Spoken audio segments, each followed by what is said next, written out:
Good morning. Today is 28th of June 2025 and we are going to be racing today.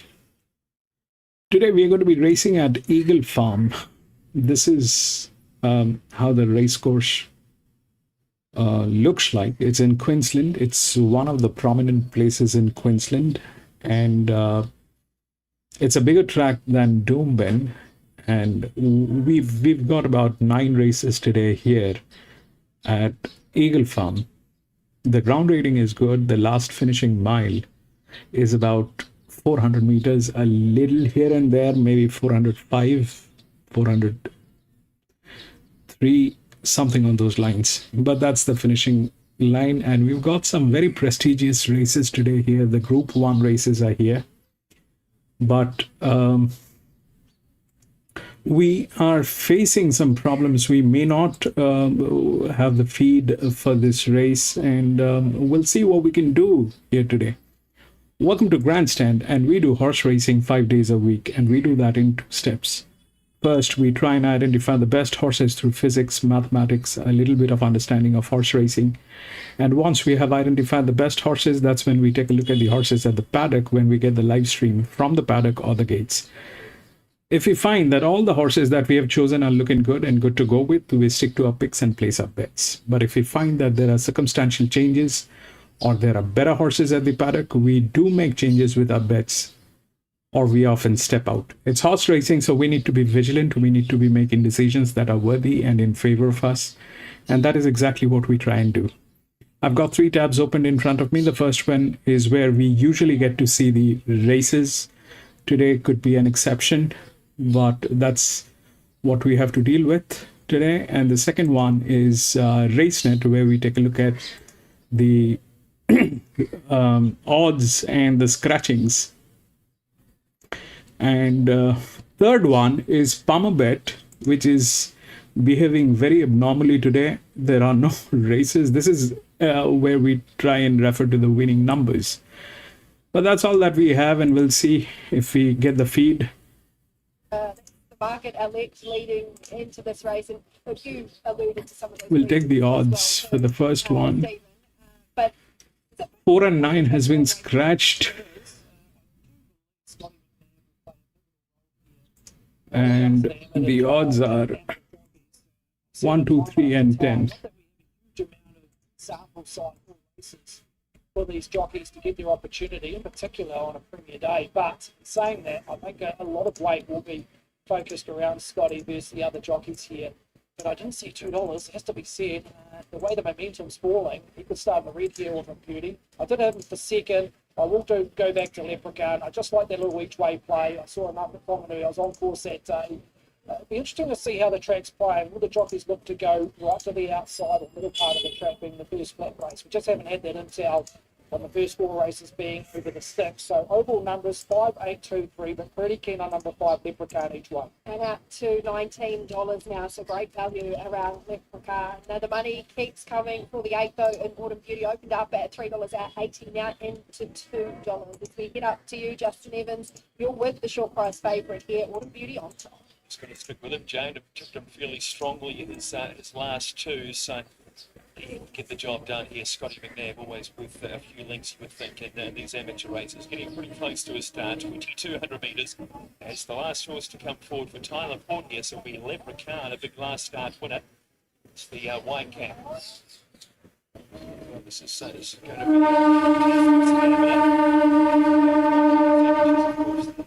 too much riding, so they're in there for a real test of their lung capacity today, I would say, along with the horses. So now the blindfold is just going on. Our last runner to come into the gates, which will be Ricard. So the favourite now, $2.10, Autumn Beauty. Tie has also been well backed at $4.60. Let Ricard about to complete the line. It's the white cap, don't ask the black cap. Ready to go now. The amateurs, 2,200 metres. Kino Bubbles a little fidgety in the gates. Blindfold off, let Ricard move. Ready, gates back. Off and racing. And beginning nicely, Ty was just about the first to jump out of the gates along with Grand Prospect, and they'll take it up early. It'll land right there in the centre. The chestnut with the body face, Autumn Beauty, and one around Leprechaun, followed by Tooting Cats, Keen on Bubbles, and then Big West Coast. He's back over on the inside of the little wider out. They're using plenty of this track as they exit the straight in by Shadow. The back of the field over on the inside of those runners is dropping right out early as Don't Ask. They're using every inch of the Trentham course as they swing up into the back straight, and the leader is Grand Prospect on the inside of Tide. Now taking a wider path is Scotty McNabb with the favourite Autumn Beauty, and even wider is Leprechaun, almost out of the trees there as they stride up into the back straight. 1,600 metres to go, a length and a half away, Tooting Cans, Keen on Bubbles, followed by In My Shadow. 3 lengths away to the next Go Butch on the inside of West Coast, and back last of all on the outside of those two is Don't Ask. So as they head down the back, Leprechaun slipped a little bit more leather, gets on with the job, and now shot to about 3 clear over Grand Prospect. Ty is third, Autumn Beauty the favourite fourth. 2 lengths away then to Tooting Cans, followed by Keen on Bubbles as they work along the rain-soaked Trentham racecourse. Further back in the field, the next is In My Shadow. Back over on the inside of it as they run by the 1,000 metres then is going to be Go Butch, and about 6 lengths away to Don't Ask and West Coast. To the end of the back straight, the leader is Leprechaun. Leprechaun looking to defy them as they swing off the back and start this big sweeping bend.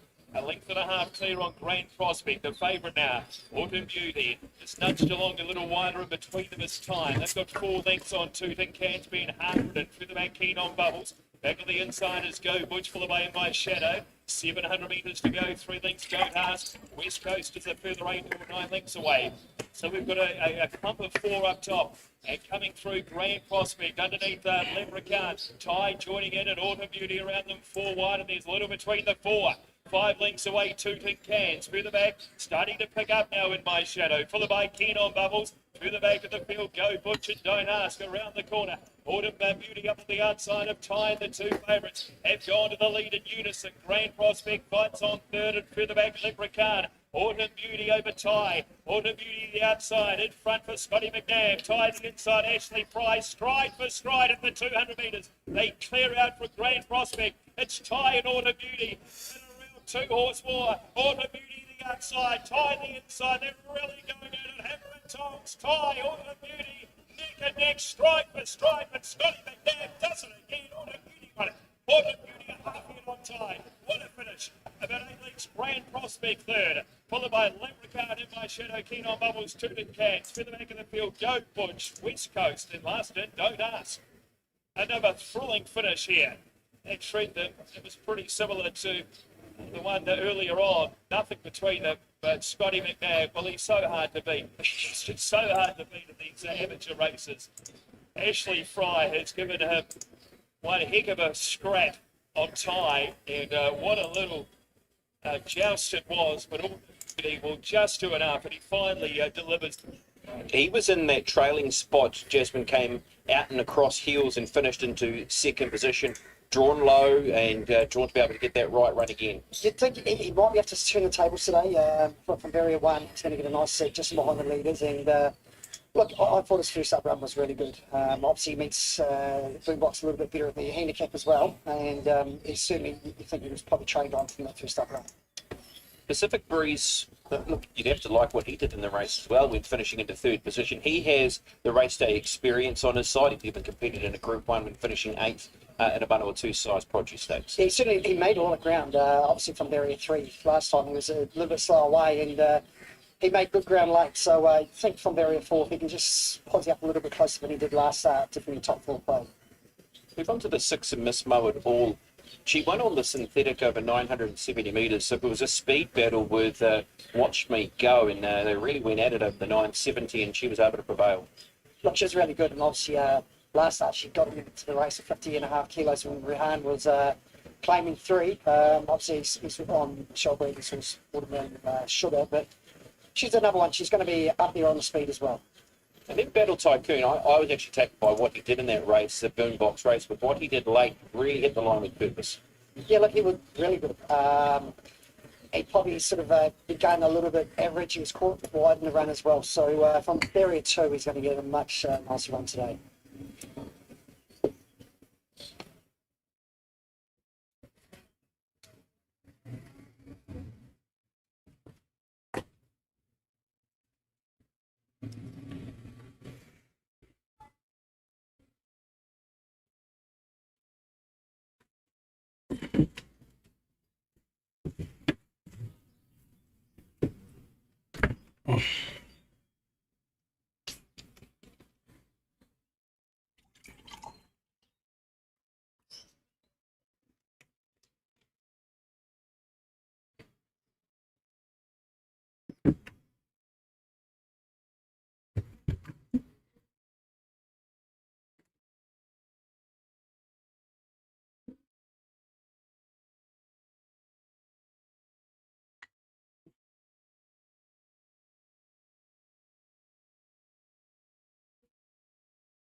Let's look at them in the parade ring, and Ashoka's taken favouritism at 330 versus Boombox at 380.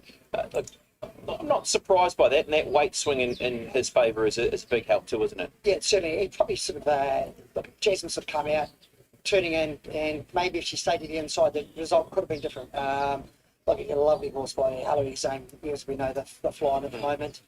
And from barrier one, he's going to have every chance. What about this movement of money around Battle Tycoon? It opened at $10. It was definitely an over in the sight of many punters, and that price has been cut in half now. Yeah, look, from barrier two, he's going to be a little bit handier than he was. And look, he hit the line late, and he was a little bit green in the round. So, look, a big thing. Both of them have racing experience under the belt now. Well, let's get to you, Thab. Just mentioning a horse that's taken good support pretty much since these markets open, and that being Battle Tycoon.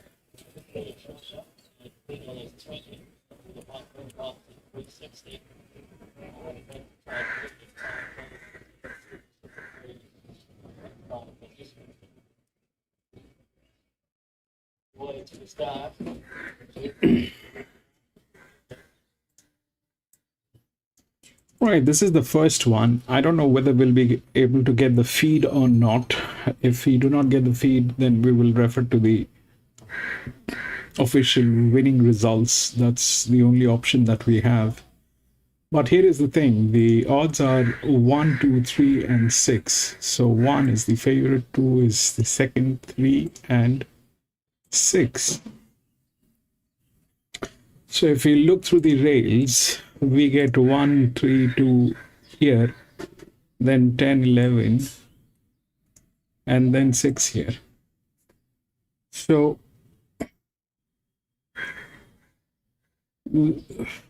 I think it is pretty much like this only. 1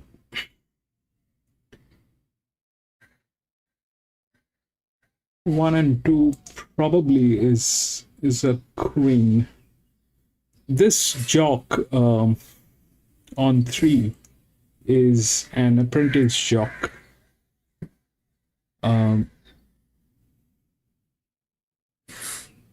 So that's more or less how it looks like. So 1's clean to go.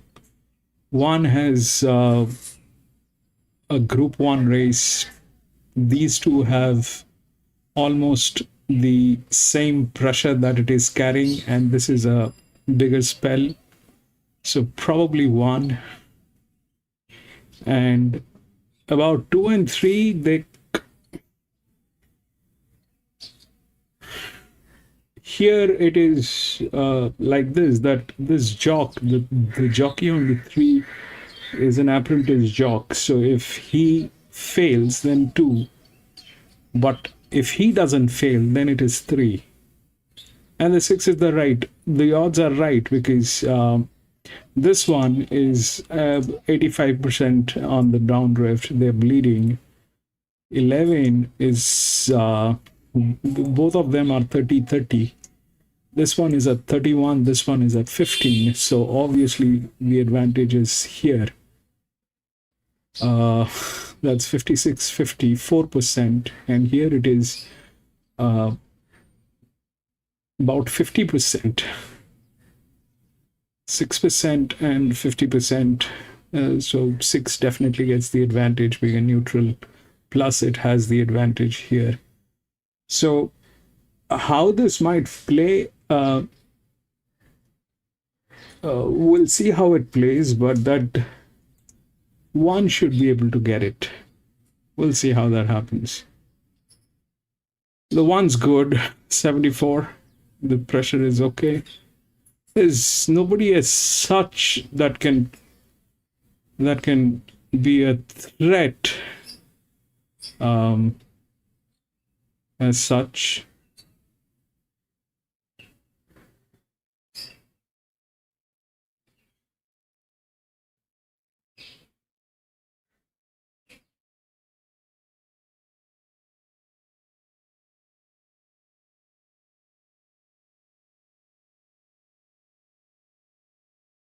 One's good.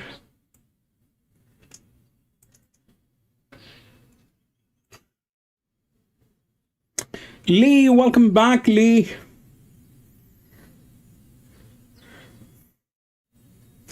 We might not have the feed today. I'm not sure what will happen. But it looks like at the feed is not available for the Asian pool. That makes it a little tricky, but we'll see how it works.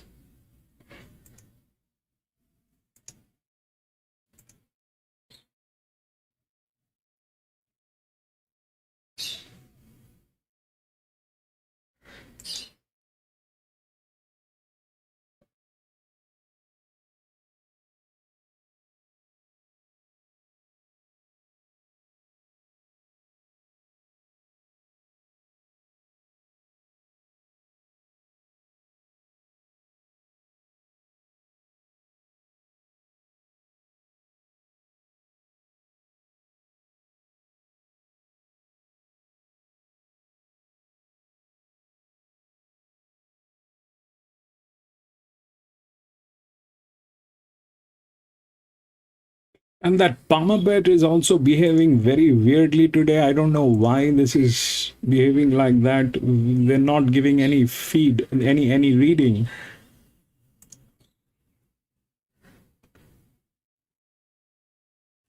There's nothing that is happening here at Palmerbet.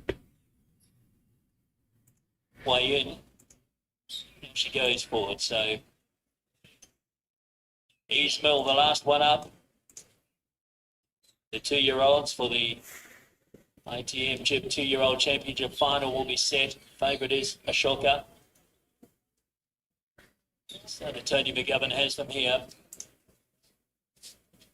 We're set to go. Gates open thereafter, a lovely dispatch. Ashoka from the inside was first away, but gee, they all want a bit of the action in the early stages. There's Boombox going forward, followed by Watermelon Sugar. Out deeper is Pacific Breeze, going forward also Miss Mowador. So it's very competitive in the first 200 to 300 metres. Easy now to that jewel was Battle Tycoon to be second last, and East Mill is last of all. Inside the 800 they go, and Boombox came out in front after all of that. It leads a half length in advance of Miss Mowador. 1.5 away, Ashoka is third on the inside for Pacific Breeze. 2 lengths away, Watermelon Sugar, followed by back behind it, Battle Tycoon, and East Mill to the outside. As they come towards a home turn, 450 to go. Pacemaker Boombox tackled now by Ashoka, who moved away from the rail. Just made their bend a little awkwardly. Out wide, looking to run on as Battle Tycoon, then came Miss Mowador. Ashoka took the lead at the 200 metres. No, still over on the inside. Boombox is the lead, in fact. It's Boombox still in front, clear by 2 from Ashoka on one rein. Then came out wide at Battle Tycoon for Miss Mowador, but it's Boombox. Boombox goes bang, bang, back to back. Second over will be Ashoka, third. Battle Tycoon, followed by Miss Mowador, then came Watermelon Sugar. This is New Zealand. Rukaka is New Zealand. Very good. Number 1, Boombox, son of Spirit of Boom. Trained by Tony Pike. Tristan Moody picks up a double for the day. Just when I thought Ashoka was going to make a race of it, he just changed into another gear. Boombox, I don't know if he was ever headed over on the inside. $4.20 and $2.40. And he proved that last start win at Ellerslie was no fluke. He's done it, and he's done it in fine fashion here. Boombox will take it out. Ashoka will be second. Third over will be Battle Type.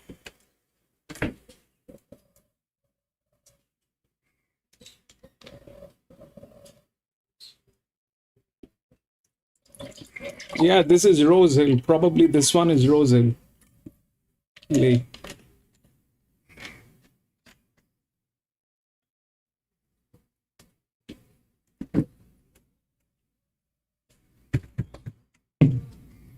Rose Hill is very dicey today. Rose Hill is very dicey. There are no,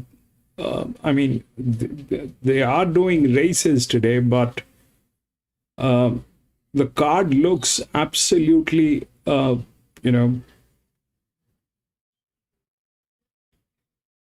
crazy. I don't know. We'll see.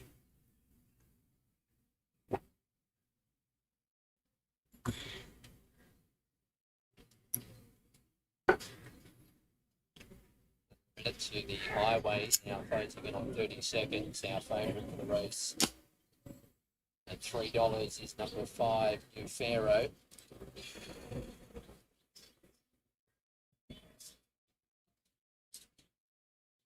Rock solid favourite here. Second line of betting, think like Paddy, then we're out to $6 Warrior. I watched the first race. It went all to the advantages. The pressure line did not work on the first one at Rose Hill,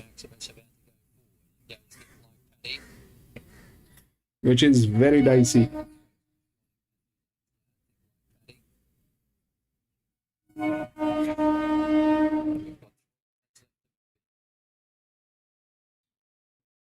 Supreme Command moves up.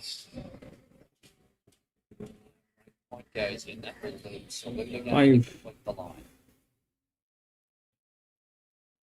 Race 2, 1500 metre tap highway. Light activated.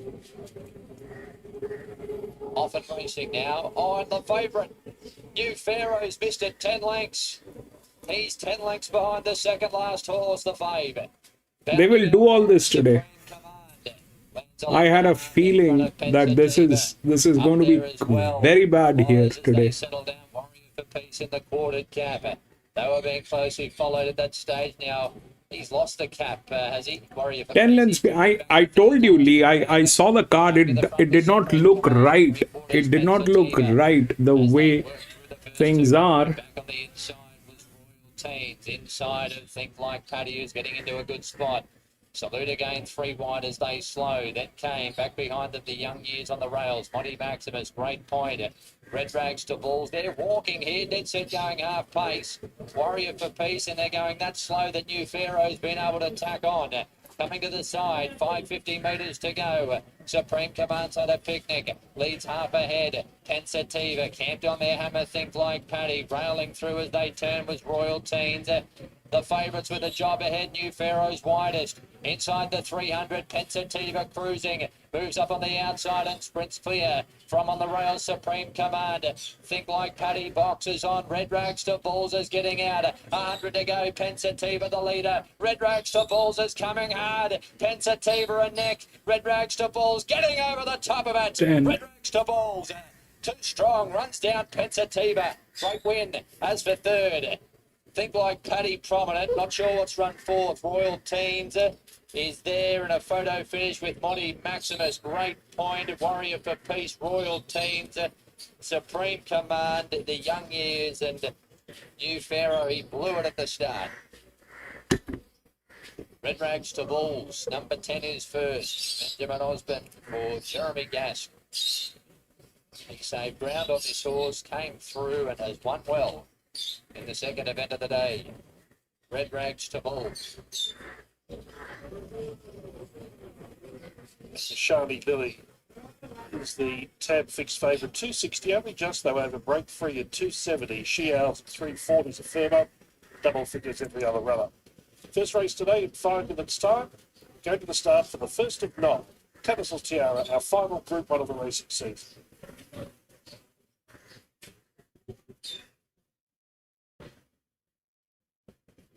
I don't know, is this Eagle Farm?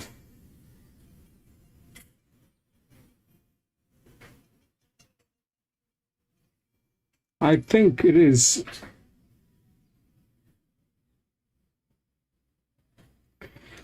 They will. I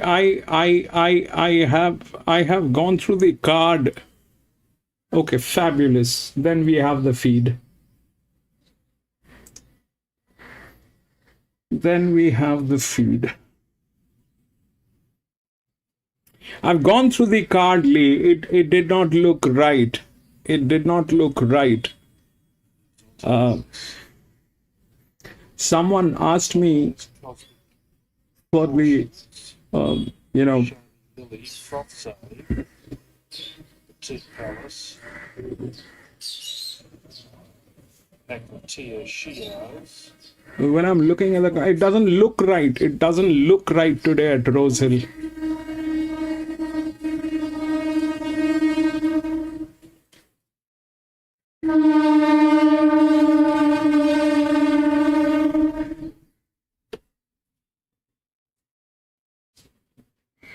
And we probably will not get the paddock here. I'm going to be out for the first one. We'll see how it works.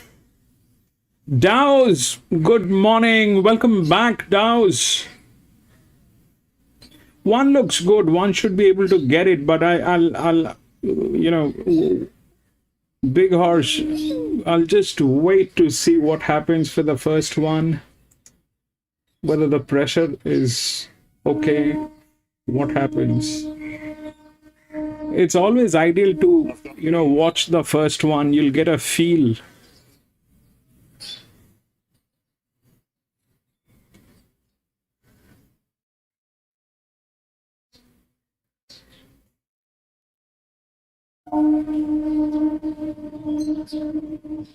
The one is good. 6. The 6 is the fourth favorite Dows. It is there. I mean, but we'll see how it works.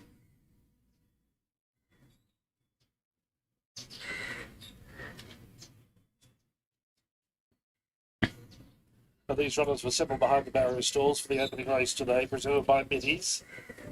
Rail position today, 6 metres. We're starting on soft 5. It's now a good 4. Tuna, welcome back. $2. Good luck to you too, my friend. So, break free is Now, Good luck to everyone. favoritism over Shani Village. She's lost favoritism, and right behind the she hours at 350. So the market is saying a three-quarter contest because best of the others is Abuse Ondays at $14. Still 90 seconds until post time for race one. 1,200 metres ahead of them. Aquatia is there with Frothsay, Abuse Ondays, Break Free, She Owls, Mashani Dilly, Cosmic Proportions, and Petite Palace. 9 contesting the first race. Now, of course, our feature is the Tattersall's Tiara, Group 1, Race 8. We've also got group racing with the Tattersall's Cup and the Healy Stakes, and listed racing with the Tattersall's Mile, the Tattersall Stakes for the 2-year-olds. And, of course, the other big highlight of the day, it's not too far away, is the third race, the annual Battle of the Bush. The horses competing in heats right around Queensland. They come together a capacity field of 16 in race 3 today.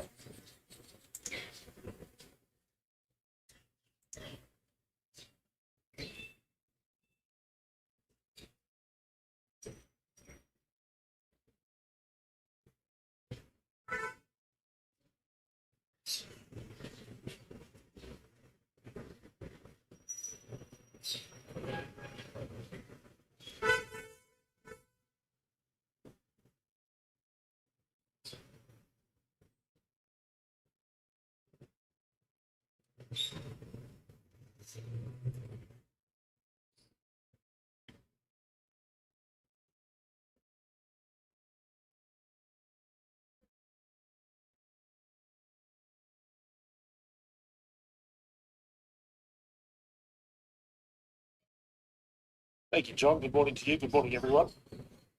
First of the day, waiting for these runners to move up. They've just started to load now. As you cross to us, John, and Break Free, the new favourite, has gone up. The Dabble Effect has moved in. Frothsay coming up. I said Break Free was the favourite. Well, again, Mashani Dilly has taken the position of favourite, so they've been back and forth. Thanks, Lewis. Yes, moving it well for the first today.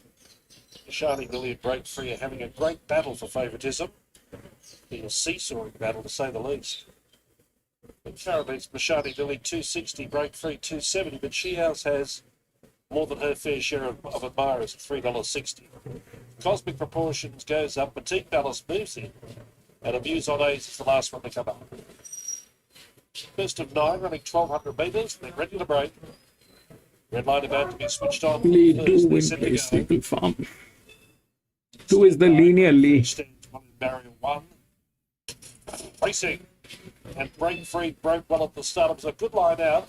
Mashani Lily began only fairly for her, but she now pushes towards the top. The Dabble Effect's got speed, and She Owls is going forward as well. So this battle not quite worked out how we thought, and Aquatia is right up there as well. You're going to have to try and sort out their position sooner or later. Currently it's Aquatia from the Dabble Effect, and Mashani Lily 3 wide. Now Break Free gets the run of the race, 4th behind the leader.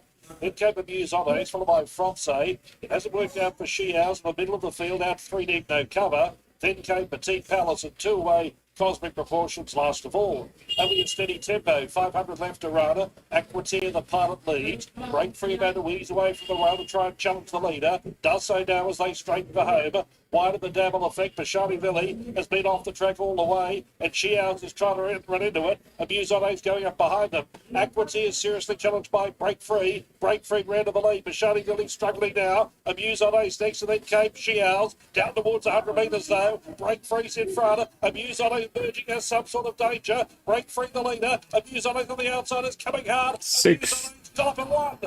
6. That was 6. By Mashani Lily to Wigan after a wide run.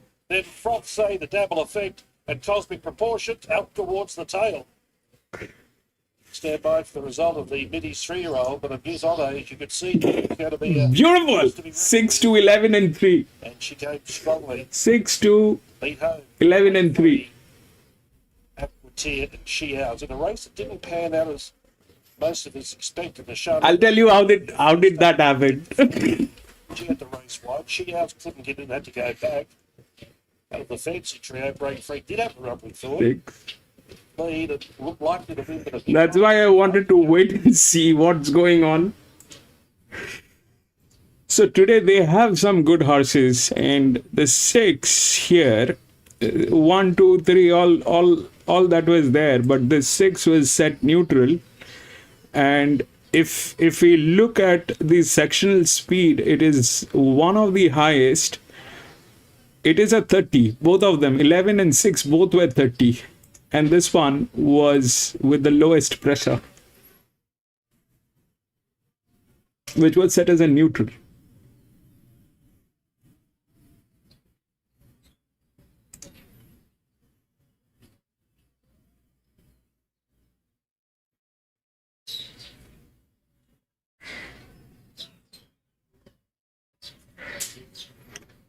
So if we look at what they were all running after 2 weeks, 3 weeks, 4 weeks, and the 6 today had the advantage.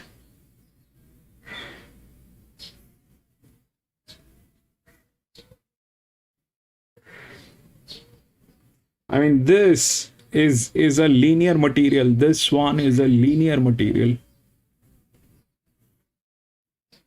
And they were like 507, 615 and all that. So they were not rightly handicapped. They were not given the strength.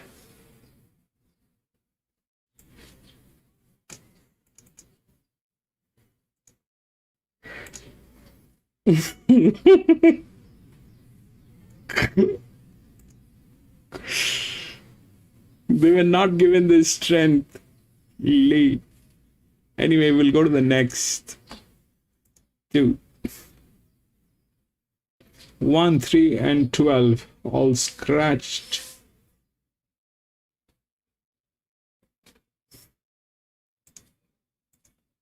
Ten, 6, 7, and 2.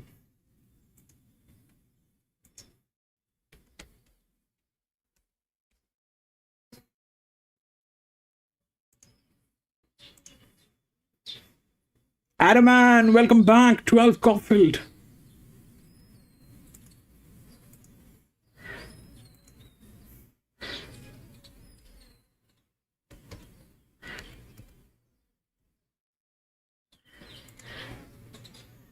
I have the Caulfield feed. I'll put it on for you, Adaman.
One win.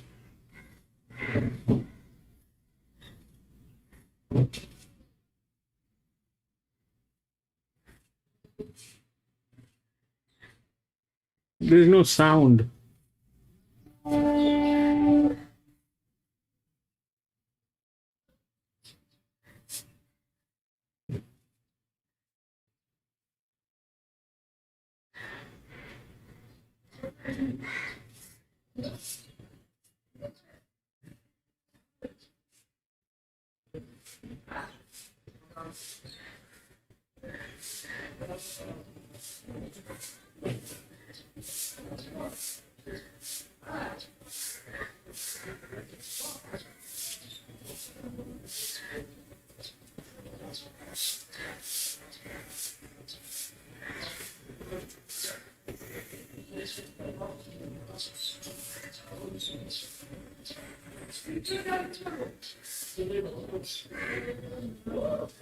Four.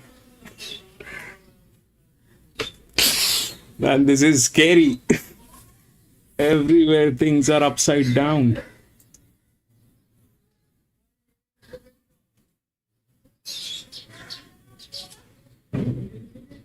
This is Rose Hill, probably.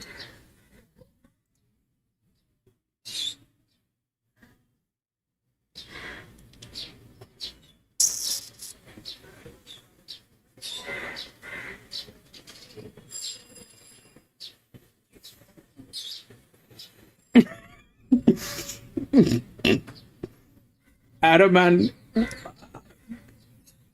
it is looking scary, man.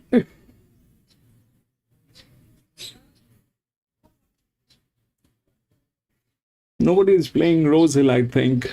So we'll take a look at the second one. This is Rose Hill.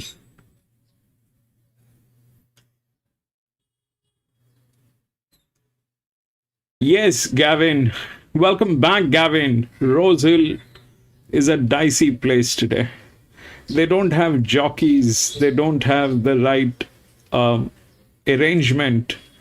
They're going to they're doing a makeshift kind of a thing.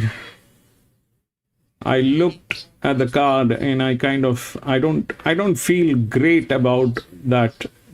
This is Newcastle. Nobody is playing Newcastle. So,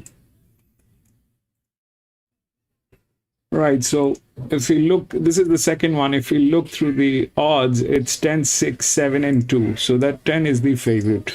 Okay, that's a linear. It's got the physics. It's there. It's a 366. Not the best, not the worst. But if we look through the rails, we get these two up on the top. Okay.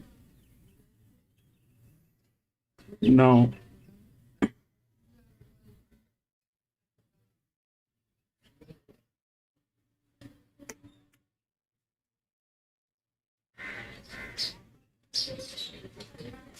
that 5 is also there. It's in very good hands. It is there, but this jock, I don't think he has played here. He's never been to this ground. So 10 is the favorite. It is the linear, okay? But there are horses which are here. And if we look through this, then we get the 10, 2, and all that is good. But we also have the 5 down here and this 15, which is down here. The 3 is 71 in between, 15 is here. Okay, 10 is the favorite. So support should be 13.3 here.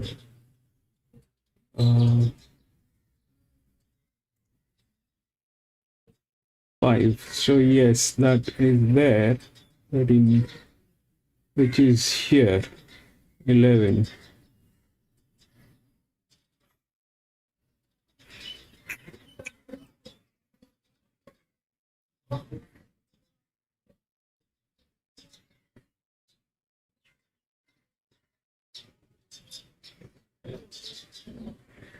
This one lacks both sides of the rails. It's going to be very difficult for 2 to get in. 1 probably is there, but there is something that needs to be in there. Now, which one is in there is a question. So is it 11? Because it is the largest drift, it is tailing. That's one way of looking at it, but they don't deliver. That is out of question. 71 will not work, so it will be down here. 15. And 15 is here with a jockey who's riding 15. Emily Lang, and 13, who's riding 13, Tim Clark. Man, this is here. Okay, the 13 and the 15 both are checks. One of them is there and can put things upside down. Which one is that going to be?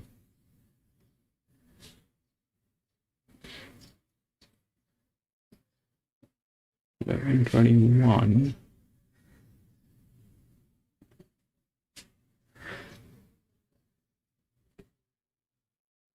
I think the 13 is there. The 13 is there. They don't need the rails, okay? Both of them. So 10 is here. It's a 366. 64.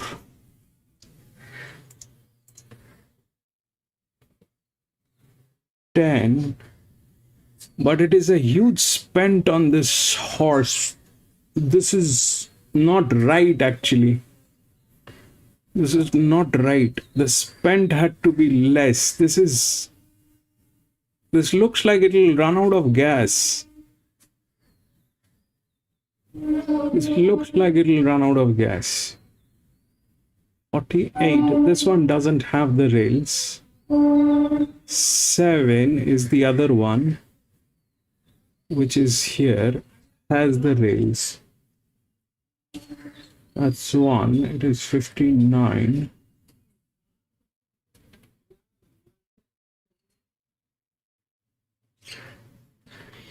The 10 looks difficult, you know. I don't know. The 10 is looking difficult. It's a huge spend. I mean, it's there, but that spend is huge on that horse.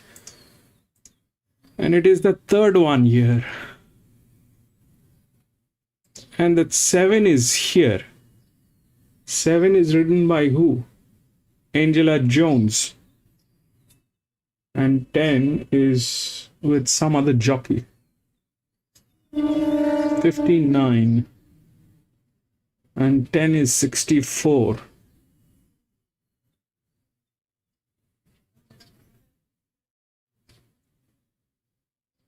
Seven.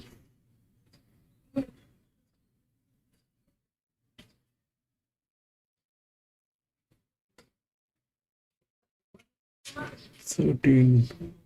And where is 2? 2 is here. 49, 56, 1, 3. Here, number 1.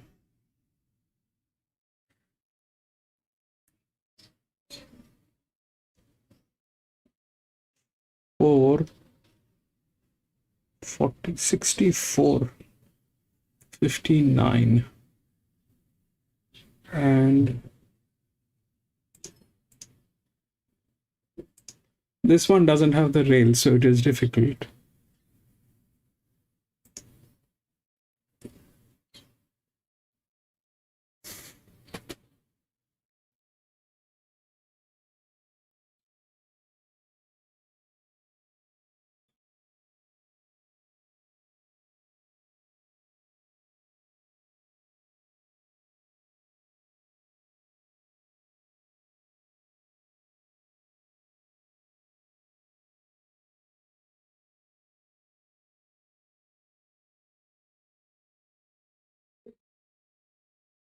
Looks like 7. Looks like 7. 10 is okay, but there's a huge spent on this. This probably not. 7 is where? 7 is the third. And that 3 is up. 13 is up here. It's here. Here, the 6 went up, right? The 6 went up and destroyed everything else because of the pressure. This one is a 59, so it's a question of chance. 10 looks difficult. That's a huge spent. It's a good horse, but possibly it is going to get run out, get out of gas.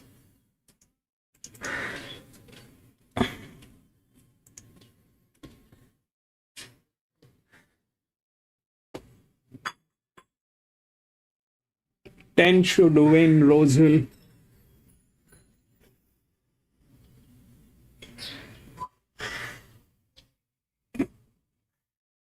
The jockey is a question. The jockey is a question. They don't have jockeys today there at Rosehill.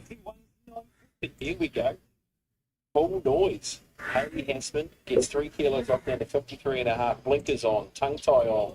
2 runs in for the son of Turn Loose. And there's the big go. Best Fire's moved into outright second favourite. I just want to quickly touch on just how this race could develop in terms of speed. There looks to be a bit of speed in amongst it, and I wonder if there's a few that want to hustle forward in this race. Well, certainly the first 4 races it seems to be really faster up on the inside there. So, look, sometimes it does work out where they actually, the jockeys overdo it and it does set it up for a big marker. But going on the previous races, I'm happy to be sort of an aftermatch or maybe charity vision sort of up here on the pace. Tristan Moodley has definitely found that lane that's up on speed and not too far off the rail with what we've seen from Tristan in the last couple of races. What about their performance in the one against Steeplechase? I'll tell you what I'm looking forward to now is Jesco versus West Coast.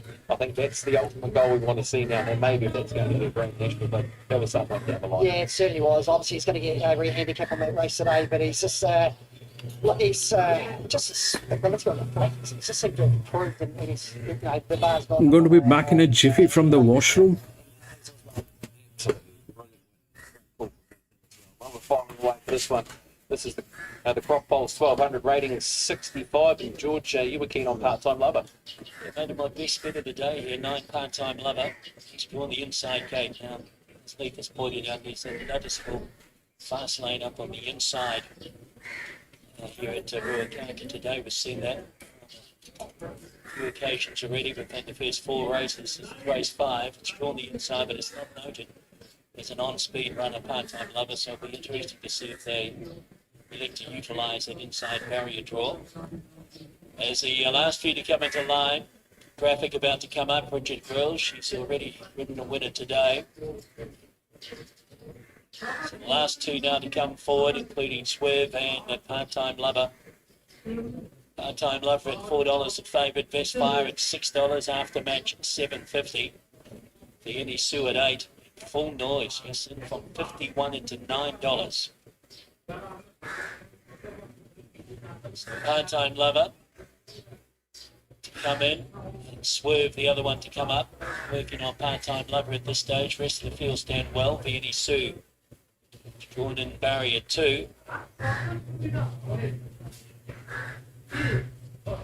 Now Part-Time Lover Attendance front and behind as well. The in now, part-time lover, Samantha Collin aboard, so Swerve the last one to come up.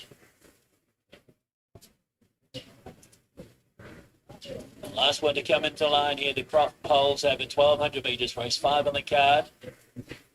Swerve about to complete the load up. We're set to go. Favourite in 1. Activity in the stalls.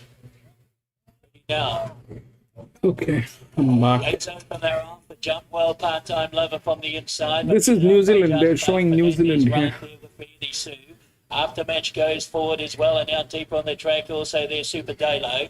They'd be followed out by Swerve, and then came Full Noise with them also as Dragon Biscuit. 2 lengths away Experimento, 3 back then 2. Charity Vision well back with Bad Education, Best Fire, and a long way back Graphic is last. Over by the 700 metres mark they go, and it's Just Fate the leader from on the outside is Super Daylo, and they've utilised it inside barrier draw with Part-Time Lover. It's up disputing the lead, in fact takes the lead at the 600. 2 lengths away and behind them after match, ridden off the speed, followed then by back and behind these Full Noise as they come to the corner.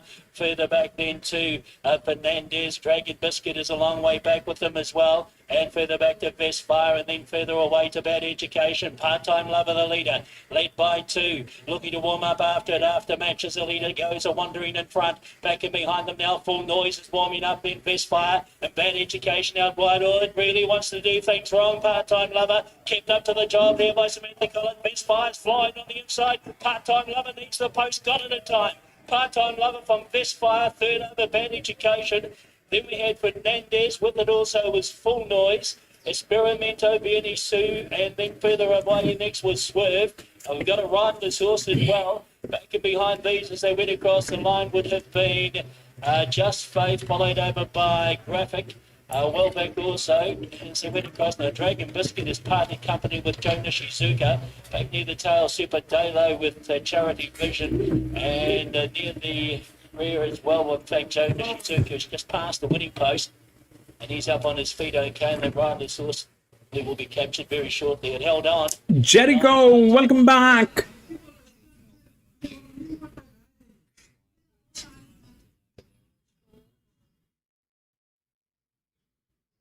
Nice. Don't forget Jack last start winner. He meets Tattersall again here. Lockhorns again. Then behind the start with Fiddler's Green. So it's 3:30 about Tattersall. The horse who likes to lead and bowl and 6 metre Rose Hill Rail should be a good setup for him here. Vegas. Don't forget Jack. This is Rose Hill. Slider's going into the gates. So running a cheeky race here, fresh, to be an upset. One horse shot. 3 to come in now. Soldier of Brave about to walk forward. Tattersall goes in, and Fiddler's Green will be the last runner to come up set for race number 3. Open the gates now. The red light is turned on. Stand by for action. Off and racing now, and Hellbent on You missed it. Soldier of Rome got a good start. So too 10 win, 2 place. Just behind them settling was Northern Eyes, and that bunch was Married Chief railing up on the inside of Don't Forget Jack, 2 lengths Sly Boots. Hellbent on You and Fiddler's Green is the last one. Kenley contested lead here, they're 3 abreast. Punted going to the front now from Soldier of Rome, and Tattersall's going to take a seat. He just won't switch off. He's going a touch keen back third the inside of Northern Eyes. A length and a half Married Chief. Then Don't Forget Jack, followed closely by Hellbent on You. It's over on the rails, about 6 lengths off the lead as they run down the side. Then covered up by Sly Boots, a length and a half Fiddler's Green. Hutton leads up before the home turn. 550 metres to go. He's half a length on Soldier of Rome. And just behind them, Tasseray waiting for the out. Then Northern Eyes, Maori Chief, and don't forget Jack. They spin the bend. Hutton first into the straight.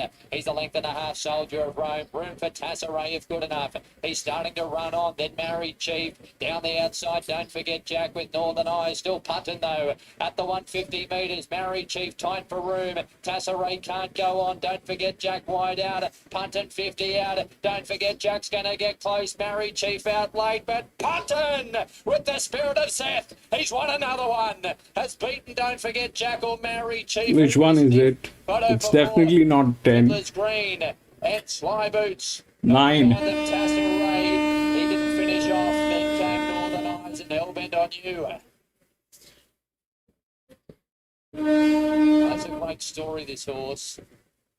What they have done today at Rose Hill is they have mostly the apprentice jockeys, and they have put in so much of pressure on those jocks that it is bound to go wrong like nobody's business. Rachel King.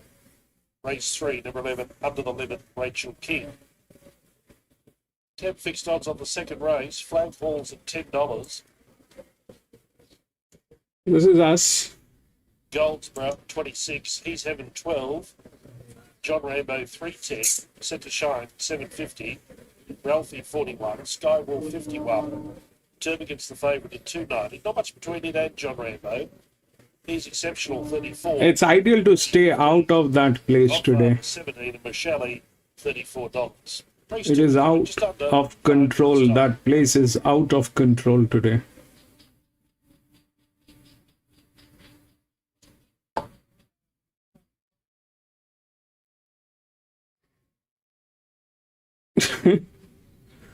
Yeah.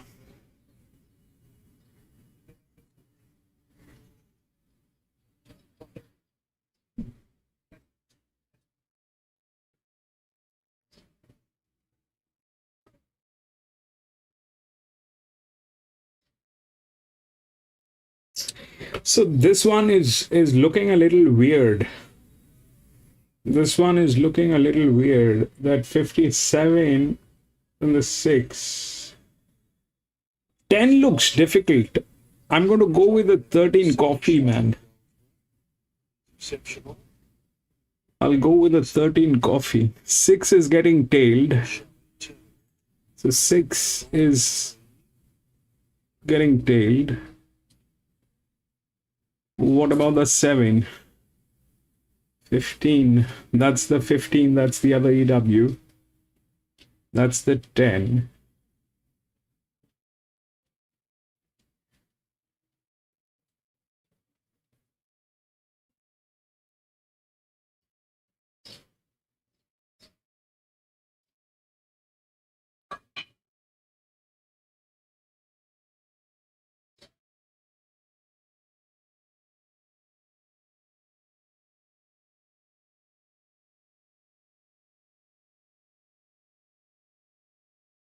$71.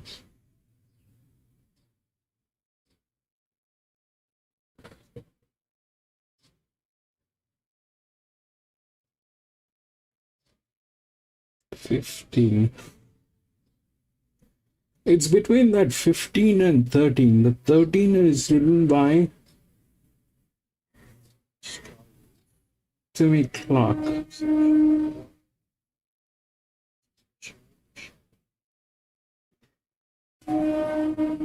Why are they not showing the 13?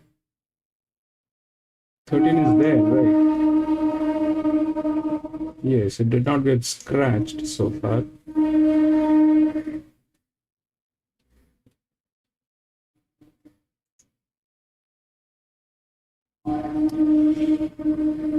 It is 10, 7. 6 is getting tailed, 7 is Second the race other one. today. Goldsborough there with Northern Decree set to Shine. He's exceptional. Skywolf, Michelle, Flagball, he's 7. Termagant and Godfather. pair of fallen to market And I'll go with some time now. Currently it's Oh, Termagant just at 15 $2.90 bang. and John Rambo closing in $3. Set to shine at $8. They're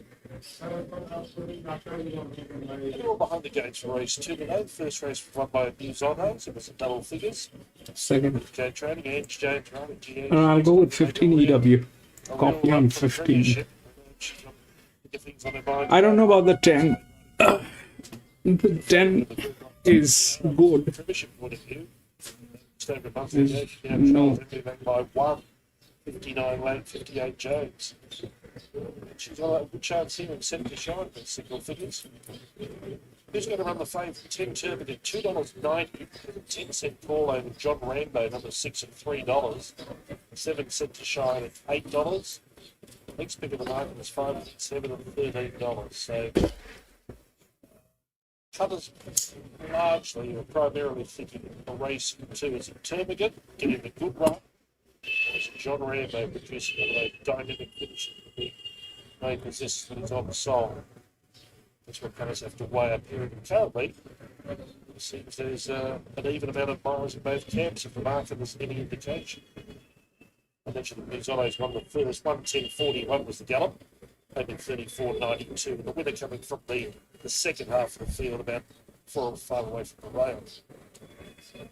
As we saw in the first race, horses can run I on. would have stepped out of this one as well to see what happens, but just for the sake of it, I got in. I would have stepped out of this one as well. Riding today, later today. Sparta, yes, these runners getting ready to move in for the second. Just mentioning to our radio audience that Bailey Wheeler riding in races 3 and 4. Rachel King will ride under the limit. Race 3, number 11. That's an important replacement.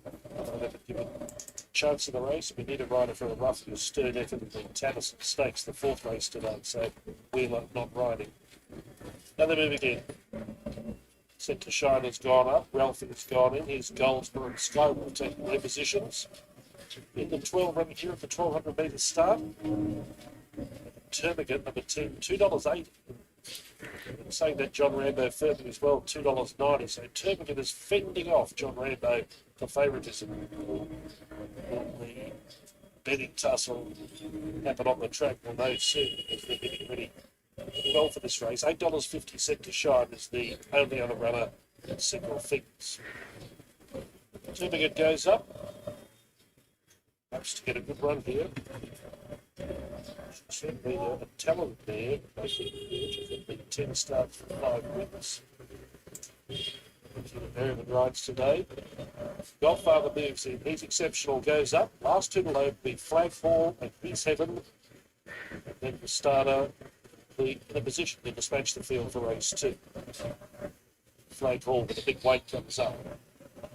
Peace Heaven's been going really well for Desmond Forster. She's a good run with this horse, just needs another win. It's not without a rough hope. E7 moves in.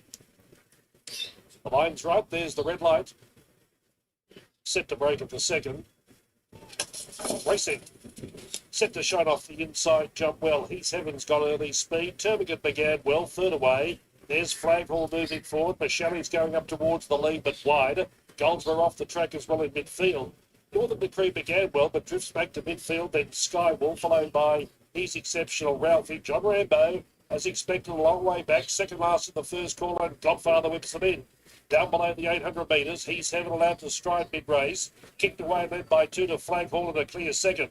2 to Termagant third, getting every possible chance of the run. Set to shine fourth the fence, and Michelle 5th and 3 wide. Goldsborough 3 wide with cover, and then Northern Decree. Followed by Ralphie, joining the 3 wide line. Then Skywolf, Godfather, He's Exceptional, and John Rambo being guided to the centre of the track by Maloney, but he is stone motherless last, 8 off the lead. He's Heaven, bobbing strongly in the lead, heading down towards the 200 metres. Has a good break too from Flaghall. Then came Michelle. John Rambo currently not in it, and nor is Termagant. He's Heaven in front now with 100 metres left to go. Then trying hard as a swarm chasing. They won't catch He's Heaven. He's home.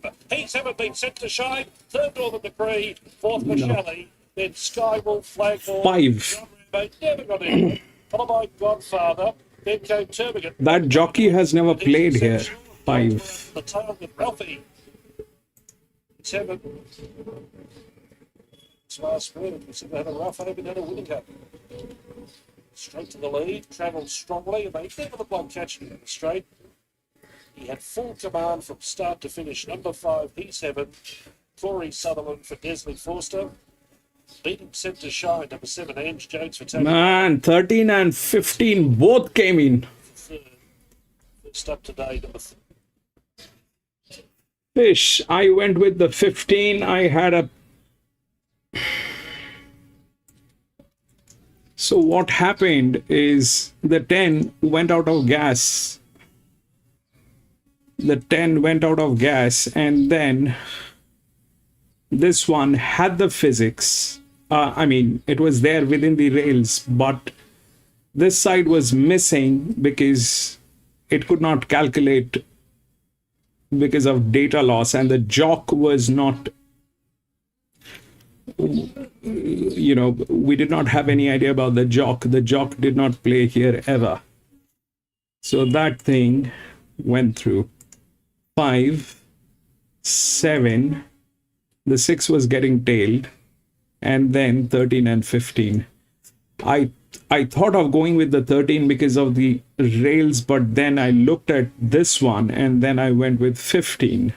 I should have gone with 13 to get the EW, but I did not get the EW. If I had gone with 13, I would have gotten it. The 10 was not in a position today. It's going to be very tricky today. They are going to be very merciless today.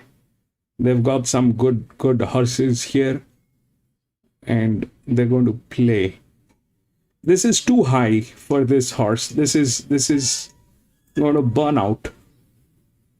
And that happened. It did not get into the top 4.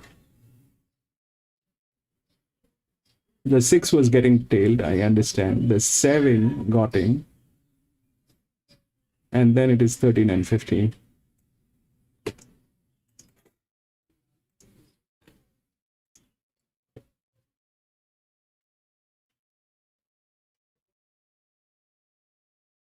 One, 18, 19, 20, 21, 22. It's a huge field. 1,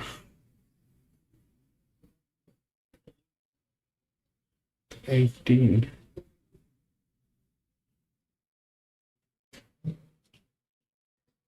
19,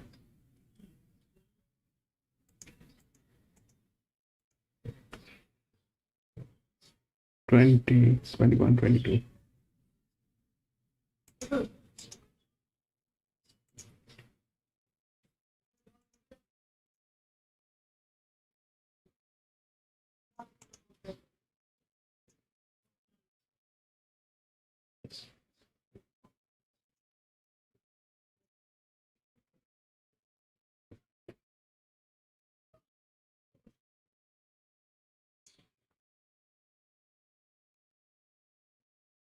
Six to 10, 11.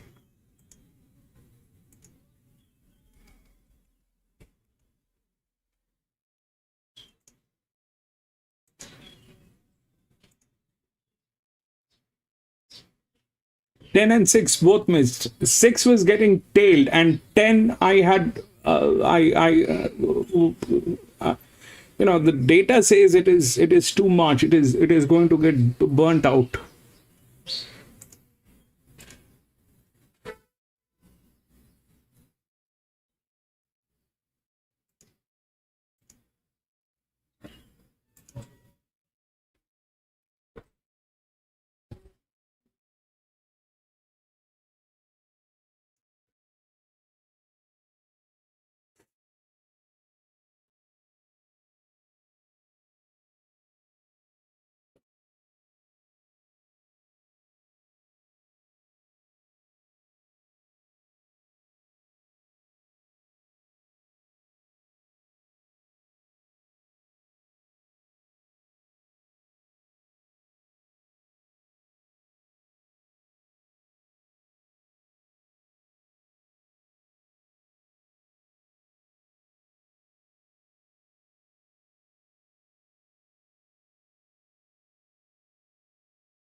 It's a 10-year-old gilding.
Right, this is the third one here. If we look through the odds, it's 6 to 10 and 11. 6 is the favorite, which is the third linear. If we look through the rails, 6 is here. It's got the physics. 2 is a 10-year-old gilding with the largest drift. So I am not very sure what will happen to that. But the fact is, we've got these 3 horses up here. The 17 has problems. It doesn't have this side of the rails, which makes it a little problematic. It doesn't have the physics, probably because it is also coming from gate number 17, which is very wide. I mean, that's here in my data, but after scratching, it could have gone somewhere else. I'll check.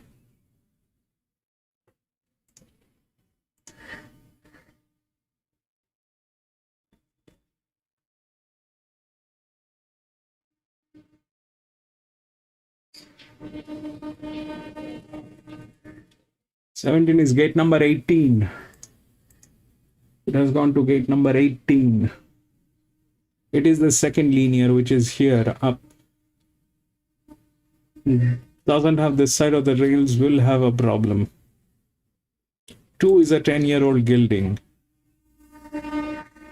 I don't know what that will do. 6 is from gate number 11. The 1 here, apart from 17, then it is 13 and 15. So 11 is already there.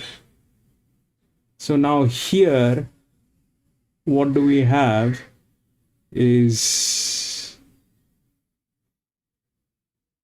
this one. This one doesn't need this side of the rails, the 3, the 15, which is here.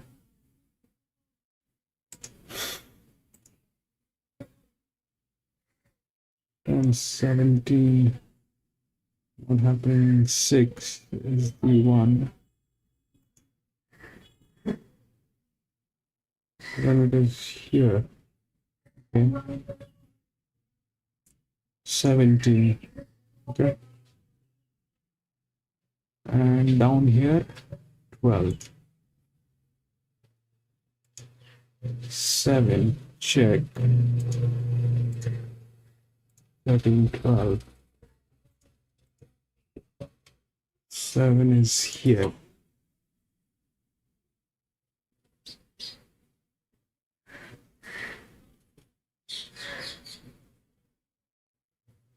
Thirteen, 11, 12.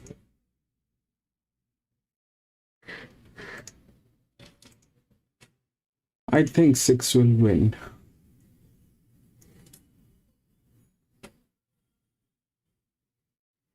So 13 is here. This is the largest inner. If we look like that, we do get the 10 up here, but the 10 doesn't have physics. The 17 doesn't have the physics. The 6 has. Then comes this one, which is there, but there is something in between, and probably that is 12. The 6 and 12. 6 and 13. That is gate number 12. 13 and 12. It also has the rails up here. 7. And the 3, the 15, which is from gate number 3. So this is a 54 by 39. This is a 38 by 35.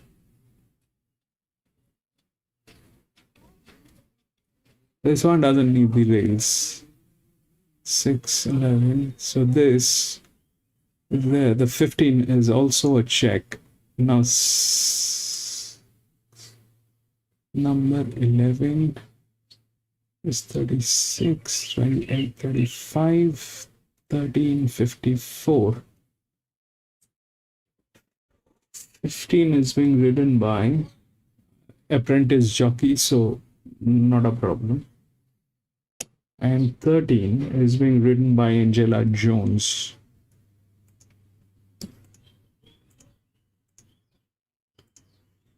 And 11, who is 11? 11 is B. Wheeler. Again, that's it's got the physics, but it is ridden by an apprentice jockey with a lot of pressure coming through. The question is that 2, what that 2 will do. Because that's a 10-year-old gilding, and from a very wide gate, I don't know what that will do. I'm going to go on a 13 EW. The entire card is filled with possibilities, and I am not sure if this thing will be able to deliver from here, or the 15 will knock it out. I cannot go with the 15 because, you know, I cannot substantiate that rightly. It is coming here, that 15 and 3, they're here, okay? Wherein the 13 has the rails. They are almost the same. This one has a little more advantage and a better management on this. So 6, I don't know whether it will win. Possibly yes, but even if that 6 gets in, I will take my chances with that 13, which is here. The 14 is there, which is handicapped, good enough, but it is being ridden by an apprentice jockey. So from a very wide gate, I don't know what that will do. But I definitely understand 13 is being ridden by Angela Jones. I think she can do some justice here.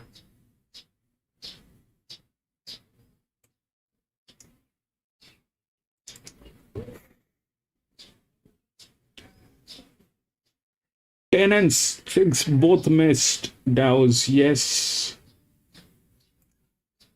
It's a difficult day, Davos, and I'll explain. What is happening today is, so they have opened shops all around Australia.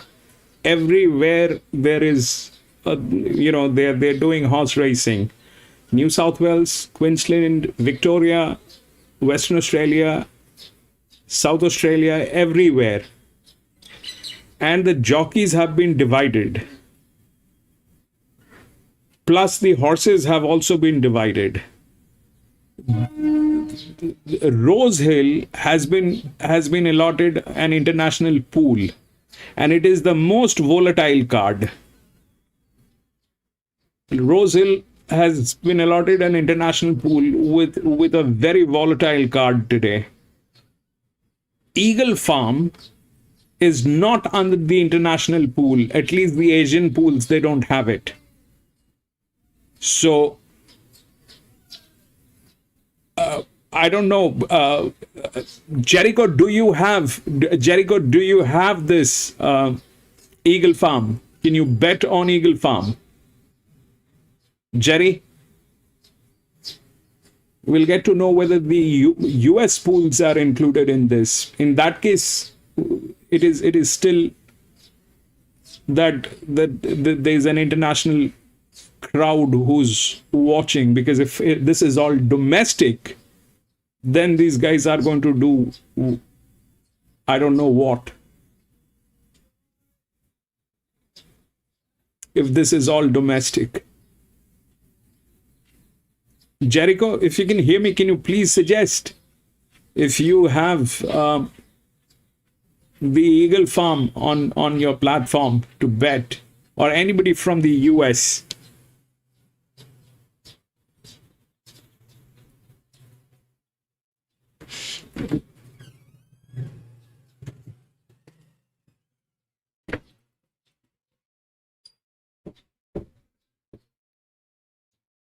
Try and work that out, just to not get her shut down on the rail. She doesn't put a little bit claustrophobic. She likes to see where she's running to. So if she can maneuver her nicely, she's also a tractable horse. Rukaka, this is New Zealand. To take the posse up, which didn't suit her. So we'll have another crack today, but she'll enjoy the distance.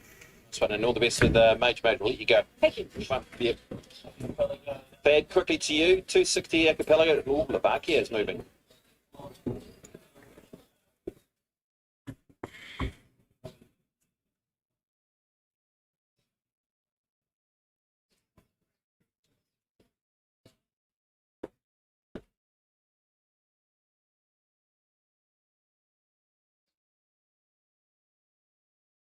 Wow, that is a surge. That is a real big surge late in the piece. First leg of the $40,000 late quaddie. The ITM Jib 3-year-old Winter Championship final with George.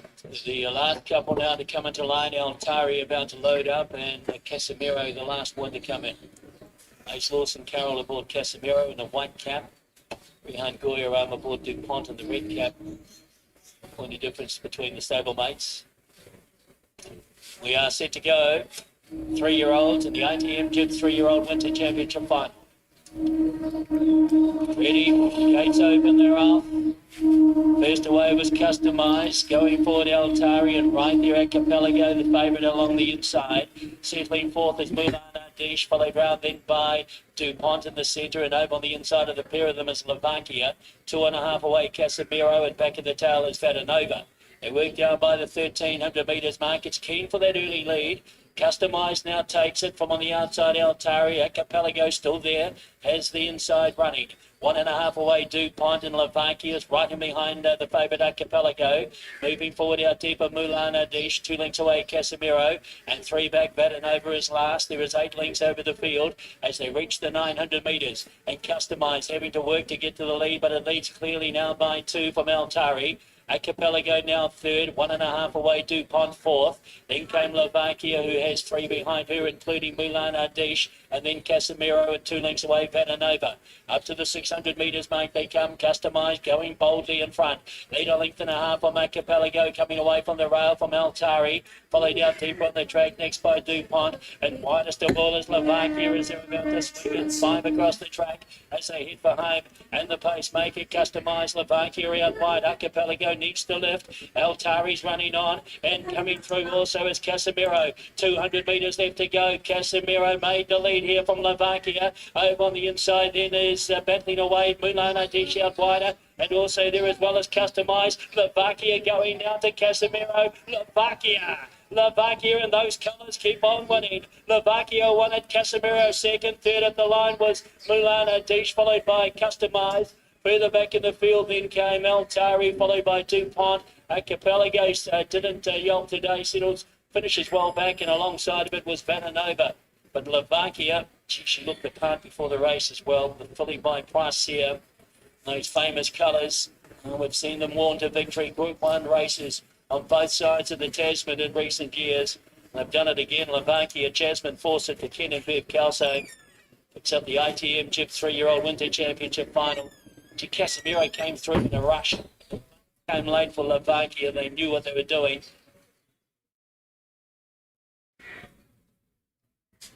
At the barrier.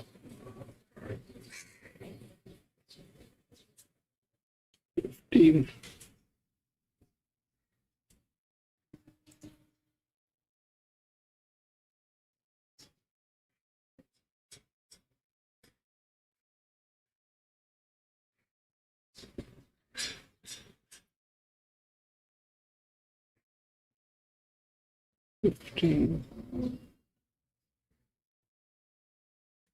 Man, the 13th, Angela Jones, 9th, 10 weeks ago, and the 15th is first. But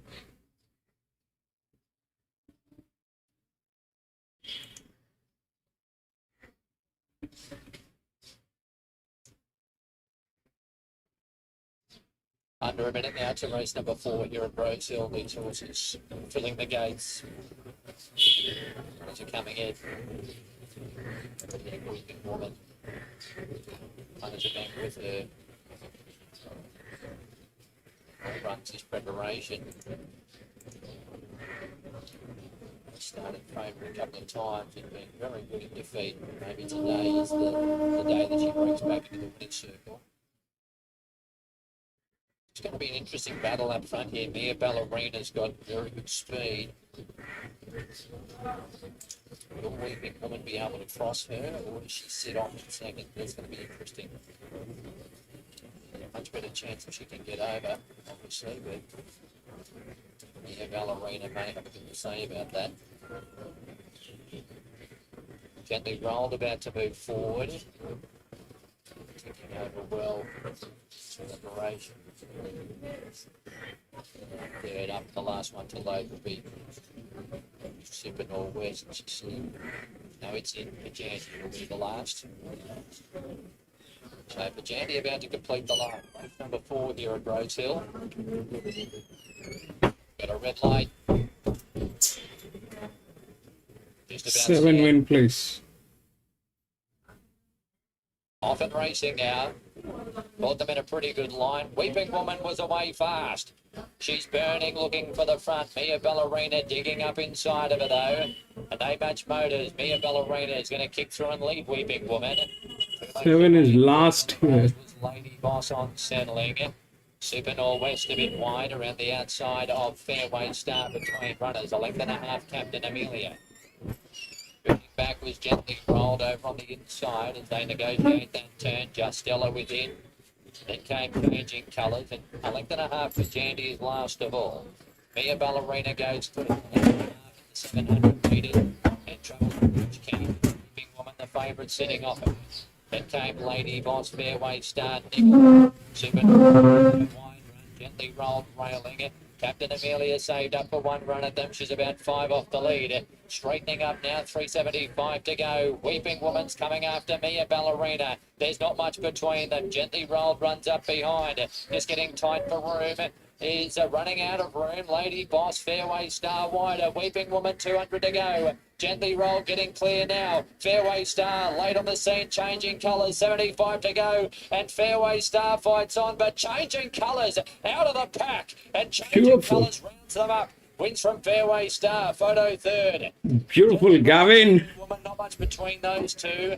Then Captain Amelia, Lady Boss, followed in by the next home, Super Norwell, Della and Pajanti. Beautiful. Changing colours, the switch of states. Victoria up here to the Sydney stable, and it pays dividends. Jeff Pencer, Chris Waller, suited by that tempo. They really got at each other, those two, didn't they? 7-11. Me and Ballerina Weeping. Set it up for something to run on. But Look out the game to heat. All these horses come from the zone, country racing to the city. In the here, well and truly in the market. Battling for favouritism. Real key. Get what you give. The Bar Colvin trained winner of the heat. Mr. Metrics. The odds have changed. Black Cap goes on to Holiday Dreams that took out the Gladstone heat. But Under the limit, Rachel King picks up the ride there. Tommy Button 6, 2, 10, and 9. for the home hill heat. Shortly took the Mowen heat. Recruiter goes out with the clerk of the force, the Mariba winner. And the grey, almost white, Peshawar. Onto the track for Lindsay Hatch and Ange Jones, the bar and down heat winner. Kaz Jetta plays together in Charlotte. Here, so I don't know. the last winners of This is Atherton weird. flag. The very last one in Injury. Frank, welcome back, Frank. Runners are on their way to the start of the 2025. Nothing, Frank. We are taking beating like nobody's business. The first two was outrageous.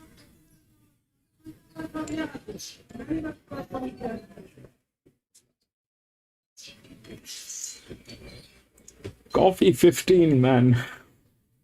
Coffee 15. What is that now?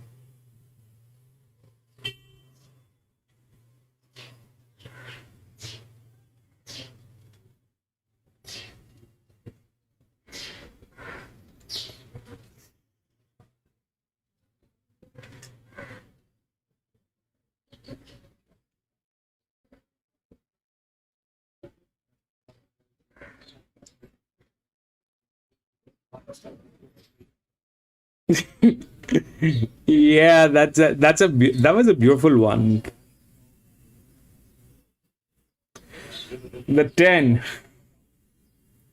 The 10 is the linear, Frank. The 10 is the linear, but it has issues. The 10 is the linear. It has issues.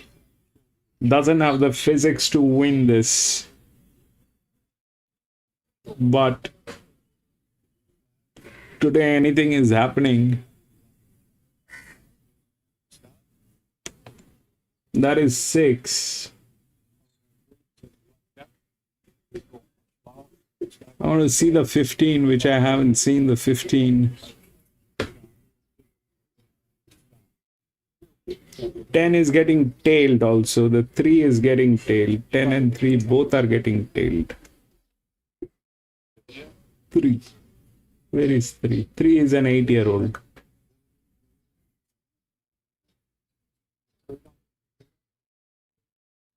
Still waiting for these other ones to get around. 8.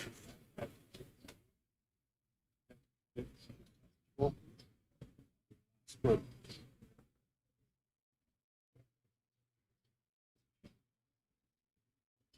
Runner starting to get around behind the start. 2025 Battle of the Bush. Recruiter. Through on the inside barrier and Philip in the outside. Rodney Hay has 2 runners for this year's Battle of the Bush. Holiday Dreams carries the black cap. Philip in the standard pink cap. Runners milling around behind the start. It won't be long before they'll be called for 2025 Battle of the Bush. Good luck to all our country participants. A couple of these have won their town heats, including Get What You Give from Bar Colgan. Won the Bar Colgan heat. And Elusive Eagle, taking its Gundawindi heat for Barry Shepherd. Real Key, coming up with the favourite odds, Real Key. But pressure coming from Recruiter and In the Ear. Real Key. Now out to $6 with In the Ear, heavily backed. That's a white. 13 is a color. Recruiter, $6. In the Ear, been a big move in the Ear. Battle of the Bush. Danny Webster and Bubba Tilly. Bubba Tilly is the key phrase. Recruiter's getting around the clerk of the course. Best line. Exactly lucky. All of these runners safely behind the start. Metrics from the northwest. I don't know, Russo. About to celebrate a birthday, hopefully for you, Courtney. Sam with Mr. Metrics, some guy behind the barriers. With the clerk of the course.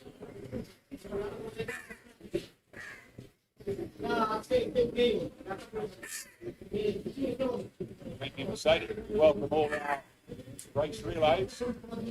These runners are nearly behind the start, but Get What You Give is going up in the line. We're loading here for the Battle of the Bush 2025. Bell, some Get What You Give Recruiter coming up the barrier one.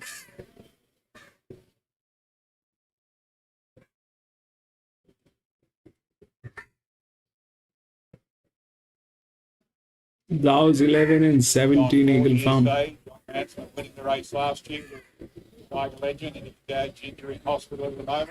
Best of luck to the team and hopefully to get well ramped. Goes to Jet.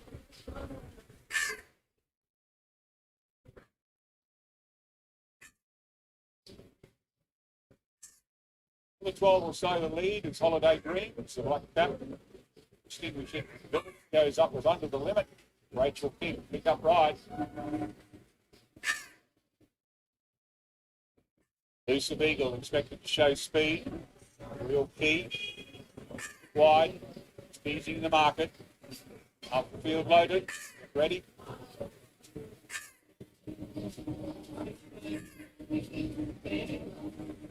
Kalash 12 comes into line from Bar Colgan.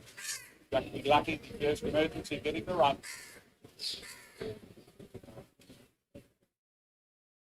Big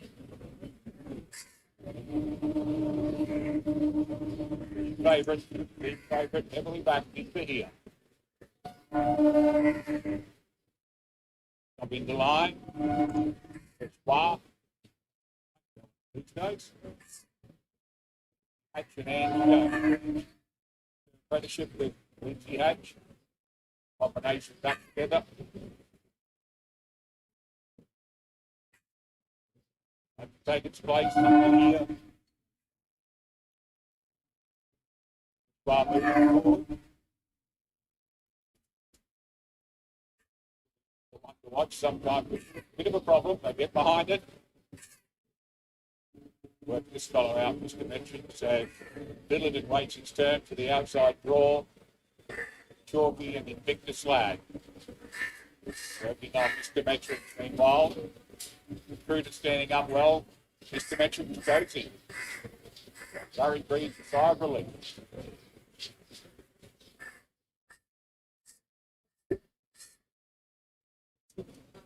Chalky in.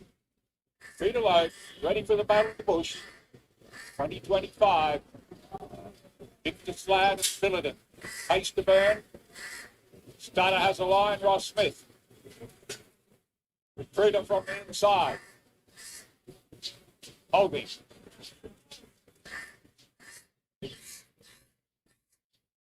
Movement in the centre. Into here standing up well. With the delay, the starter has a last look. The data is completely wrong, even on RaceNet. The 9 went into gate number 14, wherein it is showing gate number 19 on RaceNet. Hearsay is just dropping back along the rails as a elusive eagle. Now goes up on the outside, but Inver is going to take the lead. And Inver down towards the 800 metres, but has under the limit. Moving up on the outside, 800 metres there and gone. Elusive Eagle back in third, likes to lead normally. Kalashnikov in fourth as they sweep down to the 600 metres. And we drop back to Billiton, got across pretty well. Recruiter back along the rails as they come to the home turn. And 550 metres left to go. And we've got going back in the field. Back along the rails is Chalkley towards the tail. And also further than back in the field is Kazakhet. Inver straightens up in front, under the limit, breathing down its neck. Peshawar from back in the field. Recruiter coming along the rails. And further than back in the field is Gemwich again, storming into the finish. Inver going for the whip. Inver he's got a clear lead under the limit and driving hard on the outside. The brave Peshawar is coming. And Recruiter back along the rails. Inver driven hard. But coming in the centre under the Shit!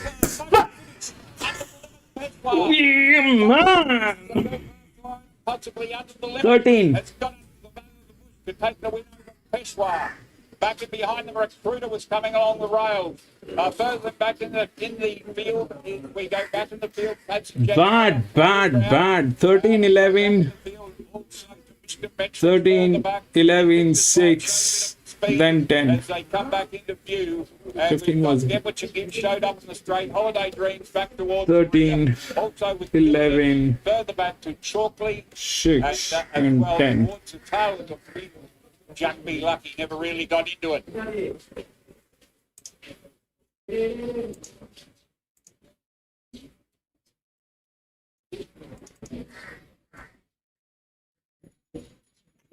So 13 are the rails. And 13, 11, then 6, and then 10. So what happened basically is that this was a linear, this was a drift. It had the rails today. Man, it was a bad idea to go with the I'm making terrible mistakes actually. Terrible mistakes. We had that 13.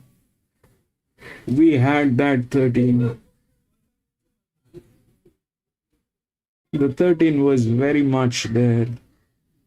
My choice was to take 15 or 13. When I looked at, what is there on RaceNet, the 13 came in 9th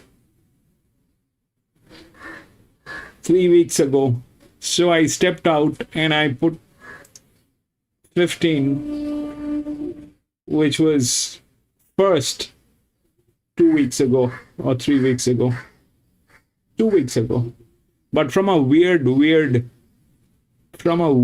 kind of a track. I don't know which track that is.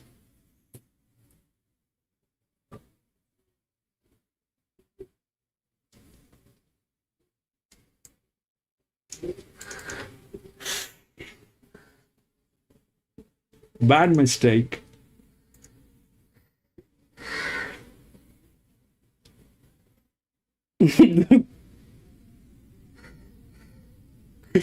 Dallas got the 11th place.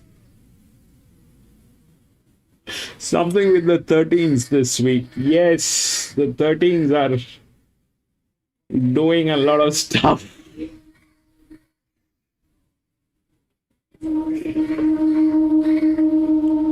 Man, I'm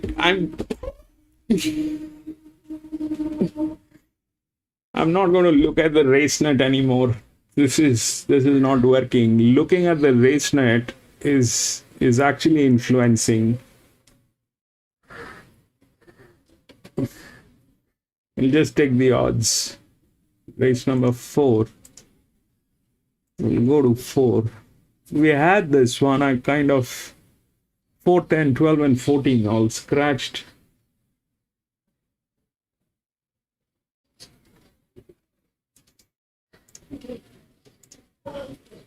Five, 1, 6, and 13.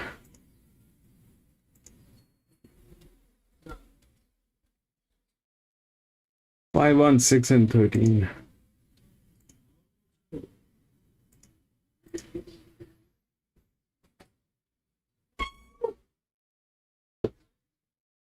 Bad mistake.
Okay, this is the fourth one.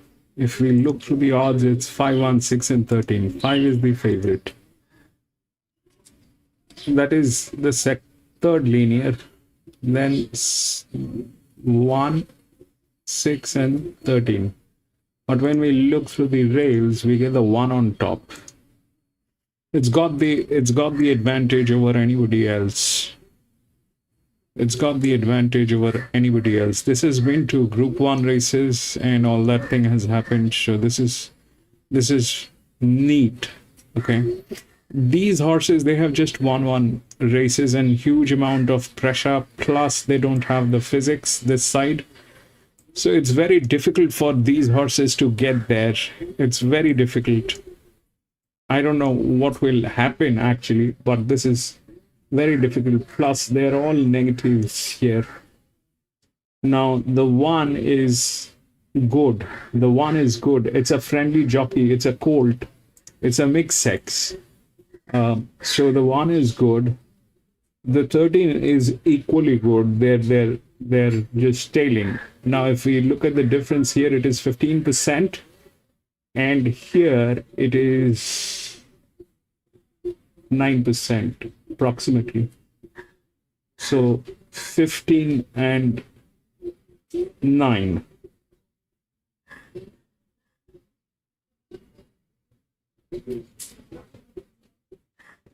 The advantage is here.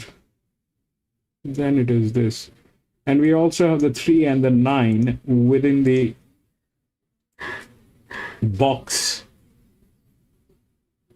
The 3 and the 9 also within the box. So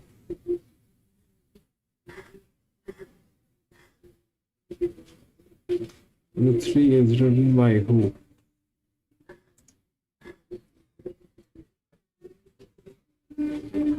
Tim Clark.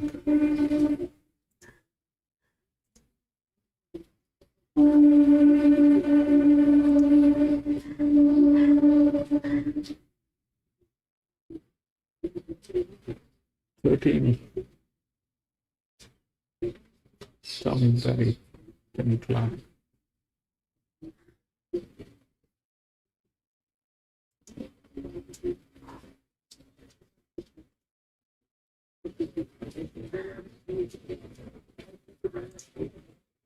This is not possible. This is not happening. 13.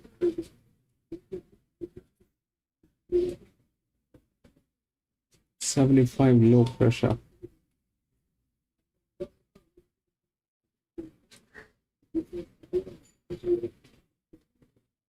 Four, 9, 40, 37, 9. 9 is being written by someone I don't know.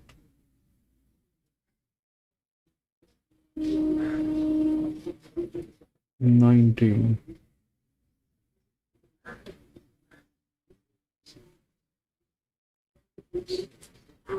21, 19, 25, 17, 13 is neutral. 55, 27.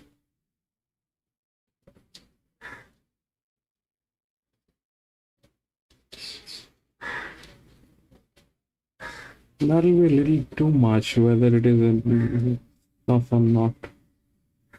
But the game's probably here. 243 is 75 with a low pressure. Error management. 13 is being written by Tommy Berry. Not bad. This is okay. 1, 13, 2, 4, 3. 48, then 9. 39.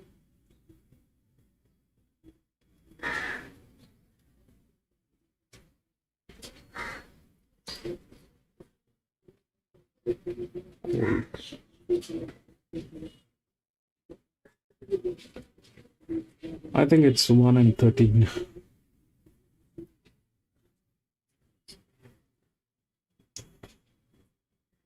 What are we missing?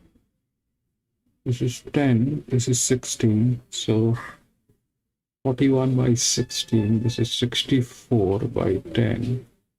Then you have 49 by 9, 10, 16, 53. Let's not go there. 66, 7, 89. So yes, we have that 9.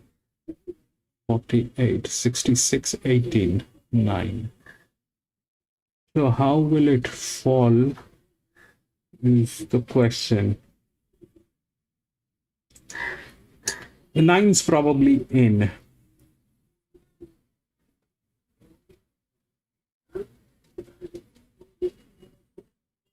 This is difficult. So 1,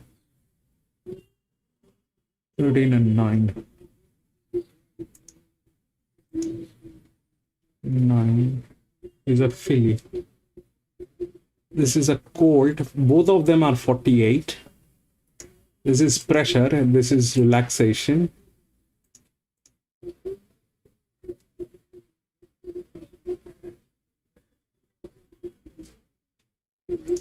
One, probably. Let's do that only. I mean, if we don't get knocked out by the 13.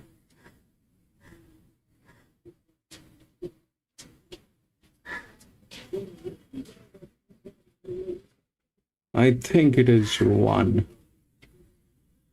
It will be very difficult to beat that 1.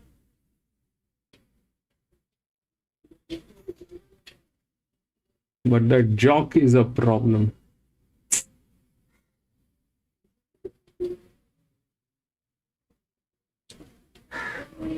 That jock is a problem. It's a 1400 meter, by the way. It's okay. So it has time. Looks like 1, man. Looks like 1. 5 is difficult from that place. 5 is difficult. And if the 13, I think the odds have changed again.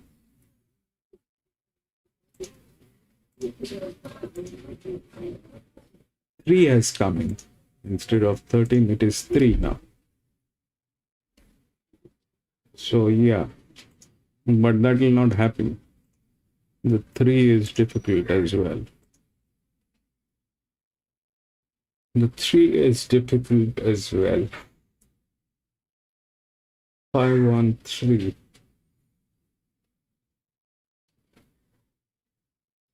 And that 9 is there. The 9, I don't know. The 9 is a neutral. If out of all these circus, if a neutral topples it off, then it is upside down.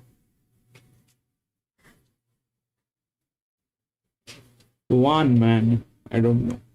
There's no other way of doing this.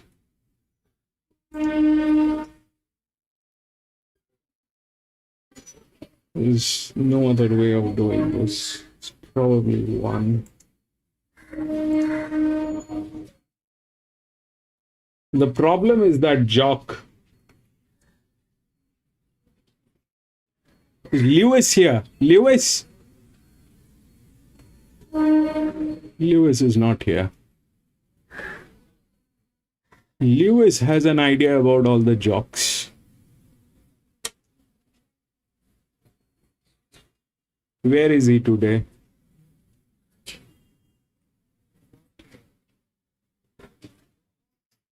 Anybody has any idea about the jock on 1? Is it good, bad, ugly? What is he?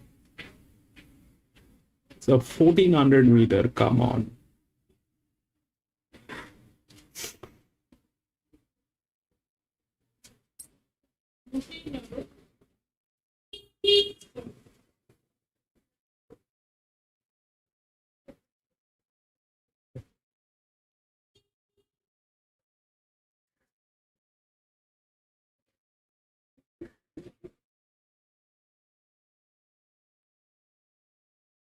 Gavin is good. Chip bot. The last 3 or 4 to come into line here. Have Lily Vick about to come up, Sterling Express and Fontaine. Favourite is St. Pathan's at $4 and Prebu at $4.60, Sterling Express 5, Reward Smile at $8.50. A good crowd here on course today from a It's a friendly jockey. It's a colt, but that jock is aware of that. ATM Jib Sprinters Championship final, 60,000 up. We said nah. Over to St. Pathan's. Activity in the stalls towards the outside. Gates open now. They're off 1 or 2 anticipated the start and didn't catch it all that brilliantly, but beginning well was Illicit Dreams. From an outside gate is going to clear them by 2 lengths from Fontaine. And Preview is right there, so too is Stony Break, and then came Titan Time. Then followed through St. Patrick's, who was a little bit awkwardly away, will settle midfield now, a little bit fired up on the rail. 1.5 away Sterling Express, 2 back into Reward Smile Harlech, and last of all is Dame Lillybeck. 900 metres left to go, pacemaker is Illicit Dreams, leads by 1 length from Fontaine, 1.5, and Preview gets the trail third on the inside of the well-backed Stony Breck. Out a bit deeper, Titan Time, following 2 lengths away, St. Patrick's and Sterling Express. Up and around them, Dame Lillybeck looks to improve. 2 back into the last pair. They are Reward Smile, and with it is Harlech. Up towards a home turn they come, 7 lengths over the field, 4.50 to go. And the pacemakers now we've got Illicit Dreams tackled by Titan Time. Dame Lillybeck to the outside. With them also Sterling Express. Stony Breck looking to warm up in the centre. Fontaine is still battling on, and so is Imprebu. Right across the track in the 250. It's still Illicit Dreams in front. Coming after now, Sterling Express. Coming through Stony Breck and Titan Time. And as they get to the 100 metres, it's on the outside. Sterling Express made the lead. Stony Breck's coming after it, but too late to start the line. Sterling Express beat Stony Breck at third over Illicit Dreams. Then followed by Titan Time, and behind those in Prevu, St. Patrick's, Reward Smile running on. Further back in the field, Fontaine, followed over by He's got 12% win record and Harlech. 42 place. Number 3, Sterling Express, Ace Lawson Carroll. That's the one that won it. He's very badly handicapped. She's got a good record. The only- 4 starts now for 2 wins and a placing. Joined in at about the 150 at $5.10 and 2.20. 54. Stony Breck was trying hard on the inside for the punters. This will hold on for third from the stablemate. I think you got the 3 and 4 exacta. That was Rosehill, right? Or this is Rosehill. Sorry.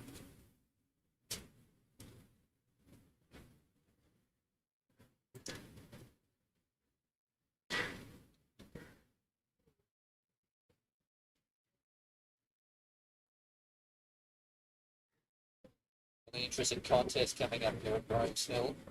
It's number 5. It's about to load. Person coming in now, Sovereign Hill, horse number 7. Wants to go in. He's been rock solid here. First up off the long break. Market against Sovereign Hill did a run well first up. 378 days. Been yelled a little. It's here. So rock solid. Equals their favour of the Spy Wire. Top of the betting board. This is about to 60 now. Sovereign Hill's coming in more. He's got 460, so he's outright second favourite Sovereign Hill. Menard who's about to move forward. You can see him coming. Thing. Over at Fellows first, but very interesting betting move for the Sovereign Hill. Respectable power line for us.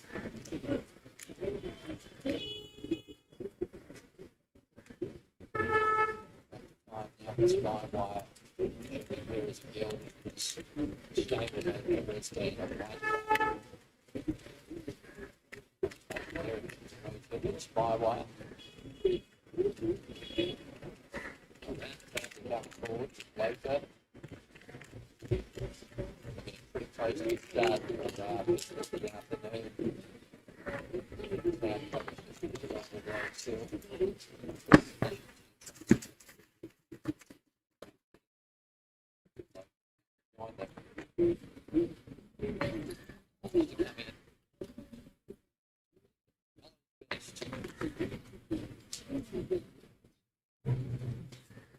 Ready.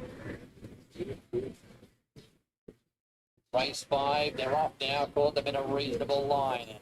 In the centre, form always fast away. Living think the favourite about midfield. Bella's Best is going quickly. Is handy to the speed. Just behind them, Sovereign Hill trying to get into a spot. Spy Wire railing up King Secret. Caught on the limb. He's 3 deep around Living Thing. Back behind those Apex, Ramtan running off the track, 3 and 4 wide. Menage have been shuffled back to second last, and Lorenska sees them all. Up to the home turn, 500 metres to run. The Flying Formal shows the way by a narrow margin on Bella's Best. Spywire Camp just behind it. He's trying to push out inside of Loafer, then King's Secret. Further back was Apex. Sovereign Hill not with us at the moment. And Livington's trying to run off. Formal early in the straight. Leads here from King's Secret sprinting. Spywire going for a narrow gap coming through. King's Secret hit the front. Spywire had to breathe in. He's got the run now. Is it too late? King's Secret ahead in front of Spywire. King's Secret holding him. King's Secret beats Spywire. Not sure third. Bella's Best was brave. Living Thing and Vereska late on the scene. 5. Or what is that? Sovereign Hill and Rantam was last. King's Secret has won. Yeah, those 13s are doing something. At the last start, it's King's Secret, but that is more like it. He's bounced right back to his best. He had a fantastic preparation this horse. King's Secret. Samuel on these at 8.50. Water Boy, the 290 favourite. Tuga Barracus 7. Bluey Shoe 251. Stern Effort 201. Kajika 34. Sheetha Alibi 14. Royal Sheep 950. Pillow Fright 17. Crash the Party at 71. Autumn Boy, number 5, the favourite at 290. Just under 5 minutes until the listed Tattersall Stakes.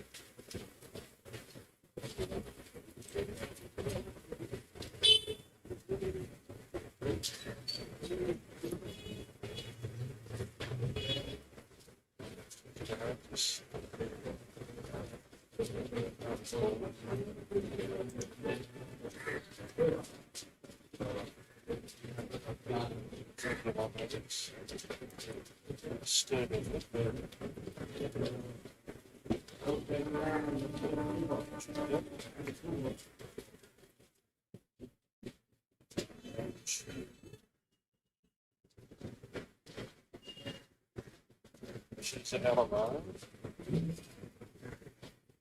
Below 5 for most of the time.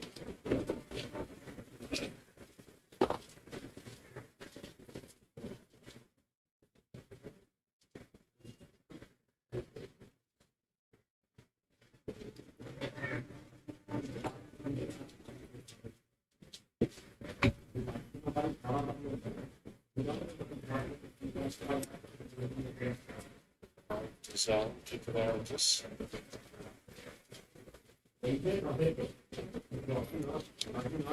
The problem with the one is that jockey is very badly handicapped. Very badly.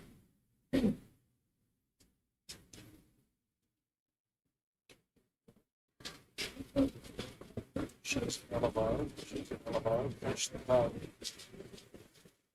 Push the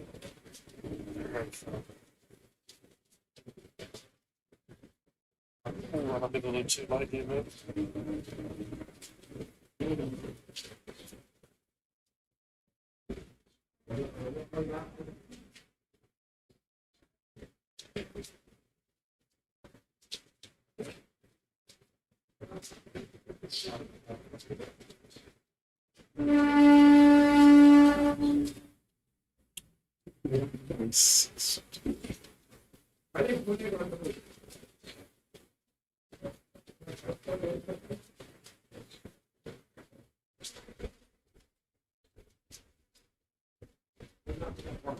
Where is the 13? The 13 is here.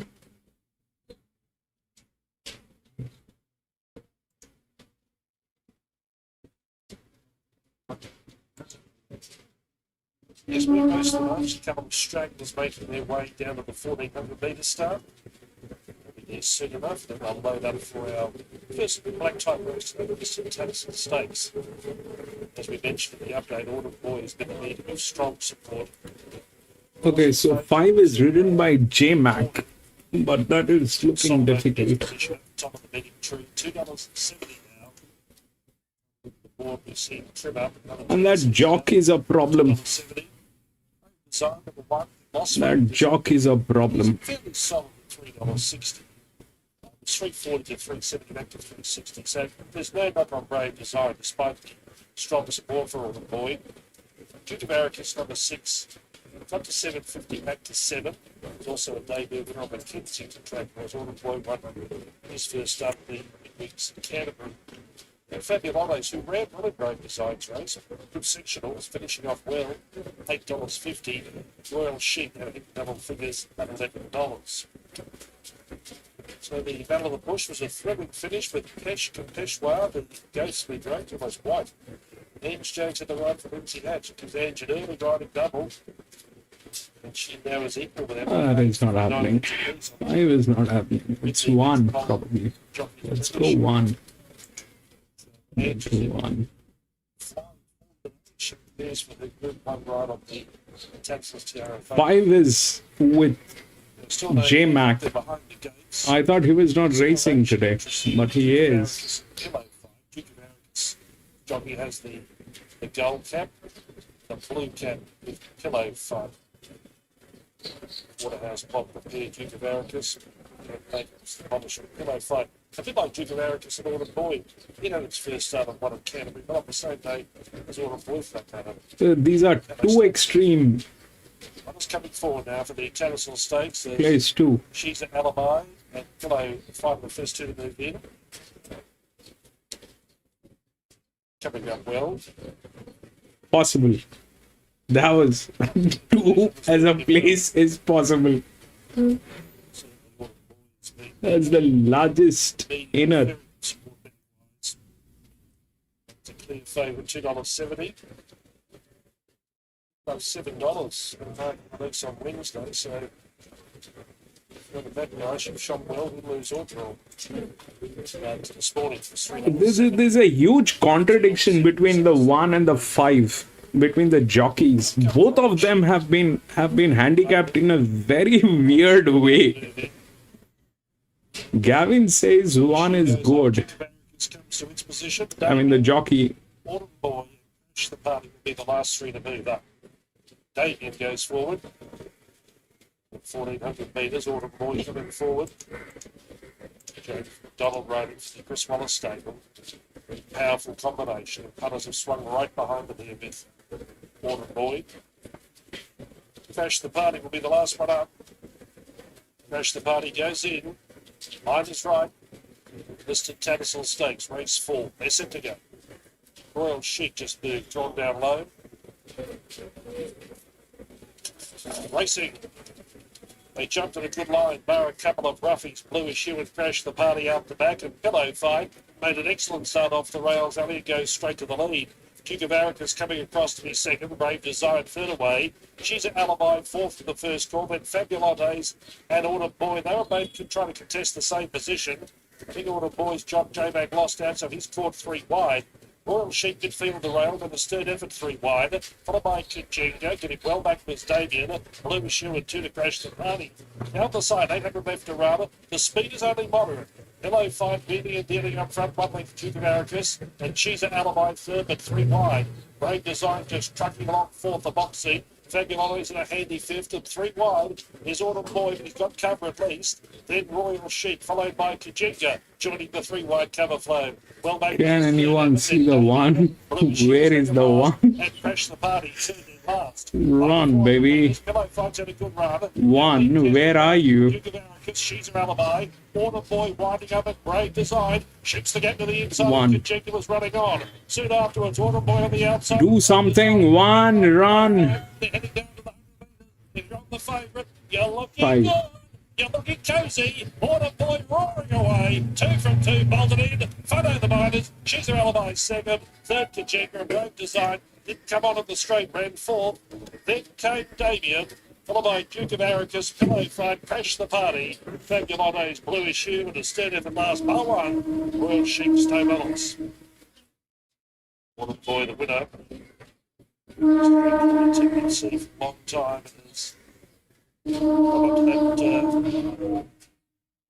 Tip to win. The 9 got through. Carnival generally 5. 1 is 4. One for the future. It's one. No uncertain that the 5 Orton Boy, James McDonald from Brisbane.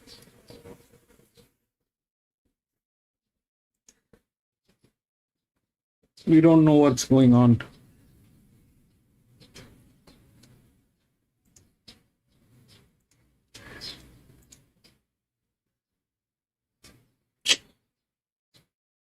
Back to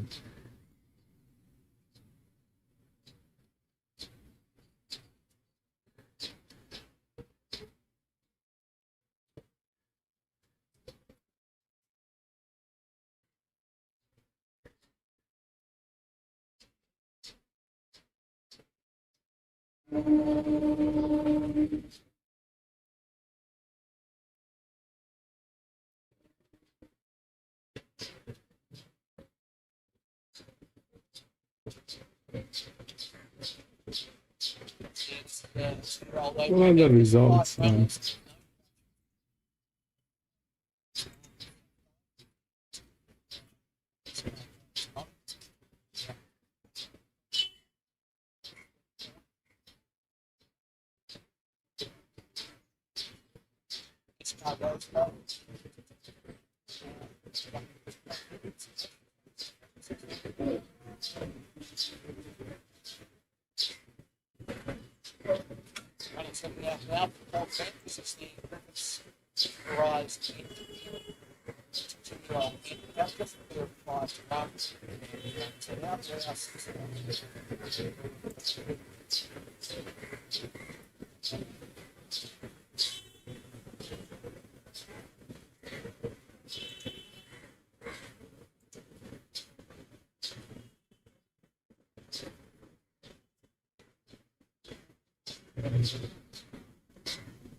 If I won't, we'll go to the next and see what's going on.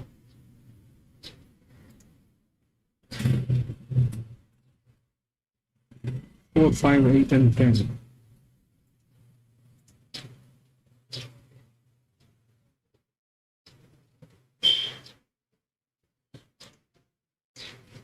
One, 2, 3, and 6.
Five, 11, 9, and 1. The result is 5, 11, 9, and 1.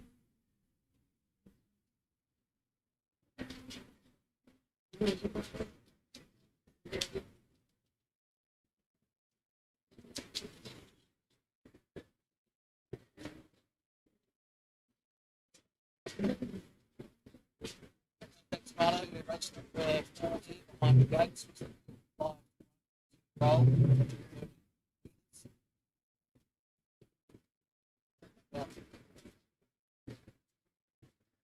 It's already racked up a 2-year-old. The others are not sure. 2-year-old. The other part of it. This card goes back. So Blake Buddy, it's Frank's boy, and Main jump plate, it's Frank's boy. So the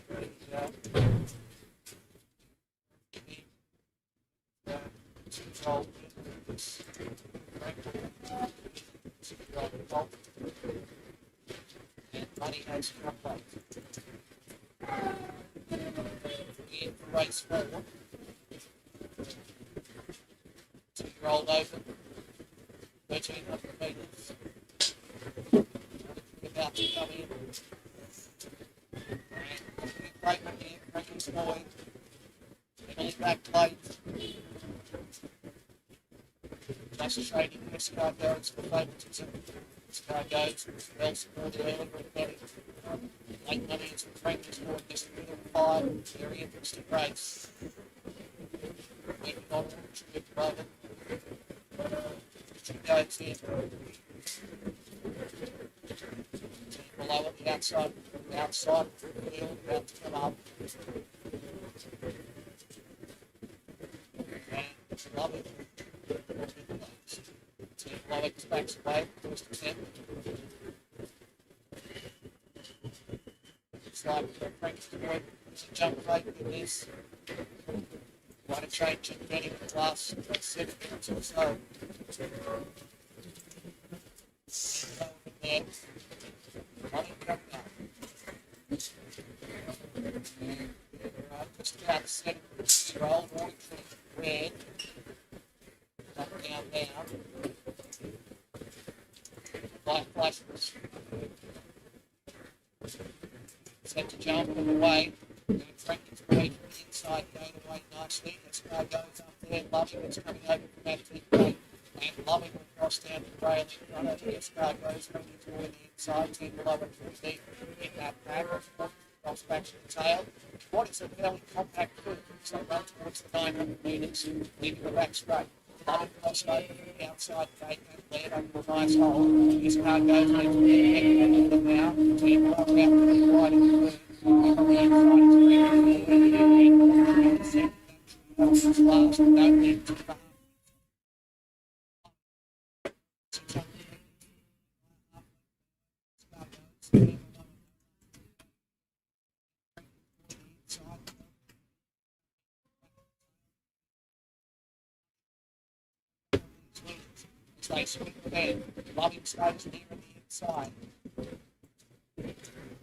Well, this is the fifth one. If you look through the odds, it's 1, 2, 3, and 6. 1 is here. That's the EW without, that's the highest spell without any pressure.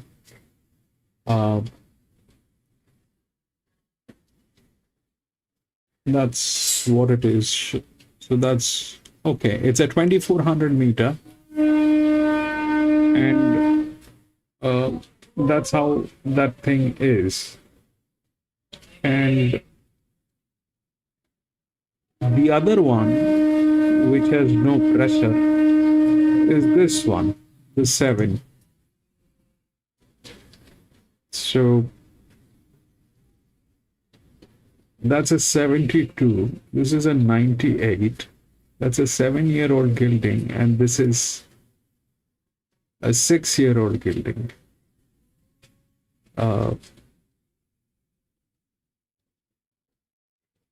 55, 6.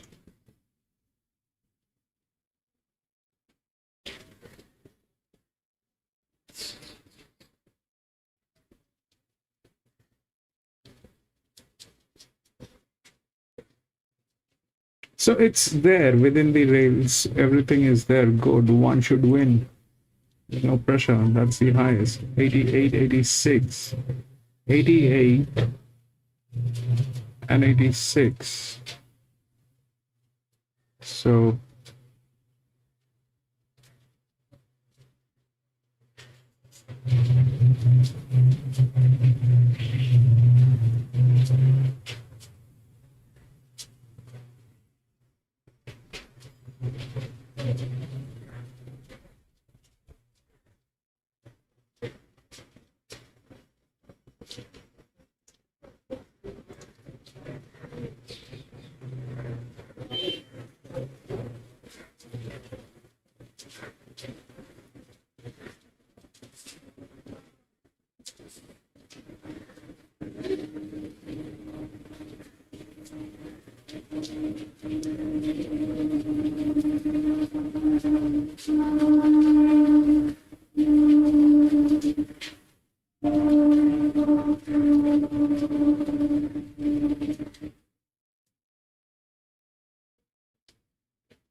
that 2, I don't know what that 2 is going to do. 22, 26, that's about 4%. Here, it is huge.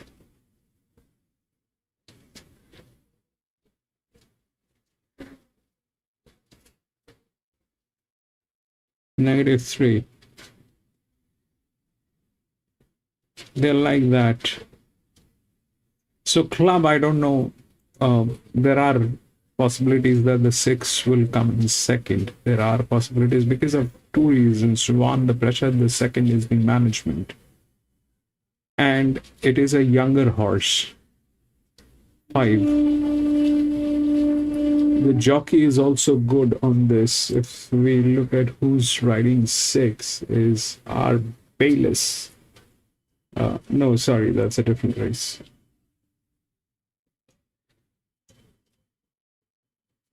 A Melon. 2 is R Bayless. 1, 2 o'clock. 3 is again handicapped like that.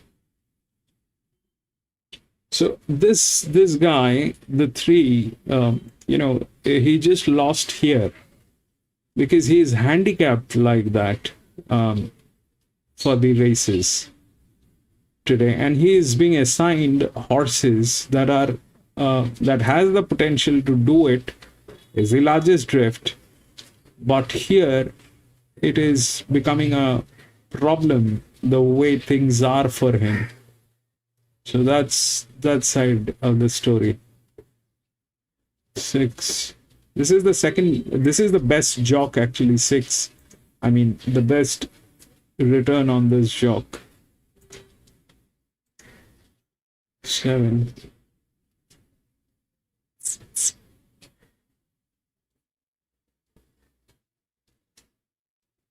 3. 43. 66. 9. We'll stick to this one, probably.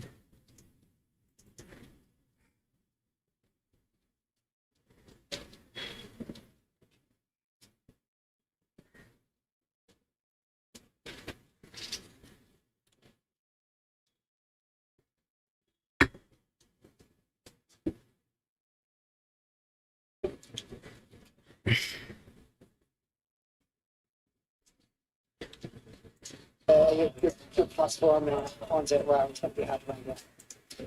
And then you've got a rotor of 650. He sits in a good place with that placing behind major and a little bit of weight relief there. You see him as a major danger? Look, he's going to be a fair way off them. Depending on the tempo, if they go hard enough, he'll definitely be hitting the line late. But just from from this game, he's one of those horses that doesn't show a lot of gate speed. What about Nick Brosnan here? Fly My Way and Outback Oval. First of all, Fly My Way. We know he races well here at this venue. He certainly does, and look, he's obviously got the 60 kilos, but he loves the track up here. And as I said, he's won 3 times here in the 6 places, and he's got to start really nice and fresh as well. All right, just looking to try and catch up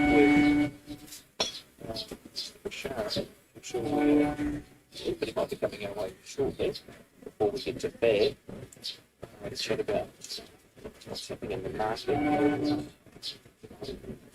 Too far away.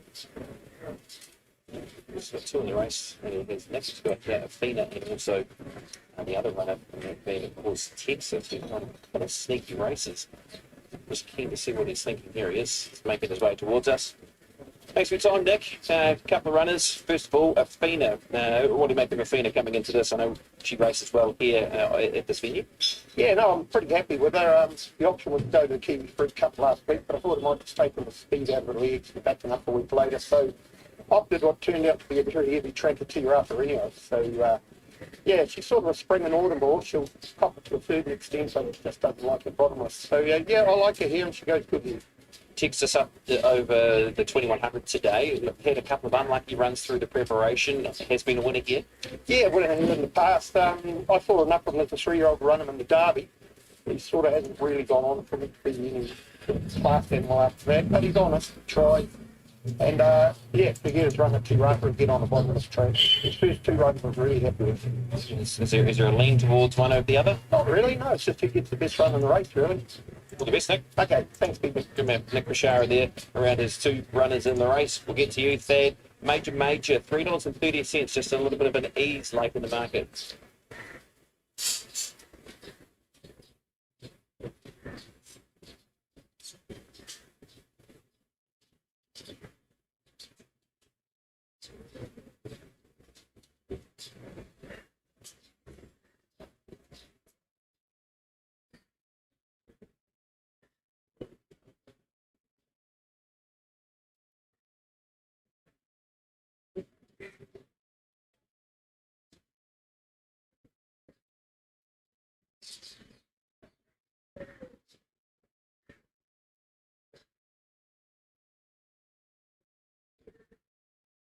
Okay, it's that time of race where others are looking to try and search for something in the each way bracket. For you, Lee?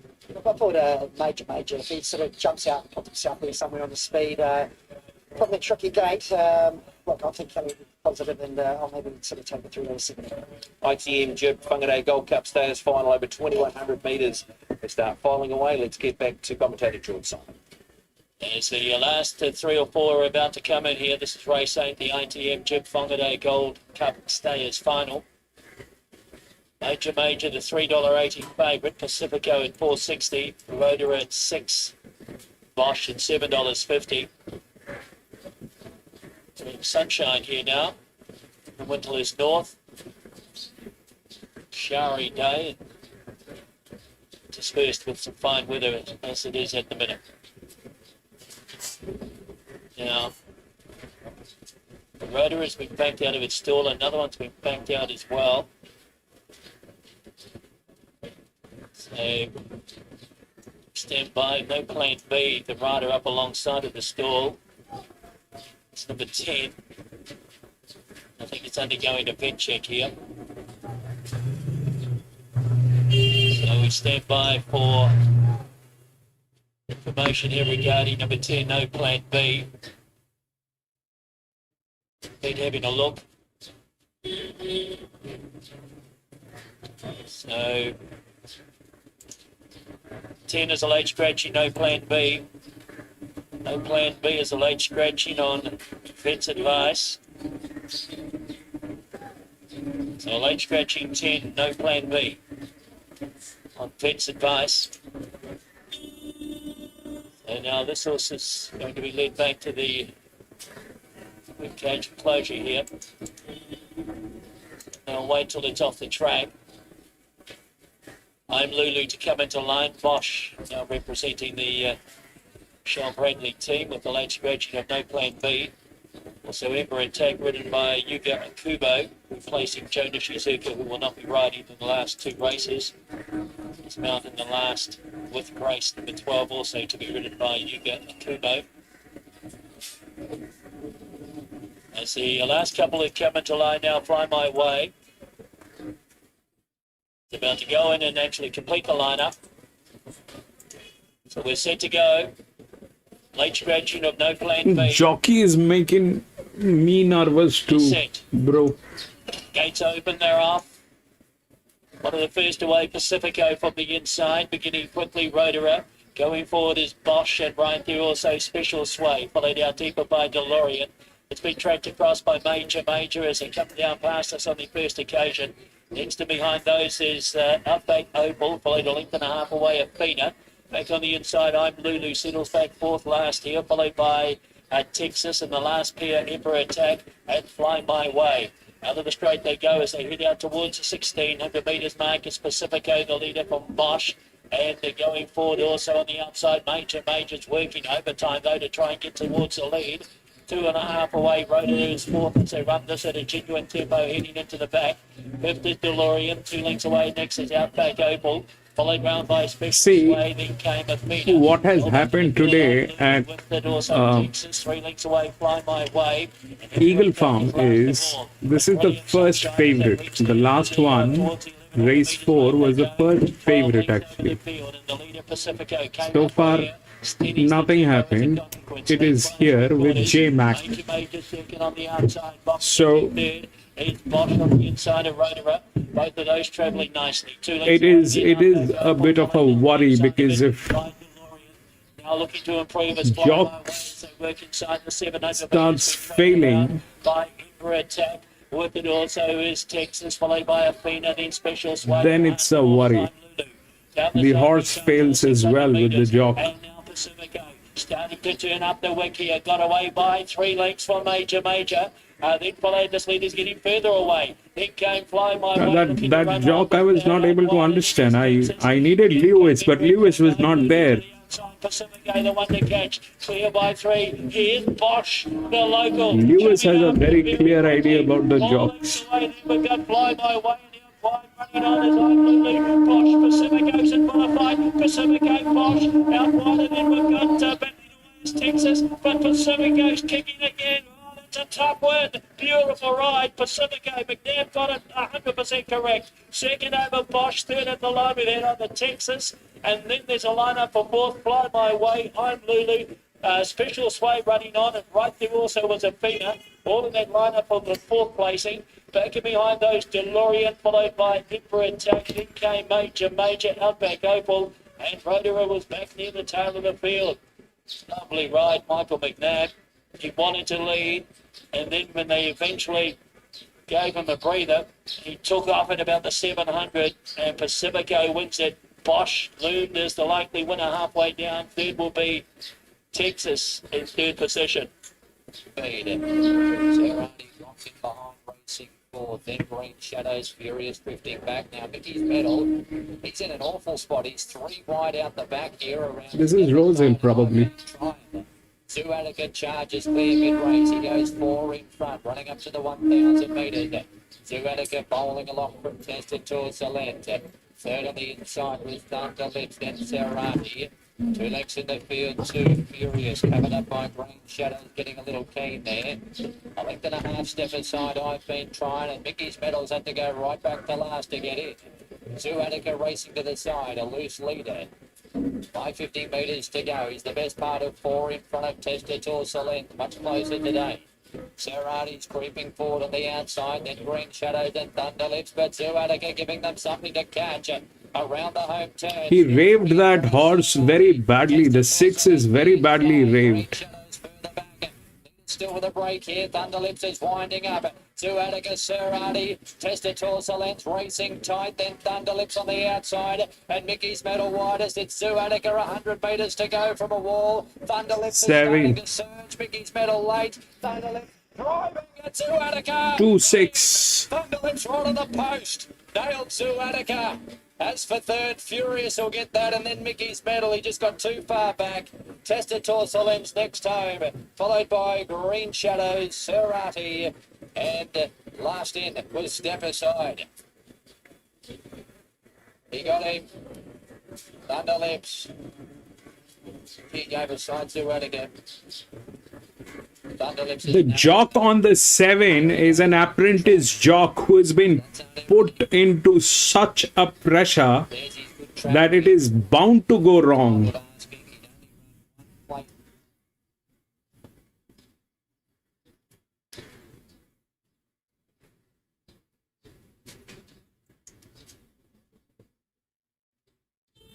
That is an absolute disaster.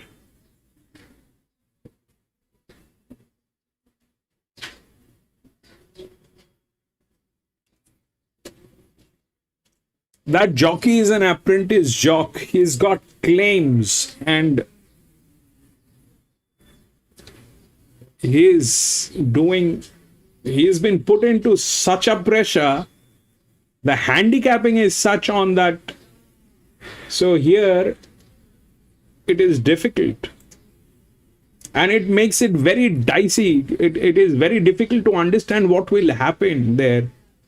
Because he's got the handicapping, but he's an apprentice jock. The chances are no, but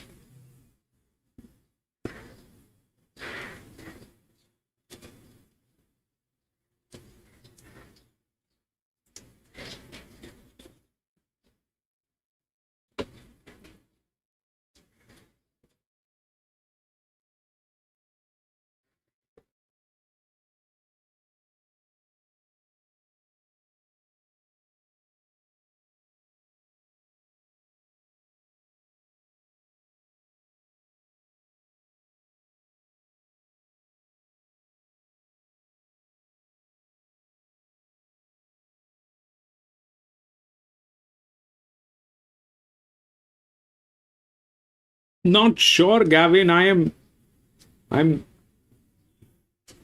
know what to say.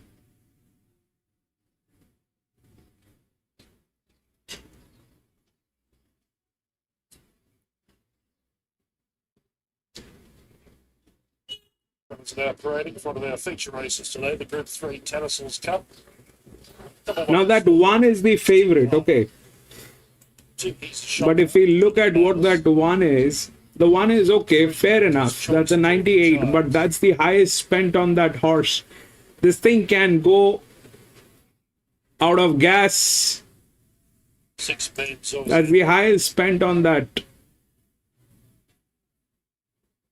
This thing can very well go out of gas.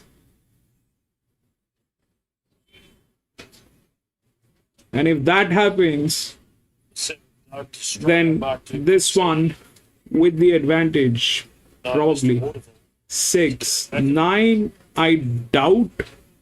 The runners, Sir Luke at 310, needs a shot at 460. His choice has been heavily back now, 350. That's the largest in that case. Dark Destroyer 26 and Mr. Waterfall $6. Then let's If that thing goes 5 minutes until the Lee, I am not sure, Lee. It is playing very weird. It is playing very weird. One,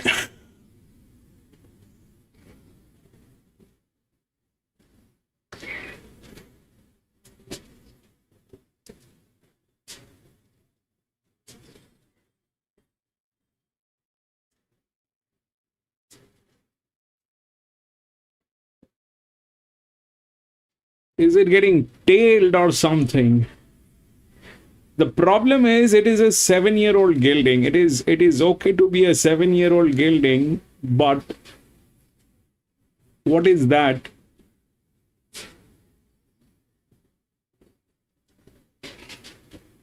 Nine. Is that a 9 or what? Man. 1 is getting tailed. 1 is getting tailed. That's a 7-year-old gelding getting tailed.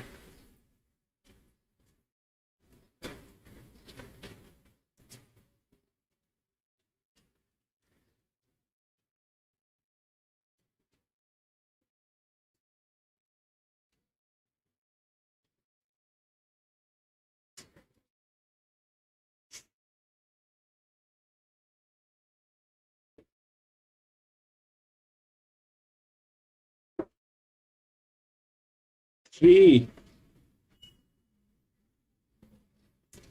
is again with that guy. I don't know what he is capable of doing.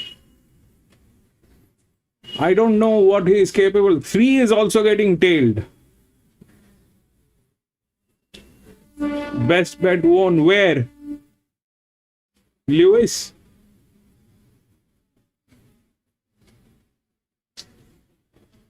Three is also getting tailed, and that jock is handicapped in a very bad way. This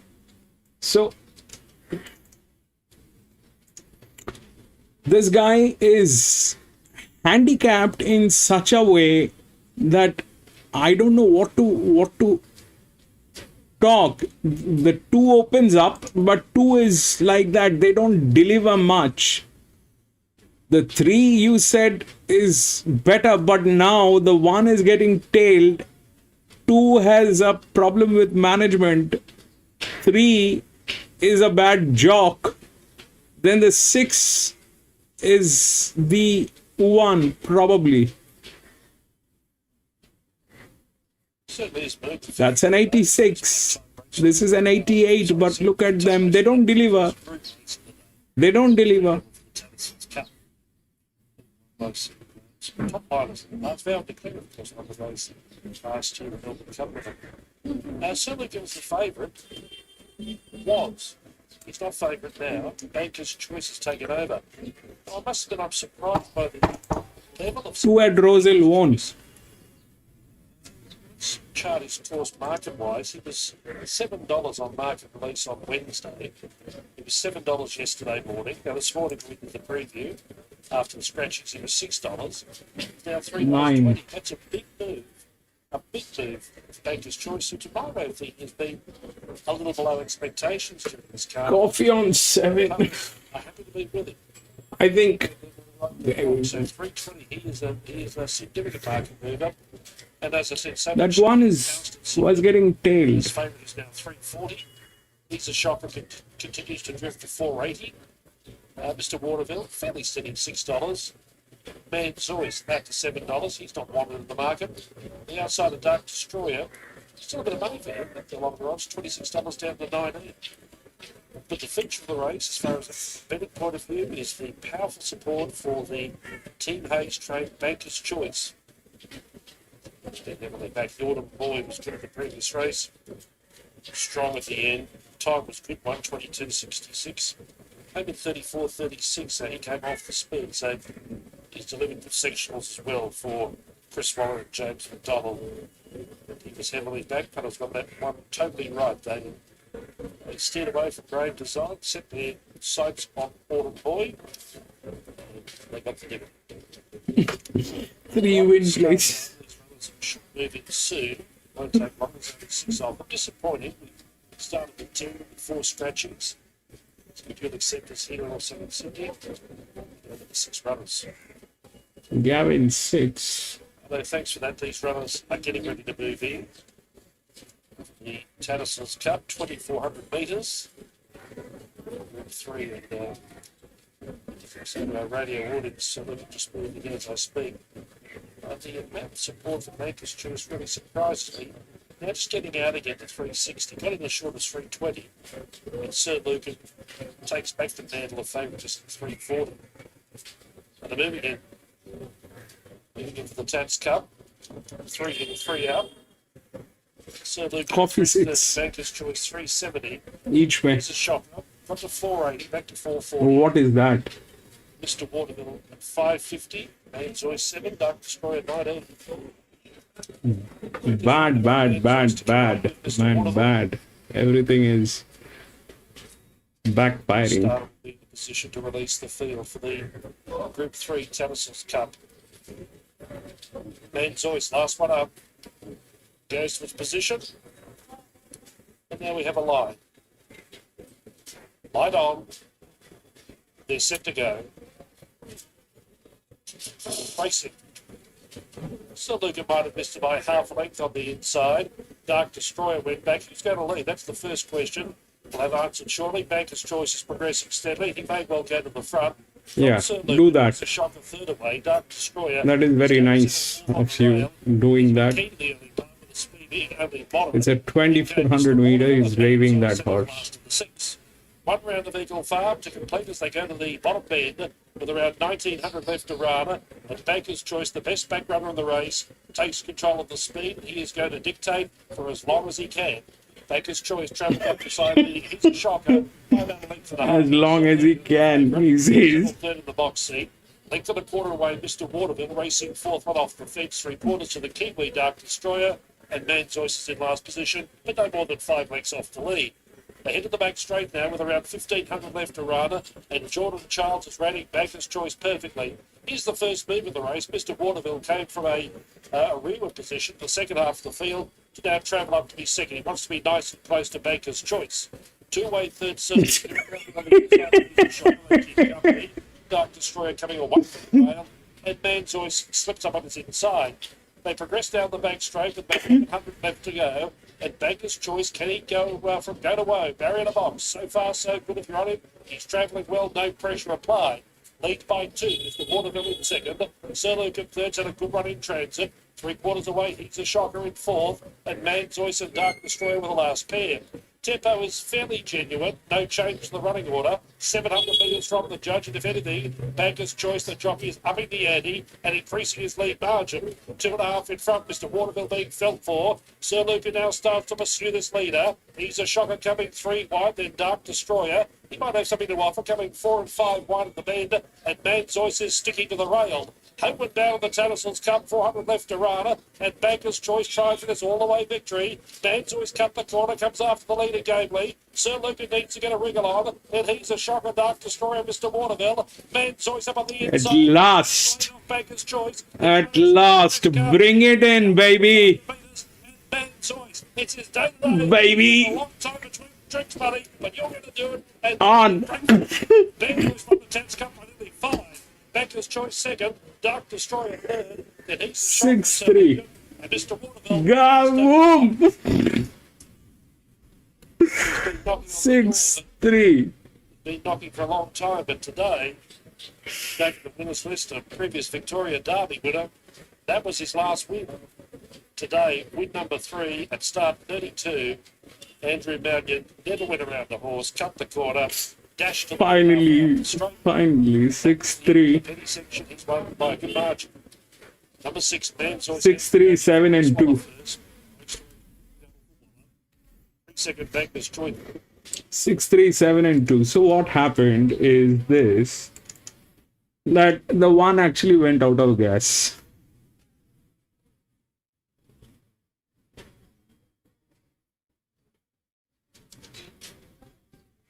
6 was the lowest. 9 actually was the lowest. But that was difficult to believe. 83. 6, 3. 7 was 0. There was no fall on this. 7 was 0. But it was a bad, I mean, out of all this was a bad horse. This would have been a remarkable horse at Hawkesbury. But here it is the worst one. So this went. Then 637. 637.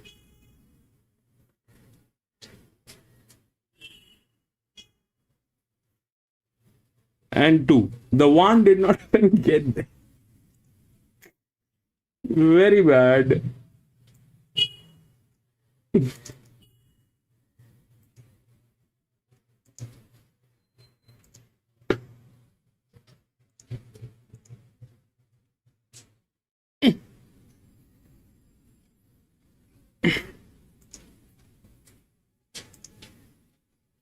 Okay, that was the first win. Okay, that was the first one that actually worked. Oh. No scratching. 3, 8, 6, and 1.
Putting in coffin.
Coffin, I'll put coffin.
Three is with J-Mac.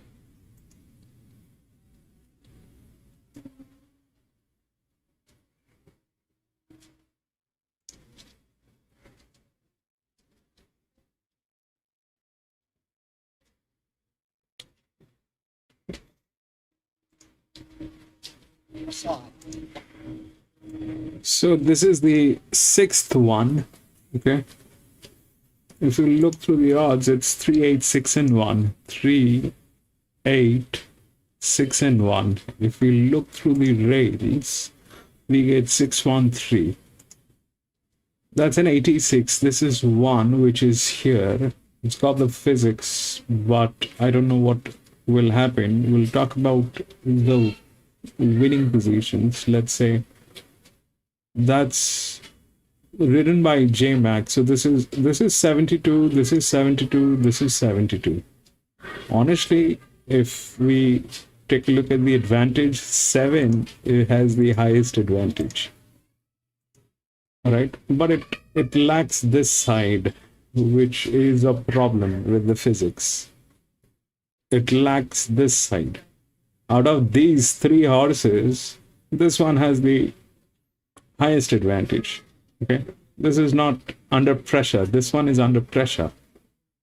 Both of them, all of them are 72s, and this is probably the highest burnout on this that I can see. 3 is also, it's at 2100, so burnout is going to matter. This is also like that. Like 7 has the lowest burnout rate. But this one is out of physics, and 3 is ridden by JMac. So JMac will do what JMac does, and it's a very good hand. It's a very good hand. The 6 definitely has the rails, and it is an advantage. So 3 and that's there. 8 looks difficult from there, because the rails will matter, and we've got them 3, 6, 1, and then the 8 is here, wherein the rail support is pretty much here. This one has a physics, it has got JMax, so I don't think this is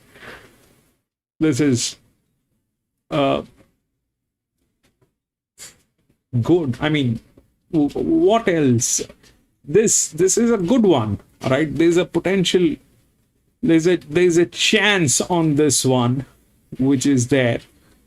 Okay, there's a chance on this one, but it lacks the physics. And the jockey is, who is the jockey on 7? Jay Collett, who is a good jockey, we know, but he's been handicapped weirdly. Here.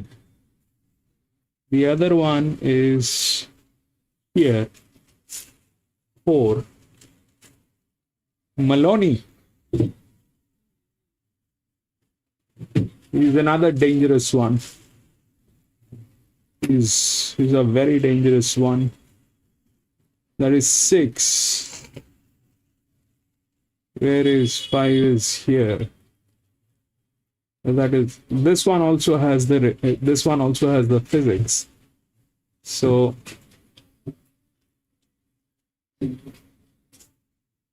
27, 46, and that's the second linear. It'll take it out. JMac. It's a very long straight line. It's a second linear within the rails. Management is superb. JMac is riding. Handicapping is good. This one is difficult. This is good. Plus JMac is riding. What can possibly go wrong? This is a very high burnout. This is small. Then we have the others which are there, and 8 comes 3, and then 1 comes here. So here, what else? 2, 11, no, 43, 10.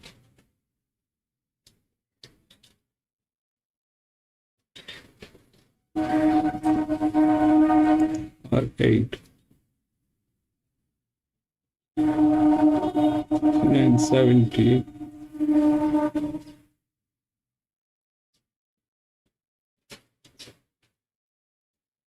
10.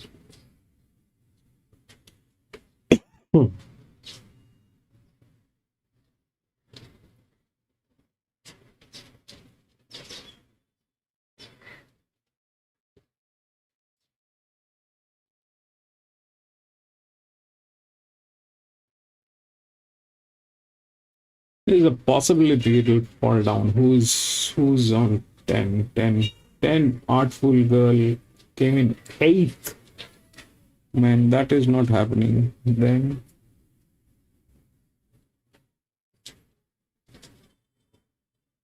2. 11th. 9. 6. 4. So from here, the lowest spent is here, or is it here?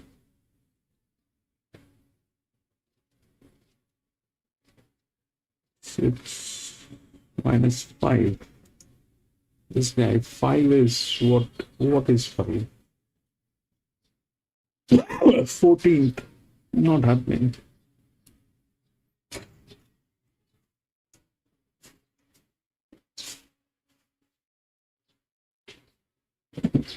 Eleven is not happening. 2 is not happening. Probably 9.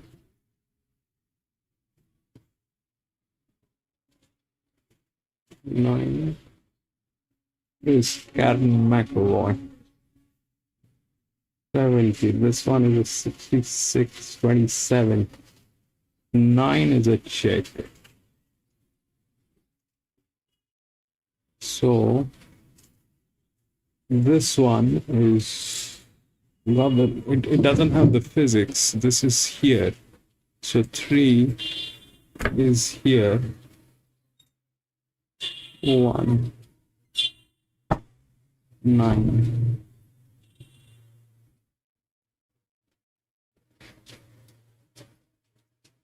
Weight number 10.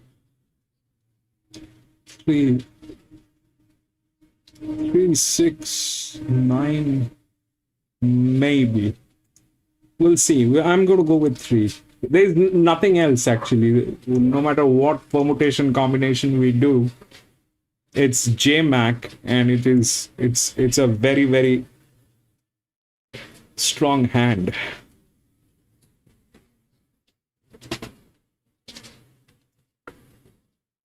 8 Rosehill. Is this Rosehill? This is Rukaka. This is New Zealand.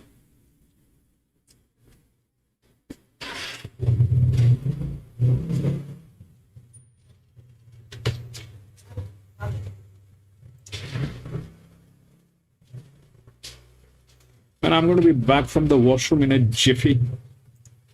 Gates open, they're on. First away with Ella Reach from a wide gate. Arabella goes forward as does Time to Play the Game. Kishkar came out next. Lead the way behind those. Shocatilla tap over on the inside. Followed round in by Permissive. With them also is Superfly. Followed by Electric Dream. Kicking back in the field with Grace. Well back also Urlak. Jamaica Farewell. Richie's Dream and Reinstatement, the last pair. Down towards 1100 metres mark they go in the last. And the pacemaker here is Time to Play the Game, and Nick in advance of Ella Reach.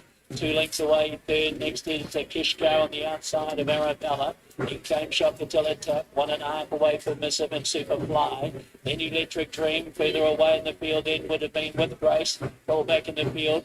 With it is Richie's Dream, Jamaica Farewell, Urlar, and last of all is Reinstatement, 10 off the leaders. 700 metres to go in the last. Ella Reach made the lead. Kishkar goes round on the outside of it. 2 lengths away and behind them, Time to Play the Game from Arabella, then Electric Dream. In that group also now as they jam up coming towards a home turn. We've got Shocatilla Tap over on the inside. Quieter than Ular, looks to run on as well. Further back Permissive. Homeward bound now, 300 metres to go. Electric Dream ranged out to take the lead. Coming up to it is Richie's Dream on the outside for the locals. Coming through nearer the inside also we've got battling away Kishkar as they head down to the 200 metres mark. Kishkar tackled down, coming through. Superfly's charging, so too is with Greater than a winner. Look, Reinstatement out wide. Richie Street still in front. Reinstatement out wide. They hit it too. That's close. That's very close between either Richie's Dream or Reinstatement, who had the angle in its favour. Right there also Superfly with Grace and Jamaica Farewell. Kishkar. And then came Ella Reach to get back to Time to Play the Game, followed by Shocatilla Tap, Arabella, Electric Dream, Permissive, and Urlar was pulling up quickly after the line as well. So wide apart here. The angle will favour the outside horse. Don't ride off the inside horse. How's that for sitting on the fence? So we'll do the replay. We can get the replay up. See, they were coming from all over the place. Richie's Dream on the...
All right.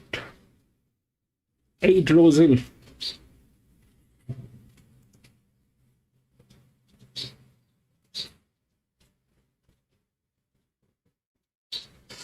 This is race number which one at Rosal? Chris, this is which race number?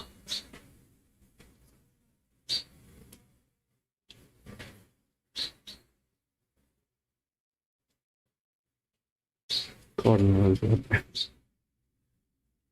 Race 7. Race 7. I don't want 10. Second down. The barrier for the stones count.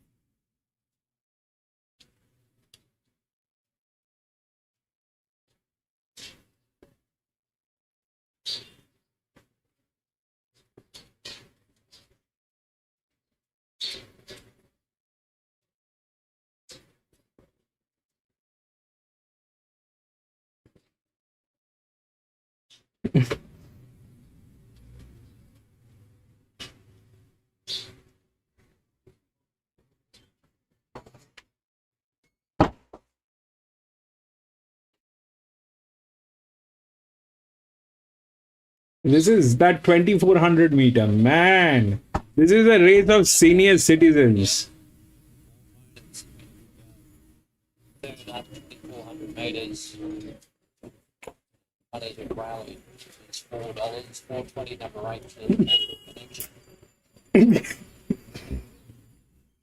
It's a 2400 meter with senior citizens. Horses on Social Security.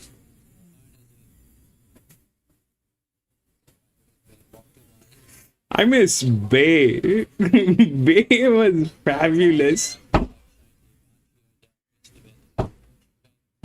Expected this race. Solid $6 chance now. Marcio Delvis. Third line of betting.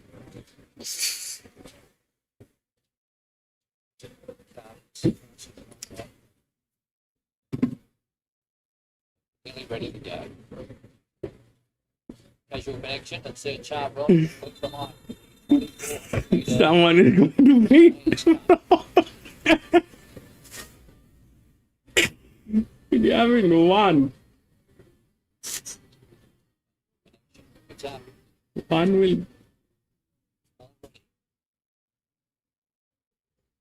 400 ahead of them. The gates open and they're off and racing now. And Hormotive is one of the best out. Showing speed is awesome. Wonder, nice and handy on the outside. Third chart well, and here comes Casual Connection. It's starting to roll down the outside as they approach the winning post with a full lap of Rosehill Gardens to go. Third chart well finds the lead. Comes down to the rail and shows the way from Casual Connection. Hormone has ended up in a great spot. He's third with a bit of cover as they go into that first bandit and head up past the 1900 metres. First hand back on the rails, then came Marcio Delvis, 3 horses back on the inside. Followed by Awesome Wonder. Straight Caster allowed to find his feet in the last one. The leg line. Straight run there down to point the mile.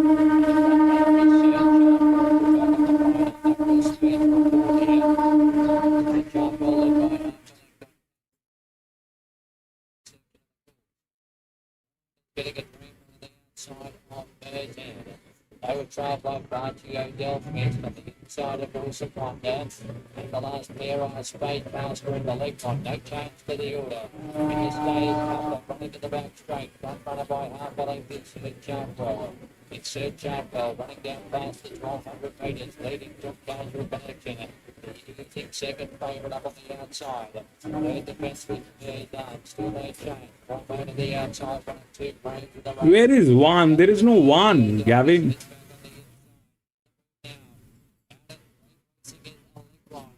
I can see a 7, I can see a 2, which is running now.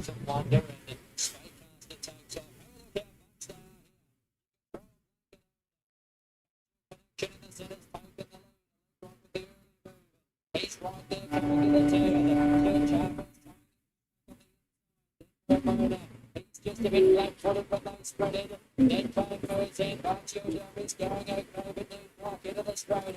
Casual connection first behind. Sir Chartwell, more motors running on.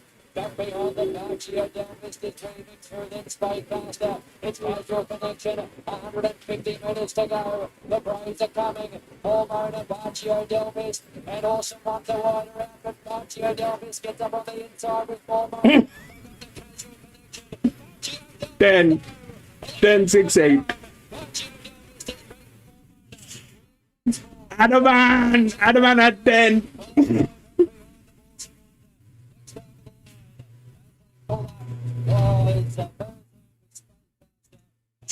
That's a 7-year-old mare. I went to.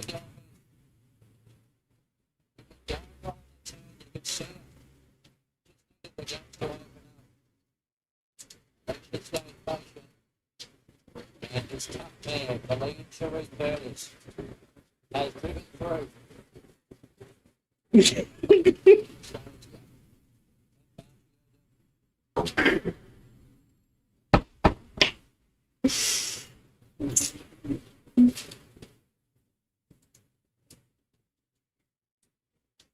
No, Arman, don't ever suggest that. No, you play the game. People will follow you automatically, but never advise that everyone should put all their money. If something goes wrong, they will not be happy. You're fantastic, Arman. You do fantastic job. Keep it safe. Keep it safe. If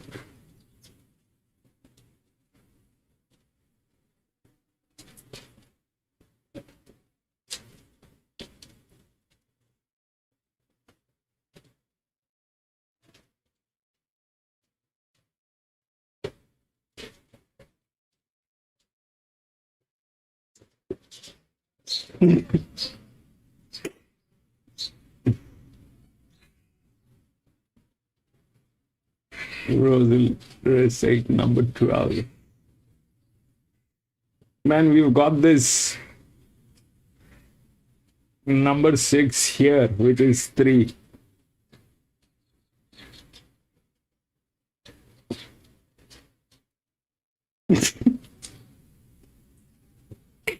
Man.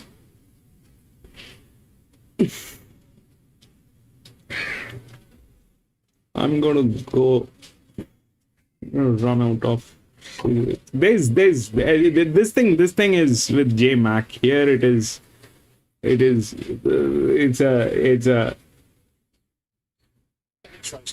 probably 3 and 6. This to the bed. 21 metres. Fillies and theirs. To see the start here, right in the home straight to the mini post. Leading them out is number 1, Paul Fortunatus, Tim Clark. 2 Osmos, Regan Bayless. Or probably 3 and 7. Number 3, Mayor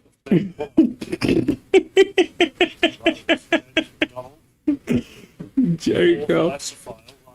That 5 is getting tailed. 5, Kitty Rose, Chad Schofield.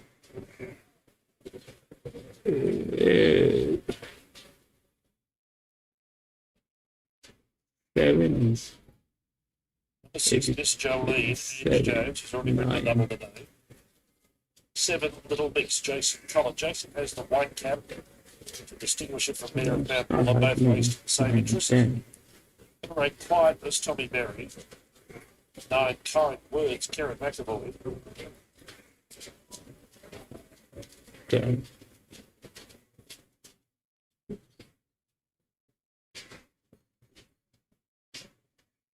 10, Artful Girl, Jake Goffman Chester. And 11, Lacometer, Mark Duplessis.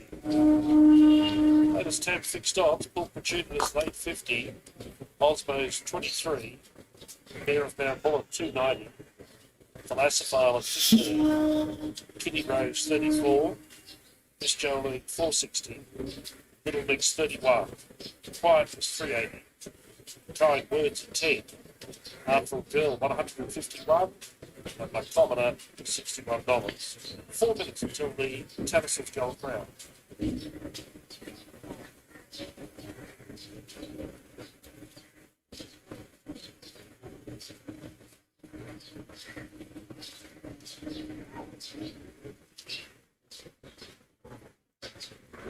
Yeah, you give J-Mac a kind of an opportunity like this, he will knock. Yeah, this the 4. The 4 is with a very dangerous guy. I know that, Ironman. That 4 is with a very dangerous guy. But it's a 6-year-old male. Let's see. The 4 is we've seen that.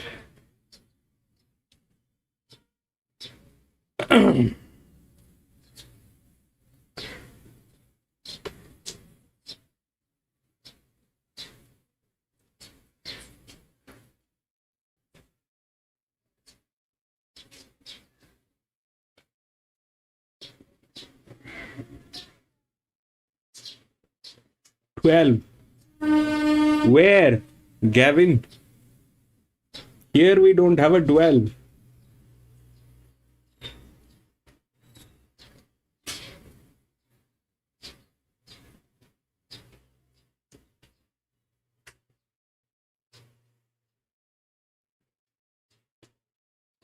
Here the 12 has been, there is no 12, got scratched out.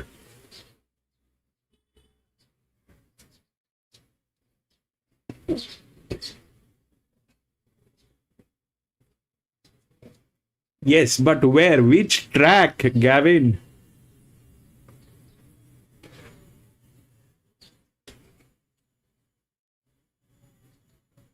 Eagle Farm, Rose Hill.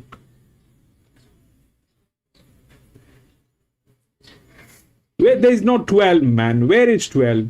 There's no 12. 12 has been scratched.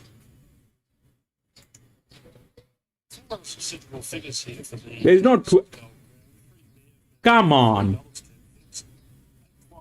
Just the best back row. We got. Where is 12? On 6. What? You're looking at a wrong page, wrong race. It happens to me. There's no 12. 11 is the last one.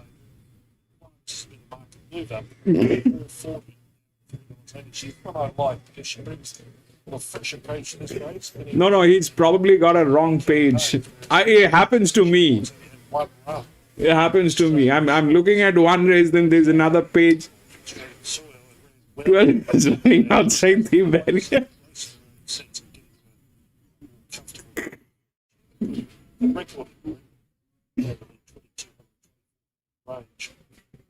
Start right at the home straight here, about 50 metres from the winning post. We don't often have 20 metre races. In fact, it's a rarely distance. Count on one hand, but gives those who know a great opportunity to get up nice and close to the barrier stalls and watch the horses behind the gates. They're moving in and then break from the gates. The weather has really turned the corner. The crowd is left in the million. We are bathed in brilliant sunshine for the farm.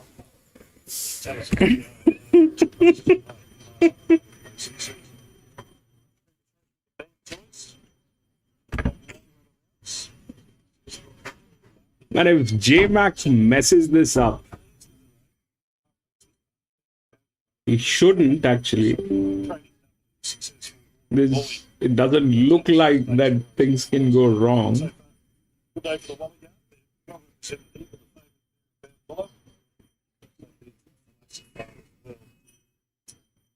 in even the favourite come up with Miss Joel to be the first one. I was looking up now for the Tattersall Gold Crown. Just to the event. Joel was moved in after the bell goes up. White is coming in.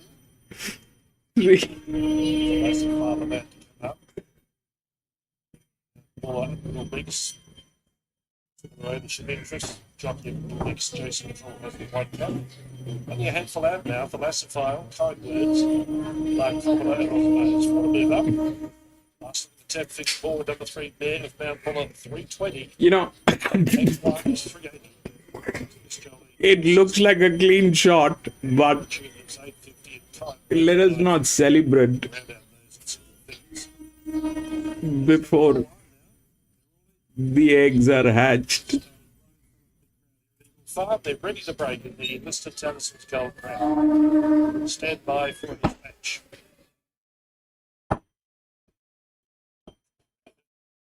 Crash back, they're racing, and it was an even line out. Come on. Riders and Kitty Rose were the first two to go. Miss Jolene began well. Riding Paul Platoon for speed, as they are with Kind Words, and Osmos right off the track as they hit the first bend. Drifting back in the field was Bear of Mount Buller, then came Lycometer. The Lassiphile third last away. Second last was Artful Girl, and drifting out to the tail was Little Mix. That's the first call, 1,700 metres from the judge, and it's Kitty Rose in control. Osmos comes across to be second, trailing by a length, and 2 to 4 3 and was the 6, Lombax 4 all in. third, securing the box seat. Nick away fourth was Kind. 4 Keeping company with Miss Jolene as they is a maybe thing, Araman. 4 is a maybe. Second half of the field. Here, if J-Mac messes this thing up, then I don't know what to say. And that 7 is running. The 7 has more advantage than any of those two. Getting a great trail in second. 2.5 away third. The 9 and the 8 and the 3. To Miss Jolene, midfield inside of Paul Gratuitous. Pace is genuine, no change to the order. There of Mount Buller about 6 or 7 off the lead, outside of Lycometer. Then to Lassiphile, Little Mix, that Artful Girl. Down by the 800 metres. They're on the Man, I made a mistake. This is a 2100 meters, so the rails will not matter. Give it every chance. Then came Kind Words. Miss Jolene near the rail, just needing some room to move. Paul Gratuitous yet to make a move. Then came Bear of Mount Buller. She begins to travel to the picture. Man. And say 6 off the lead. J-Mac. Straight. Then Lycometer. J-Mac. Little Mix and Artful Mr. J-Mac. With a bit of a kick in the straight. Please don't do this to us. And Kind Words trying to loop wider. Miss Jolene near the inside. Bear of Mount Buller battling steadily. I don't believe this. Where is he? Comes after the pair. Kind Words out wider. Down below the Miss Jolene. 7. Kitty Rose in fourth. 7. 6. 6. Buller did nothing late. Then and a long last was Osmos. Miss Jolene taking him after the Ipswich Cup last Saturday. 6, 8, 9, 5. Happy? Shaping as a day for this young lady. 6 races down. 6, 8, 9, 5. Miss Jolene with a great trip. Didn't go round a horse. Cut the rail. Straight to the line. Trainer Kelly Schmidt. And Darren Wilson.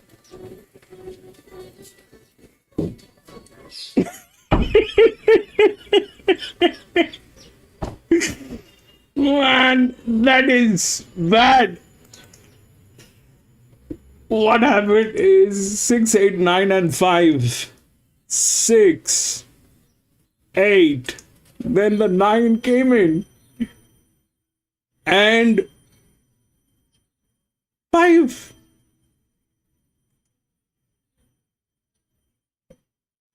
Three was nowhere.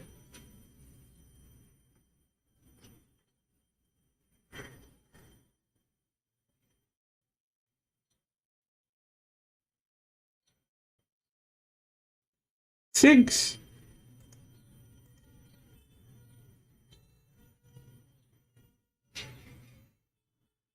That's the highest spell. No handicapping on that. There's almost nothing.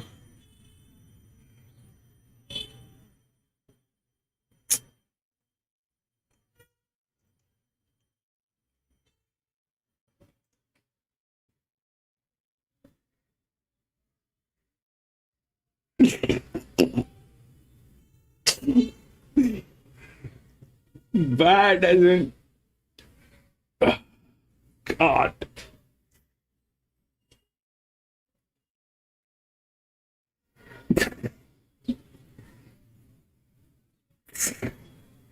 You had what, Atoman? You had 12 is running outside.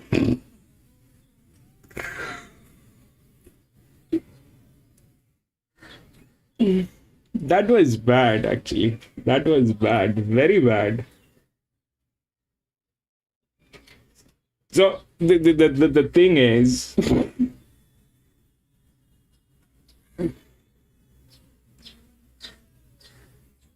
it is a very bad thing that happened right now.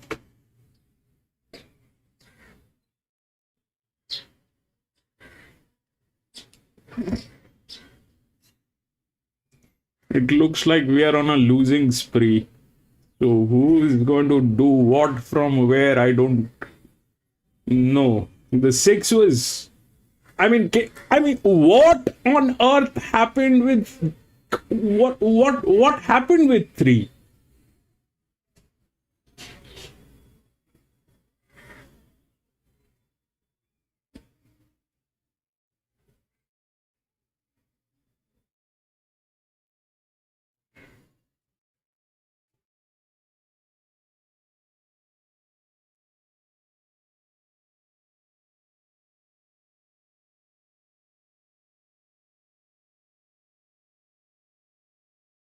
He just stopped running.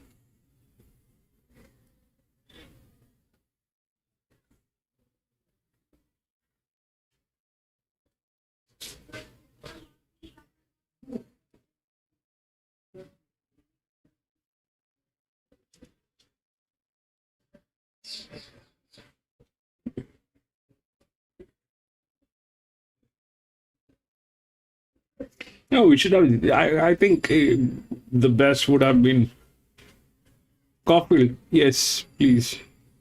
See.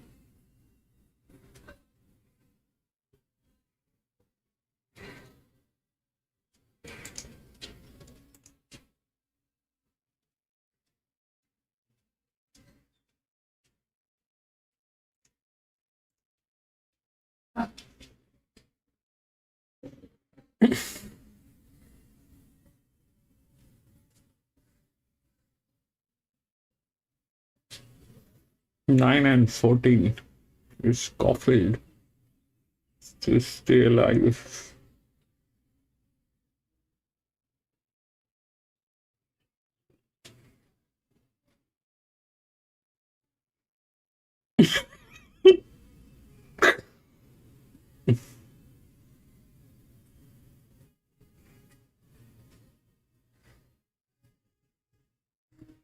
Seven, 14, 11 for Caulfield.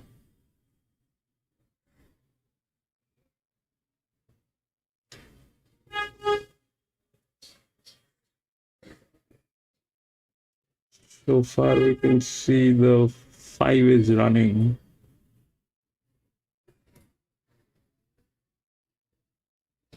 That's a very bad reception there.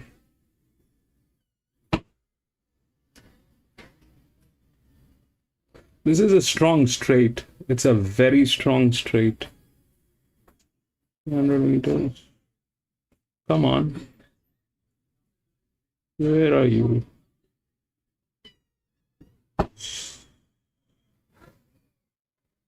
Seven, 3.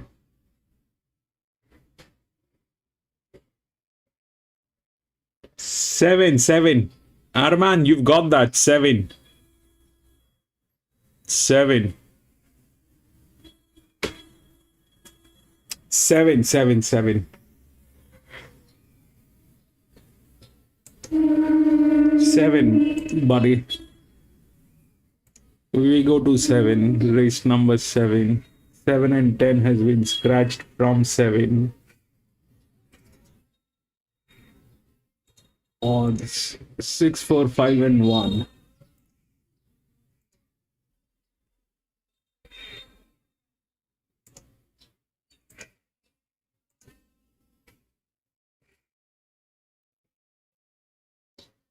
PC! Welcome back, race 8. Okay, we got the 7 to deal with first. I don't know what to do. We'll take the 6.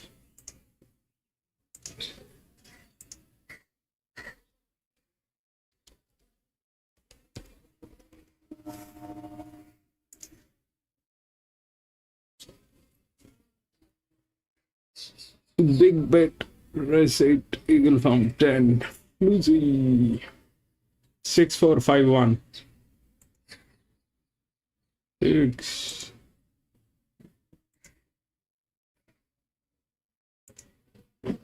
4, 5. And 1. Yeah.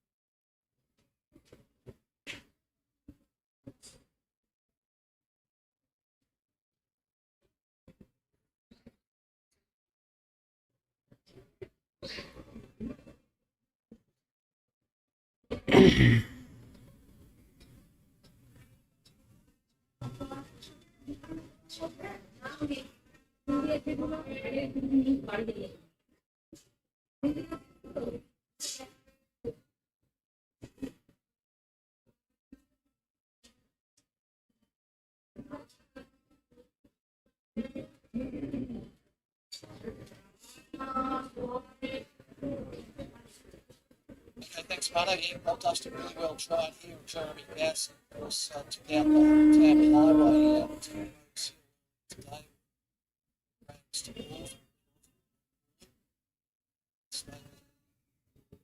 To back that up, the rock dust to take this out to the red rock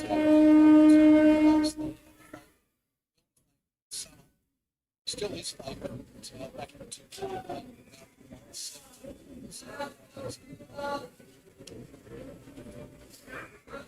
coming in now for race number 6.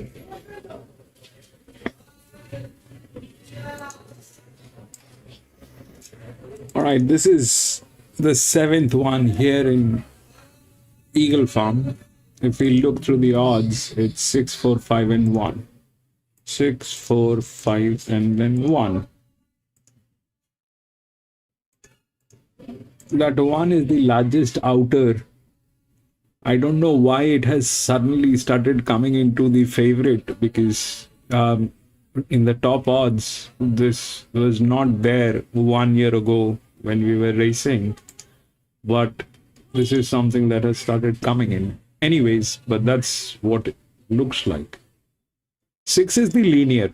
Coming from gate number 13, it doesn't have this side of the rails. That's the highest spell. But this is a 474, so this is welcoming someone. The 4 has both sides of the rails. It is in a much better position from this one, but this is again a 4 figure. So there comes the 8. That's 98, this is 97, and that is the advantage on that horse. This one is here.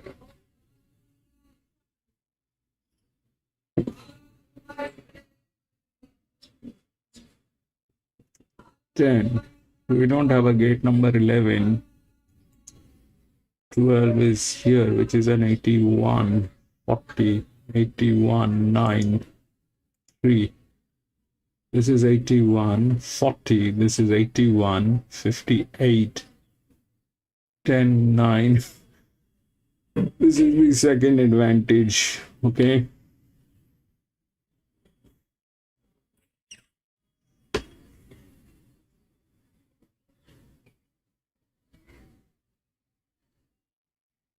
Who's riding 8?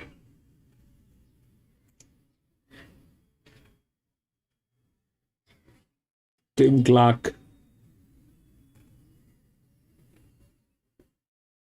8 is being ridden by Tim Clark. It came in 4th 5 weeks ago at Doomben.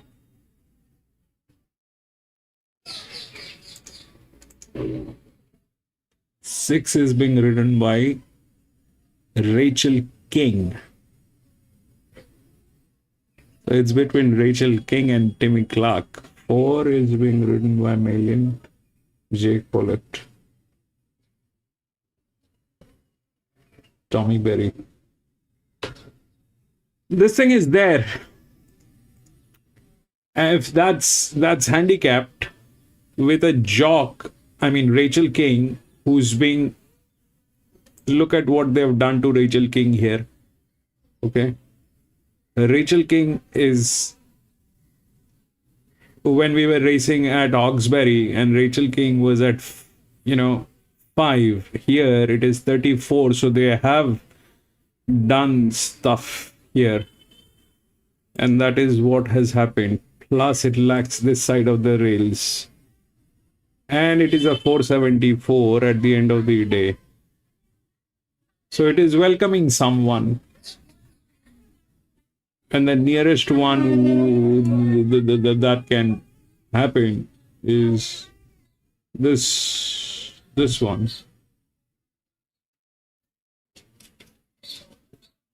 $11.91. This is 95.72. 14.333. That will not have it.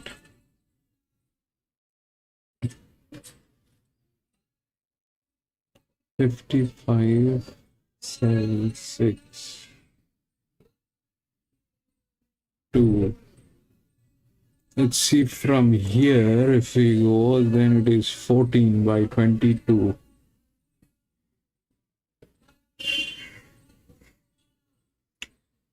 It's a huge burnout on this. This thing is probably not there. 6 is a huge burnout. 51.47. 8 probably 1600 meters. This one is, that is probably not happening. 4 is good.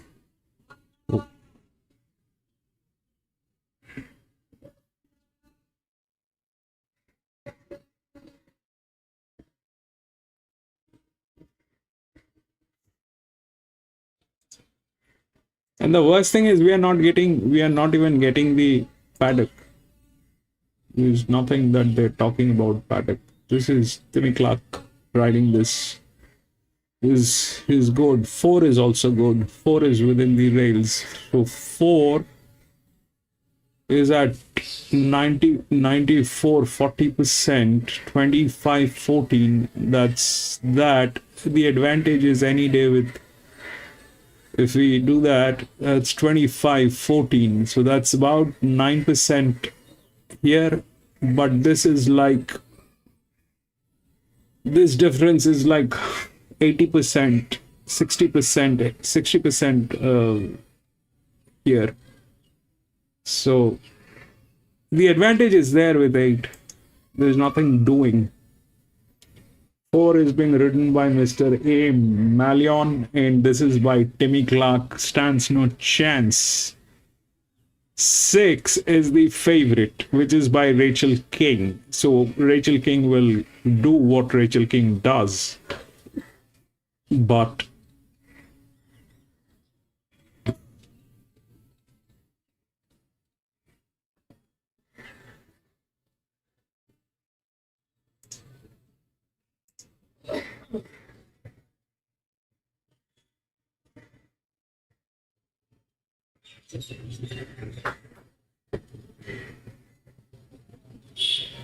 Four has better advantage. Rachel King is in trouble. But if this thing is 94.40, that's the other side. This is 54.40. This is 76.21. This one has advantage. The 8.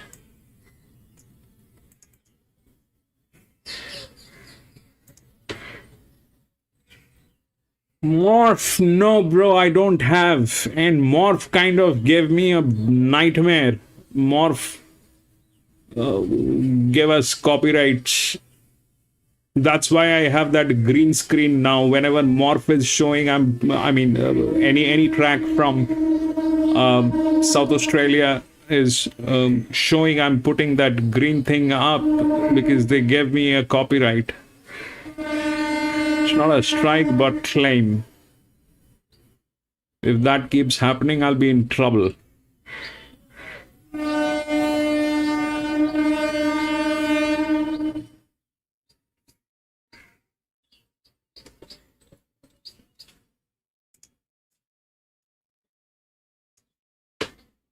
I mean, how do we race without the feed? It's no fun without the feed. And if we, I have mentioned it boldly in my description that we don't own the feed. Please don't treat us like we are stealing something. We're just using it as a fair use to do what we do.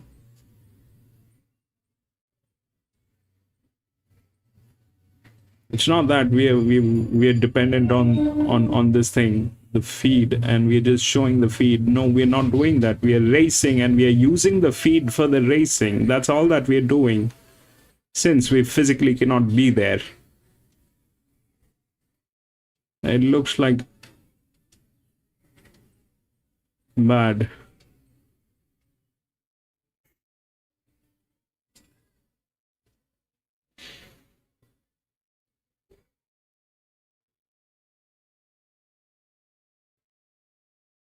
And what is this new thing that has... Are you guys getting any commentary from the track? Because I'm not getting any commentary from any of the track.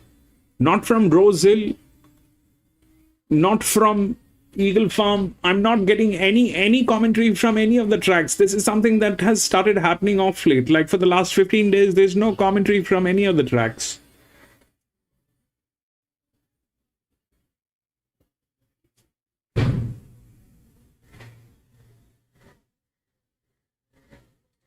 I think they've all gone for holidays. This is the time they go for holidays.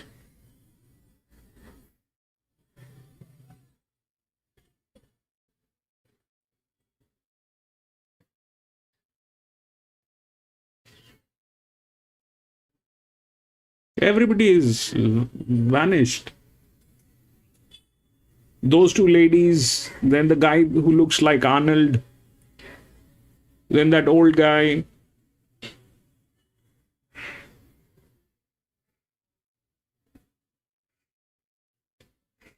What is wrong?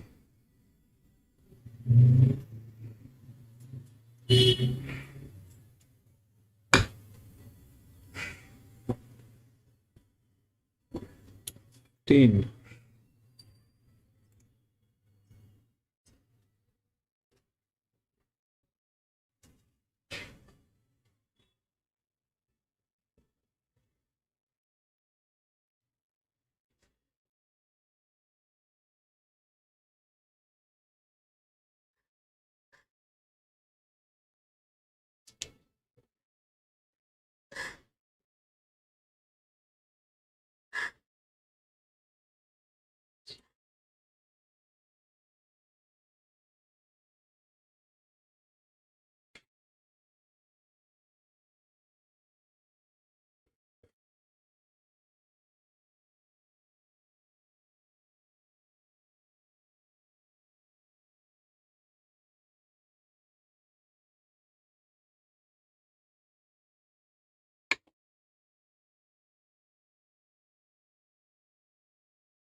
Rosal Show 12.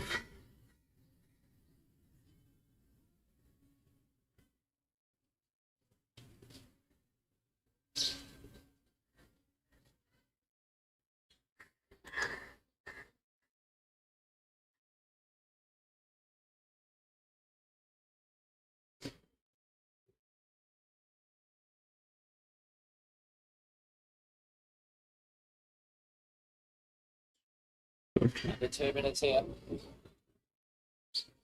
At the start.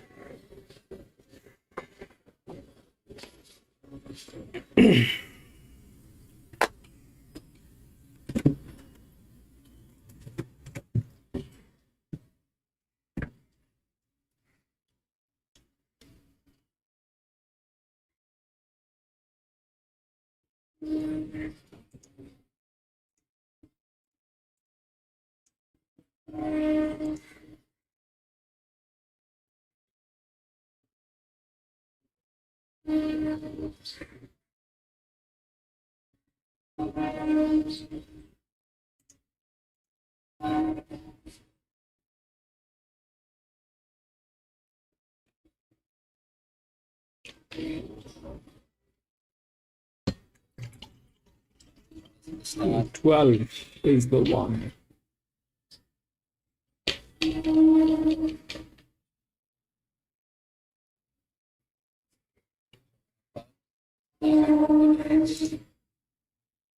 Feedback.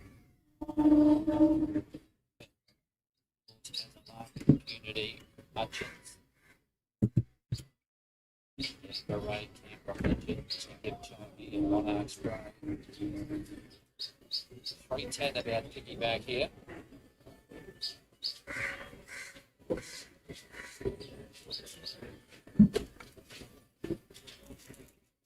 I like about the setup, piggyback in this race, third up, barrier 1, 6 metre rail, 1800 metres. The boxes. Cadillac goes in. He was like this last start at Canterbury. Well set up too with 3 runs back from a long road. Is the joke coming up? Mr. Kipchoge. He's in. Canberra Legend breaks the line. They're set. Off and racing. Favourite piggyback, barrier 1 got a fair start, but uses its draw to muster up Federer handy. 15 looked very beautiful, PC. It's a very expensive one. And it is running, it's the grey. It is a Gambara surging forward to lead Monarchs Spray on the outside. Mr. Kipchoge takes the trail third, Pure Alpha is fourth. Then piggyback lying midfield of the rails, a length and a half Federer. 2 lengths Kazalaka touch keen mid-race on the outside of Hutchins. 1200 metres to go. Impunity and Canberra Legend are the last pair. Gandalf goes to the front 3/4 of a length on Monarch Spray as they run down the back section of the course. Mr. Kipchoge a bit closer today, 1,000 to go. In Pure Alpha, he's fourth on the outside. Piggyback is fifth the rails. Switches off pretty well the favourite on the inside of Federer. A length and a half to Getting Hutchins. nicely back. Impunity and Canberra Legend. They rolled along a bit here. Gambara shows the way. Monarch Spray on the outside. No, that's 12, which is leading now, I Behind think. those 2 lengths away, Pure Alpha, Mr. Kipchoge. Then came Piggyback. She's just pegged away on the inside, needing racing room on the inside of Federer. They come to the turn. Monarch Spray's going okay here. The roughie, he moved up on the bridle. Went to Gambara on the outside, Pure Alpha. Then Mr. Kipchoge. Further back was Federer. And Kazalak's running on. Monarch Spray, they got to him now. Mr. Kipchoge, Pure Alpha, Federer. And Kazalak, the widest horses everywhere. Mr. Kipchoge, Pure Alpha, 100 metres to go. Piggyback's looking for a narrow gap. She's coming late. It's Mr. Kipchoge and Pure Alpha. Who wants it more? 15. The Chogue. 10 and 9. Mr. Kipchoge on his nose. Pure Alpha in a narrow photo finish. Piggyback is close up, then Federer. Kazalak loomed behind the Monarch Spray. He gave a bit of cheek, didn't he? Then came Impunity, Canberra Legend, Gambara, and Hutchins. Praise the heavens. He's won again. Mr. Kipchoge, it's been a long wait. But I think he'll get the photo. From 9, Pure Alpha. There's the photo to prove it. Mr. Kipchoge. Taylor 16, Cosmic Vega 23, Rising Pacific 440, Sabat 550, the Inflictor, a big well banked $3.80. PC 15. 11, Cranky Harry 11, Chica Mojito at 10, Captain Fental at 26, and both Ariel Dead Say and Banana Slide at $41. Inflictor's the favourite, $3.80, just under 5 minutes until the Tattersall's bar. Boom.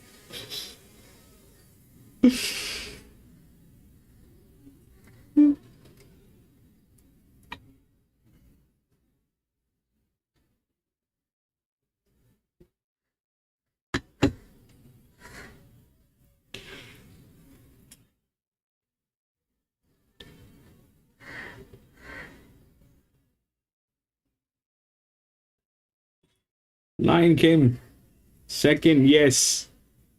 I think so.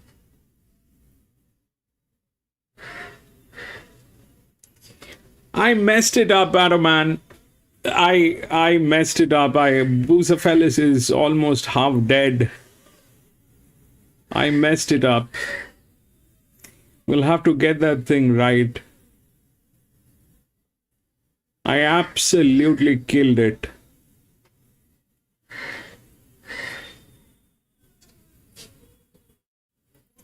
It couldn't take all that I was trying to do with it, and finally it said, okay, thank you, bye bye.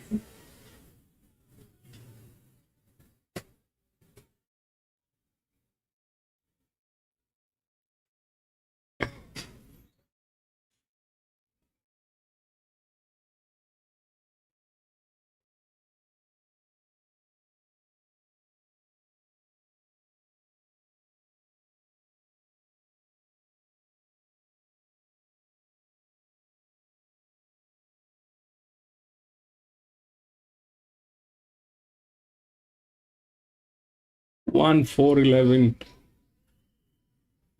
4 is better.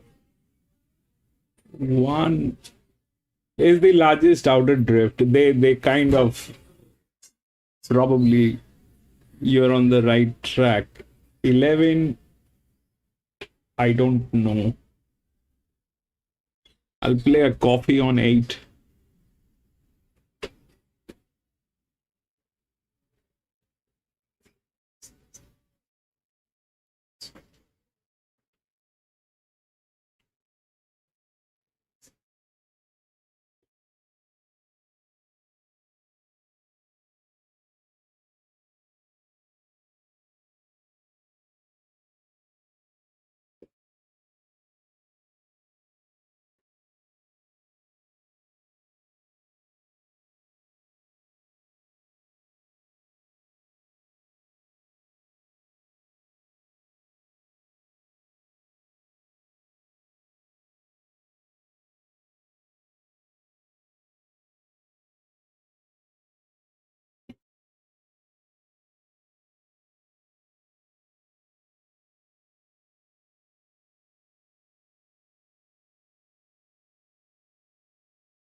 Several behind the Grandstand for the Tattersall Smile at this level. Number 60 Inflictor, clearly the best bank runner, down to $3.60 now. Best of 440, but it's not too long ago, right? Now $3.60. So punters really rallied to the local here. Second pick of the market is 4 Rising Pacific. Now, good money for him as well, $3.80. Just as we are speaking, this market is changing. The Inflictor goes to $3.90. And Rising Pacific is the new favourite. So we've got 2 market movers, decent market movers too. 4 Rising Pacific at $3.80, the Inflictor $3.90. And despite the moves from both of those, Sabat is holding firm at $5. Democracy Manifest getting out from 10 to 12. So this market has become a 3-quarter contest. Again, another foot of the switch. It's now 370 Inflictor, 380 Rising Pacific. So they're having a great tussle for favouritism, 2 wicket throwing. Here goes the popular elect when they jump away. Well, this is fine because at the moment they've been flip-flopping over the last few minutes. The current it's the Inflictor 370, Rising Pacific 380, Sabar $5, double figures the rest. Ricky Harry, deficit of $11. Money there in long rods and Chicken Mojito $11, and Democracy Manifesto 12. Cast our eyes over to the mile start. Name live up as yet, so you've still got time to bet. Second leg of the quaddy, this race preceding Tattersall's Tiara, Group 1 Features Race 8.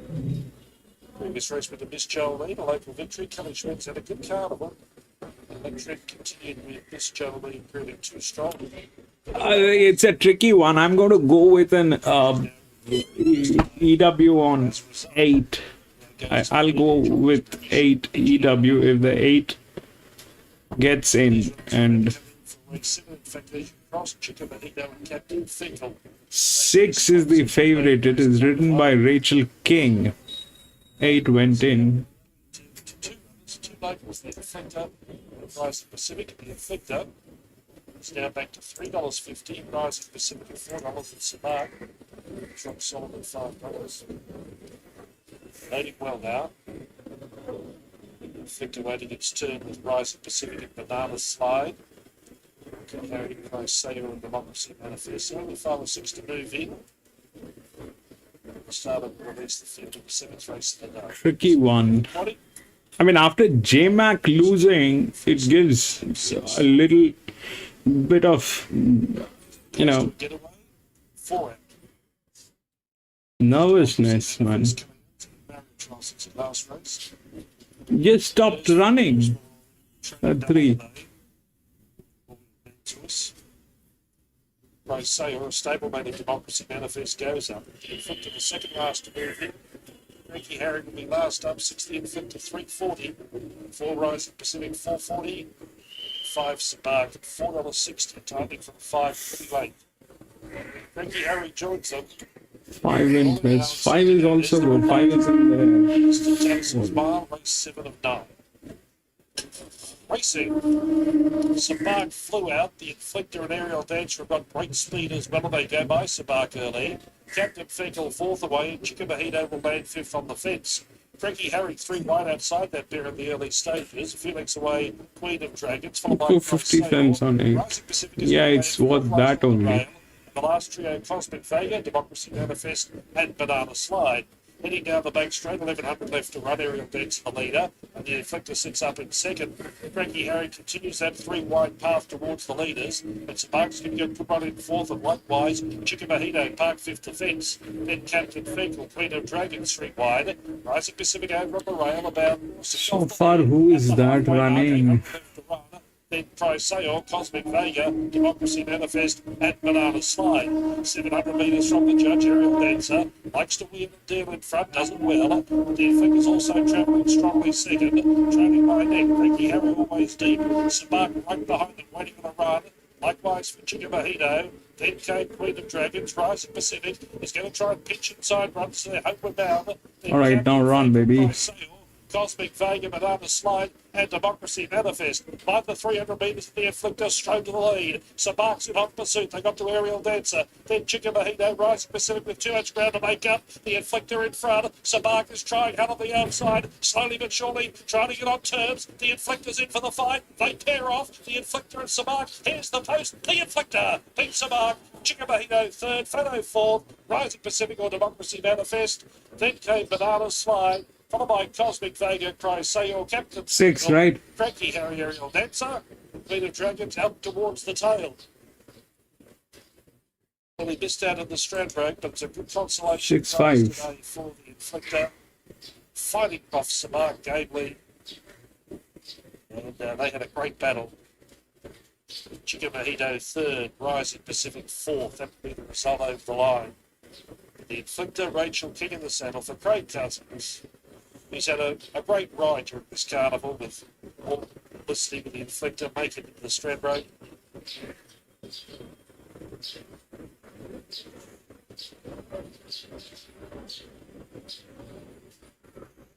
Six, 5, and then what?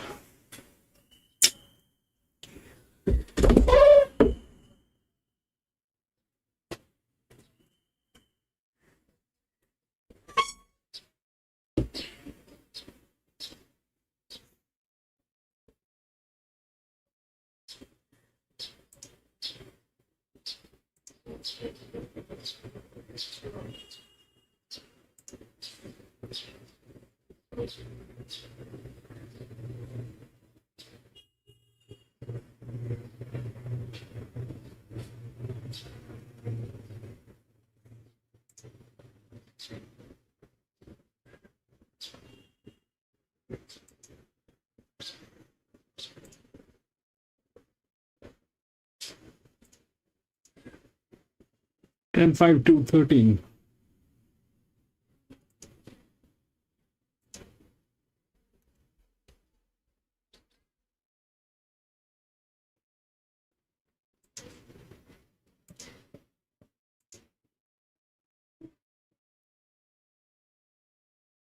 PC is on 10.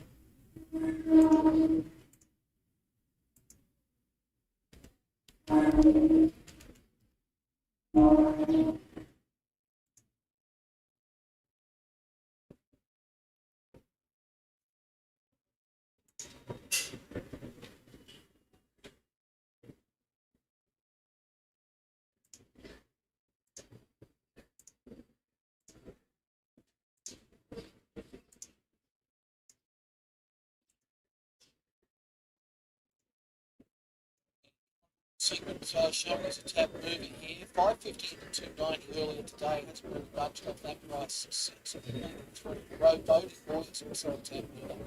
It's 260 up to 160 up to 6 minutes ago. So both 5 3 tab moves, 160 150 triple focus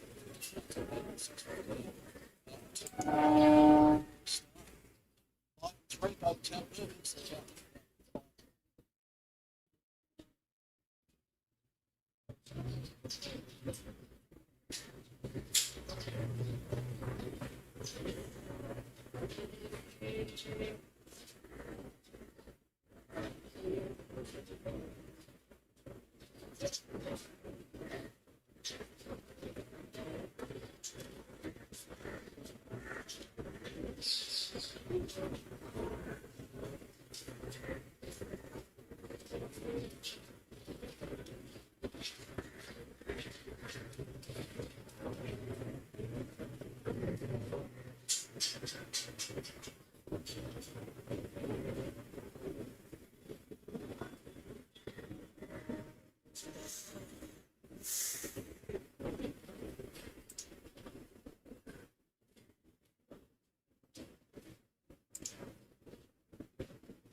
Heading out went the LJ Realty benchmark 65. This is the 8th one. This is how it looks like. So the 10 is the favorite. If you look through the odds, 10, 5, 2, and 13. If you look through the rails, it is exactly like that. So the 10 is the linear, 10, 5, 2, and then 13. 10, PC is on 10. This is the linear. PC has done his research and there's nothing lower than that here. If we look from here, then 10 comes on top. But that's a lot of burnout on this.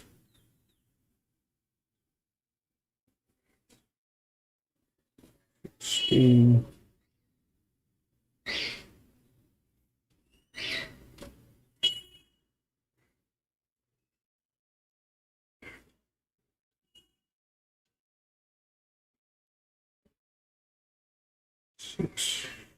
We had a burnout on this one as well. So, but this is 1600 meter and this is 1400 meter. It's okay. We'll do this.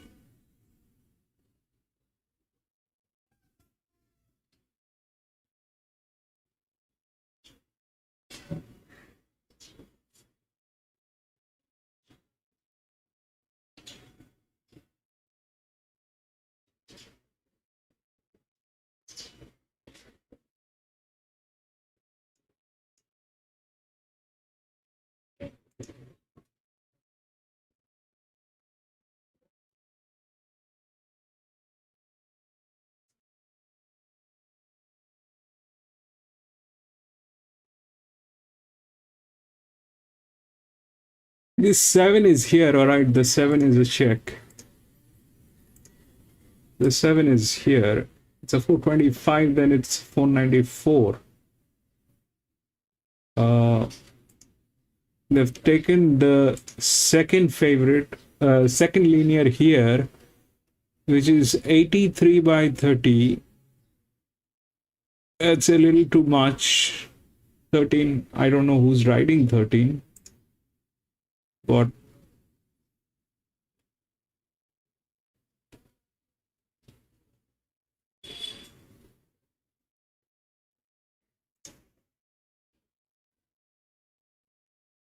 who's riding 10, by the way?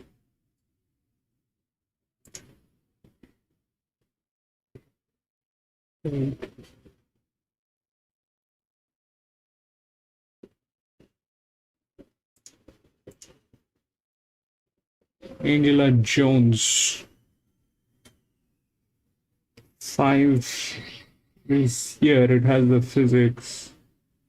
Is J Mac. 5. 2 is Timmy Clark from gate number 7. These two I understand. What is in between? Is J Mac. Or it will fall to 4 here, which is this one. 4 is Damien Thornton. Not happening.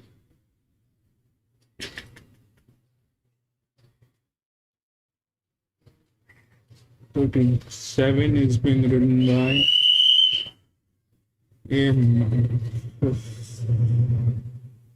the 7 is there. I think this is okay. This is okay. That's the linear. We just had a 425 here, a 474. So that's okay. So this is how it is. 474. They're all mare.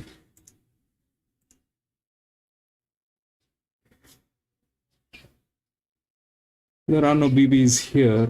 So yeah, it's probably 10. PC is right. It's probably 10. 5. I don't know. This is here. 1. 79. 68. 52. 68. 19. Again, this is that guy. Not happening. 78, 50. The chances are this one. That 4. 80. Highest. This is 82 here. Sorry. 11. 3-year-old filly, 82.46. This is 80, 798, 11, 9. There's no gate number 10, right? Okay. Well, this is here. There's no gate number 10, so 11. This is 82, 6. This probably no.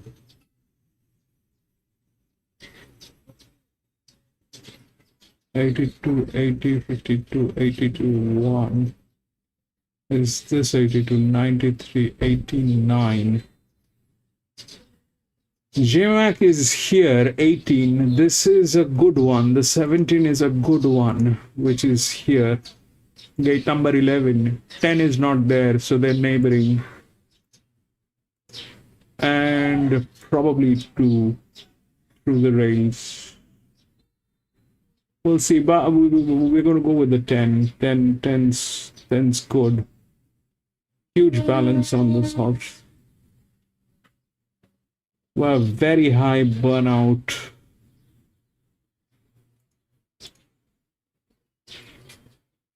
Ten, 7, 17 is here. 74 minus 7, 82. So we got that right. 72. Or is it 16, 13? I don't know. 17 is Tommy Berry, 4th. 16.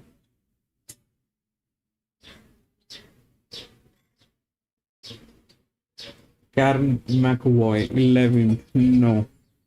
11th is okay. 10. Fair enough. 10, 7.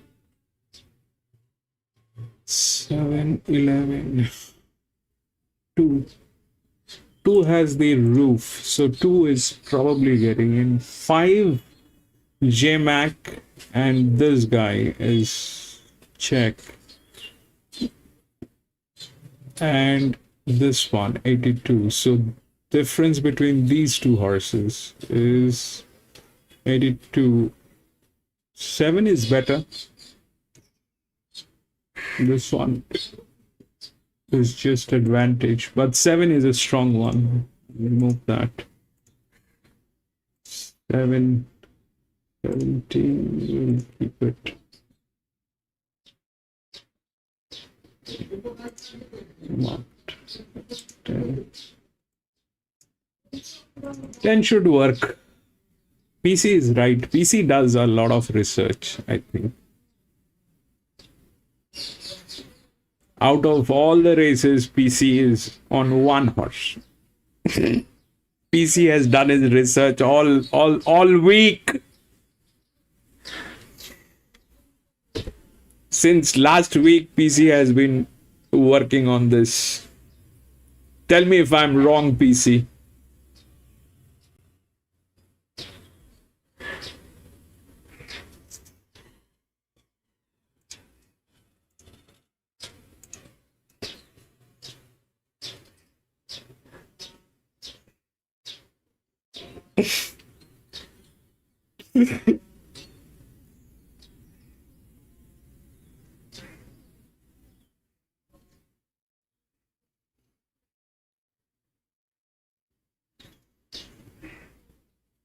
From the entire 9 races, PC has 1 race, 1 horse. So he's worked on it.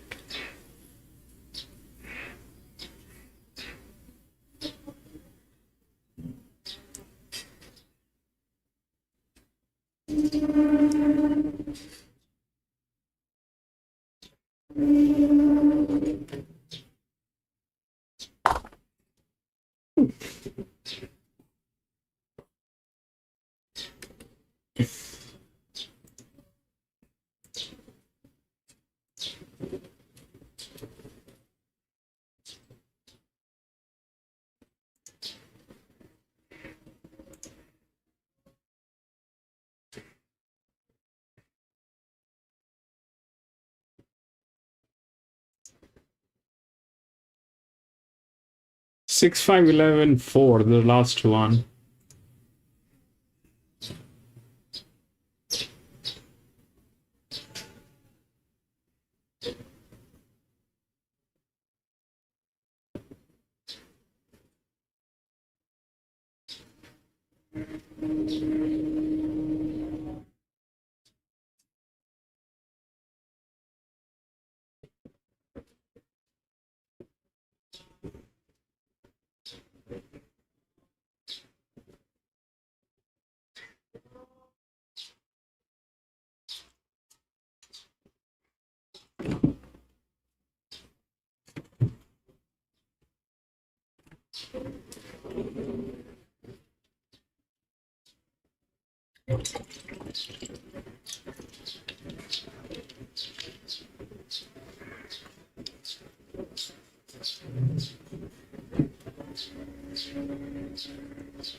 B minus before the B plus. That's the balance. You're talking about this one, PC, I think. That's the balance. This is the balance, BL. It is not B minus. It is BL. That's B plus. That's the placing. This is the balance on the placing. And that's what we do. We have to get them within the, we need both sides. So at times this side is missing. That's when it gets tricky. But this is where it is. The 11 was here. You're talking about this particular column. BL, yes.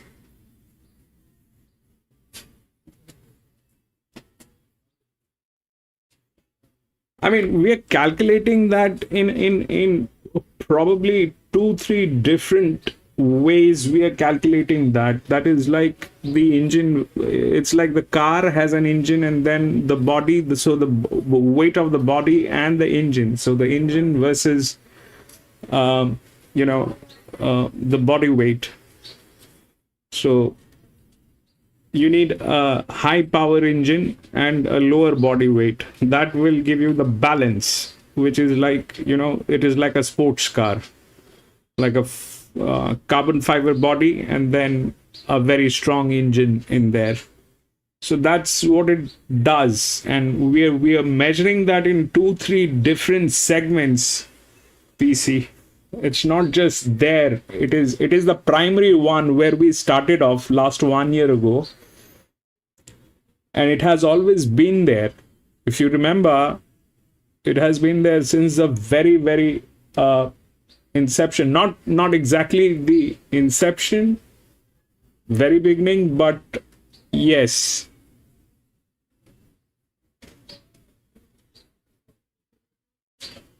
It always does, PC. It always does. It'll give you it, it's basically the point is this, that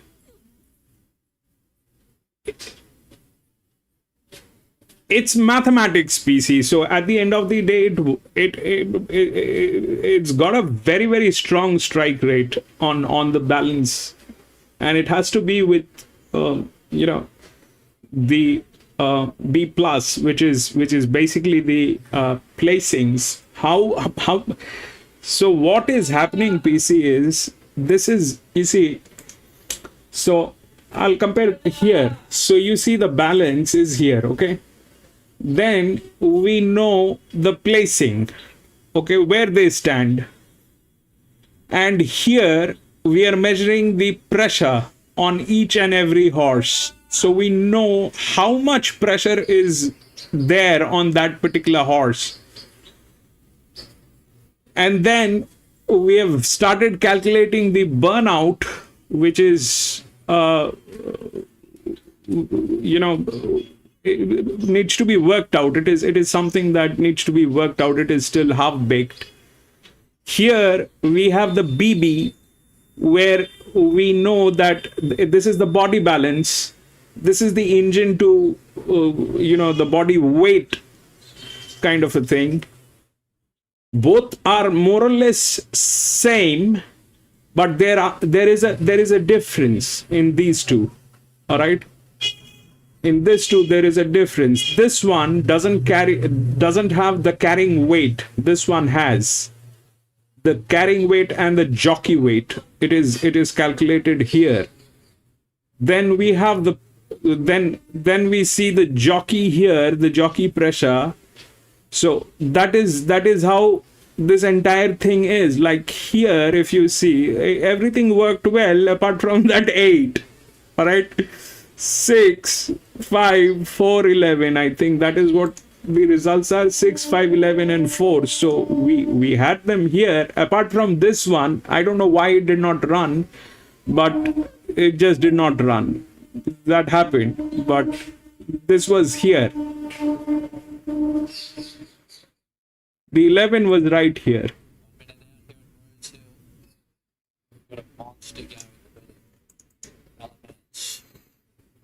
We just have to keep fine-tuning, PC. It is like this, that I don't have a way to assume things blank on my face, bluntly, but it has to be tested and tried in different tracks. And when we get, like, I keep discarding, I keep adding, I keep discarding. So there are many things that I was using, I'm not using today. I've stopped using the machine learning, which is we were using. I've stopped doing that because they're collecting data now. I don't want to export my data, so that we have stopped. So right now it is basically pure regression.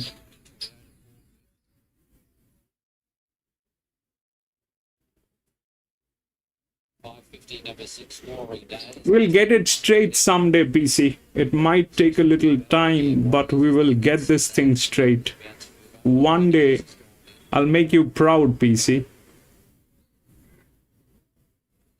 Coming up to the gates now.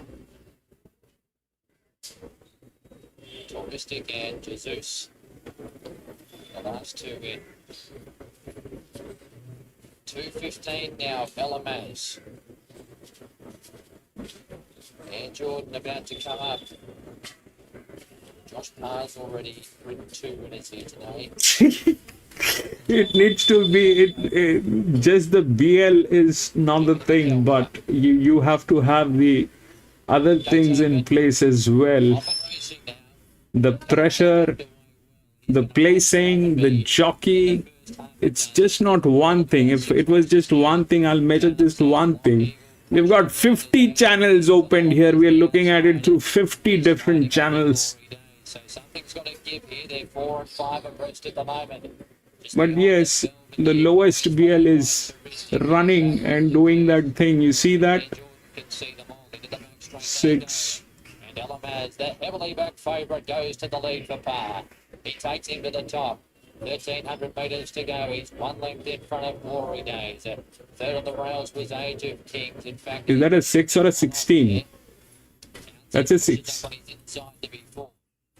Trial by Lock Eagle, Belvedere Boys Touristic, then Jesus, and the last one is Ann Jordan. Running down the back section of Rose Hill Gardens, and Elamaz is the pilot, 1,000 metres to go. They're at halfway. He leads from Glory Days, who's a half off him second. Now Lock Eagle's on the outside, taking closer order. 3 will burn out. Townsend's one off now, so Lock Eagle might be. That is 6 doing that thing. Behind those Belvedere Boys. As they run down to the 600 metres, Touristic out wide, starting to creep forward. Townsend losing his spot between them. Back towards the end was Jesus and Air Jordan.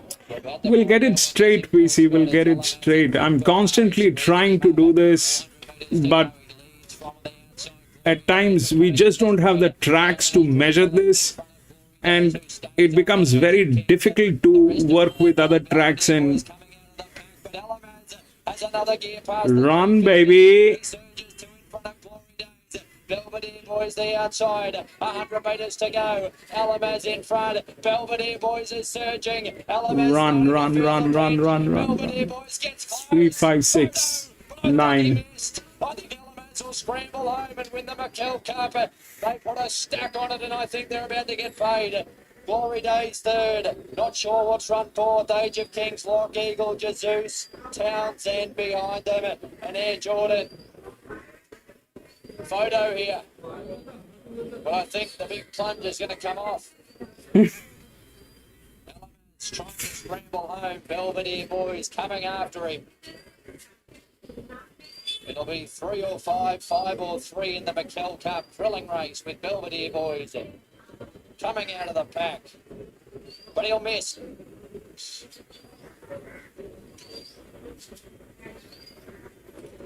Okay, tell me when you're ready. We're ready, okay. Well, ladies and gentlemen, the runners are now heading to the barrier stalls for this year's Tattersall's Tiara, the last Group 1 of the racing season. But at this point, with 4 minutes of betting time remaining, and I should be upstanding to celebrate the national anthem being sung by Tattersall.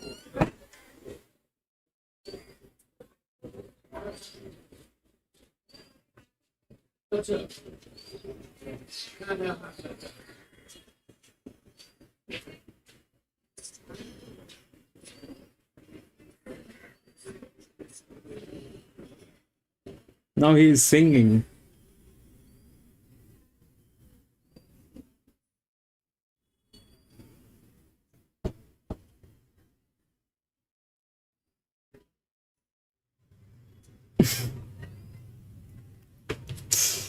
Rosil is very dicey today. So is, I mean, I have no face to say that this is working well, but Rosil is pretty much dicey.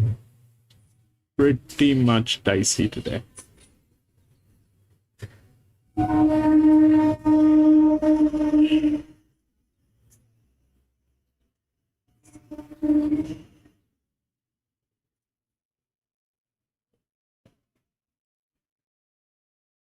Is he singing opera?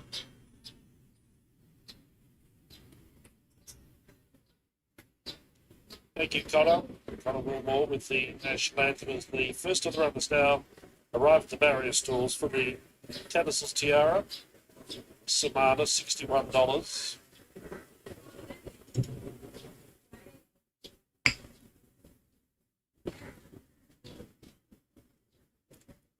Renzinger Bell at 8, Conasana 41, Venture 34, Firestorm now hitting $5.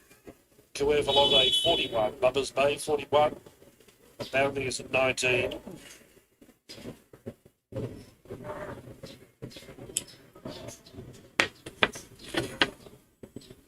Coco's Sun 81, the money continues to roll in for the Queenslander Floozy. She's down $2.80. It was $4 this morning, now $2.80. Infancy, $34. What are we thinking at Eagle Farm? The 10 is the linear, the 10 is the favorite, and PC has done research on 10. 19, exotic miss, $51. BL gives 2 and 10, definitely, and the 7. Zillow to arrive at the gates. Number 15 of there.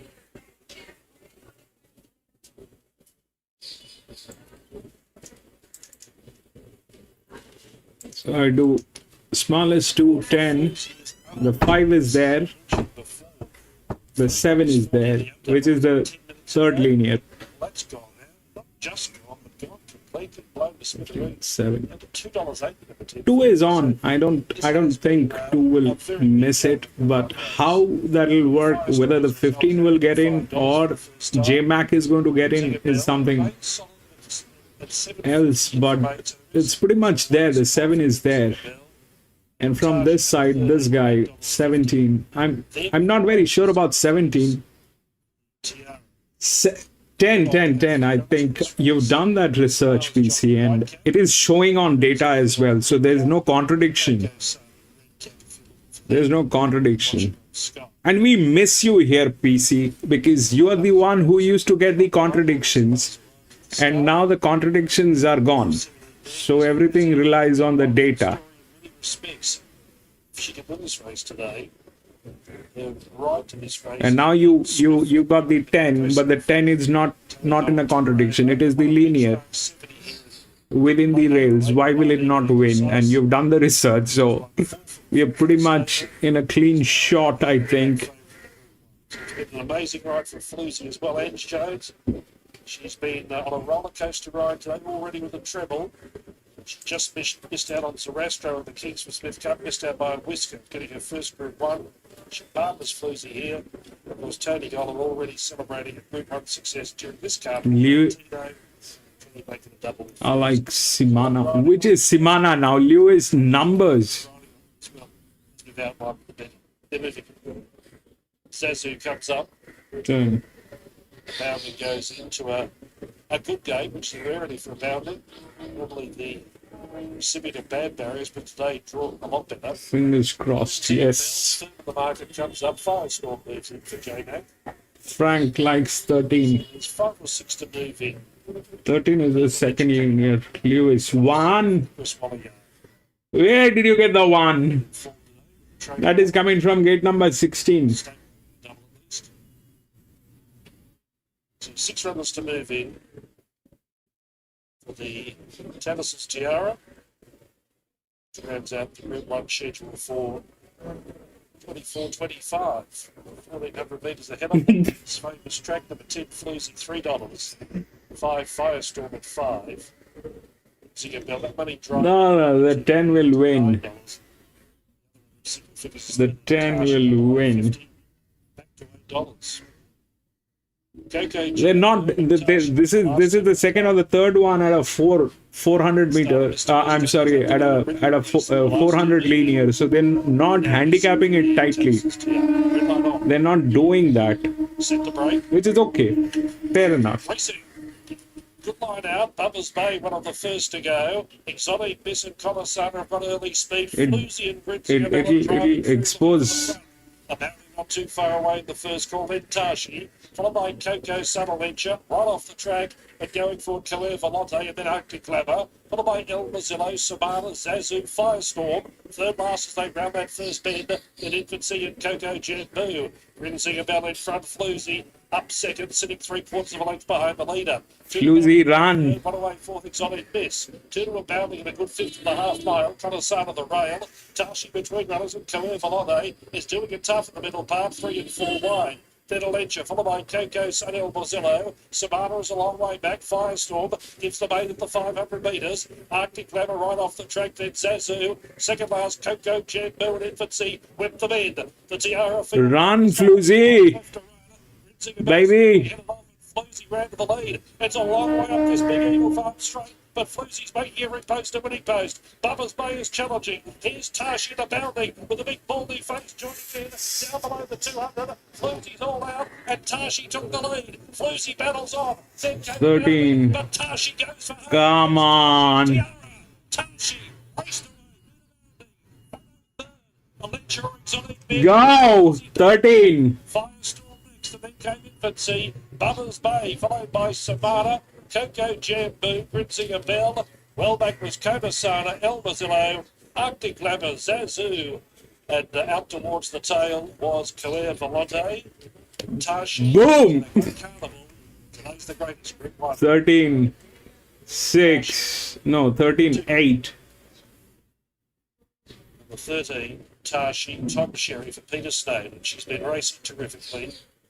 She's never raced better. And, Come on, 13. Soon after straightening, and the race was over below the 200, which she scorched to a clear lead. And What are the numbers? Boom. Frankie smashed it.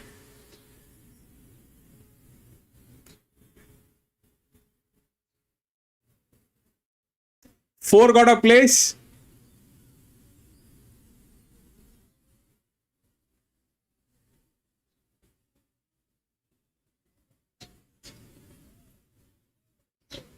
What is the result? I don't know. They're not showing. Palmer is kind of off. Where are you referring to the results?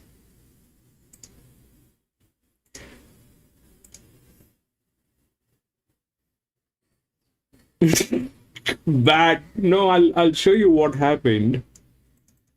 So how did that 13 win? All right. It did not have the physics.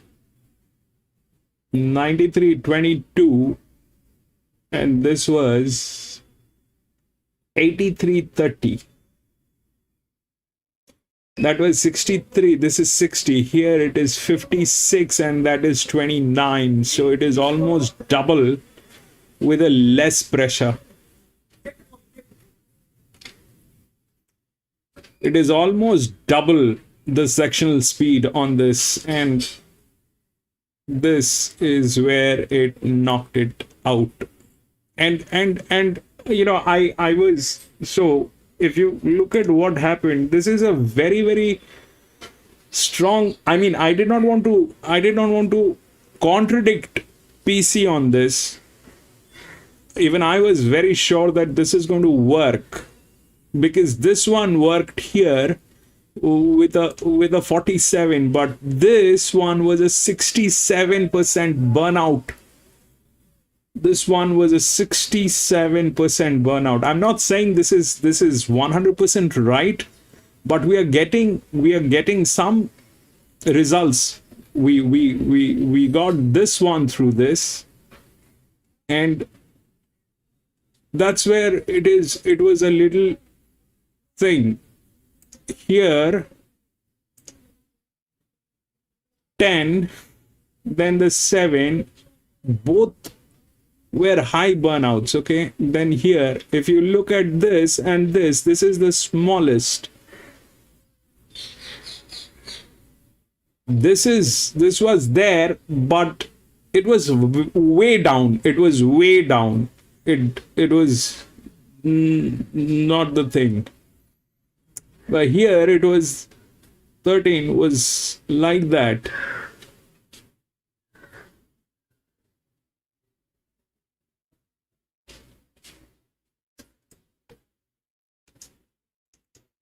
This thing has to be a little more, man.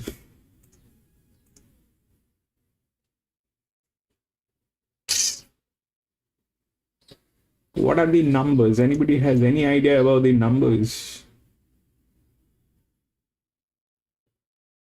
6, 7.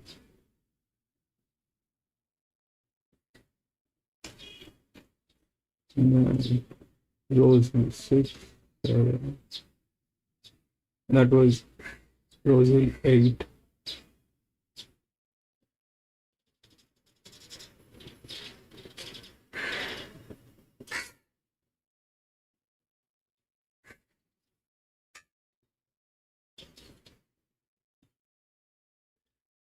No, Rosel we are not doing. We're doing. Why are you even looking at the rows here?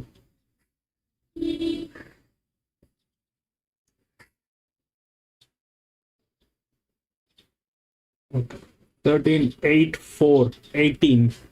13, 8, 4, 18. Yes, you got that. 4 dows. That 4 came in. That was the other one which was there.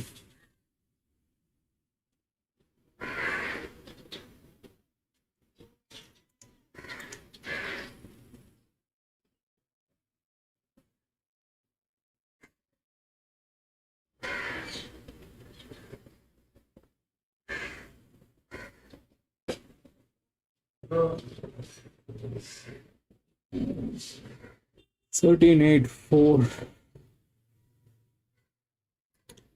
We'll go to race number 9, and that is the end of our misery today. 5, 6, 7, 5, 6, 15, and 16 is crashed. 5, 6, 15, and 16. Odds 8, 3, 9, and 1.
So this is the last one here.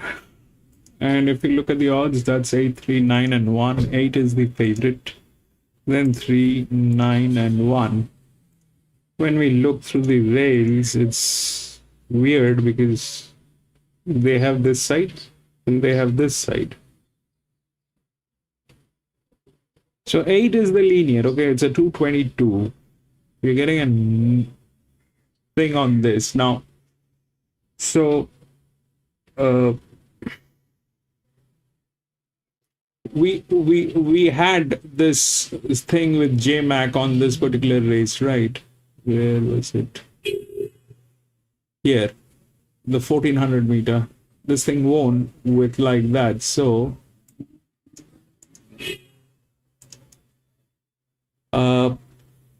I just so we're getting a negative marking on this, but that thing actually won. So how that is happening is they're neutralizing this, and this one was on top, and this is still trial. This one is still trial. We know this thing doesn't work, but it got neutralized here. JMac was writing this. This was 69. If we do this and we go here and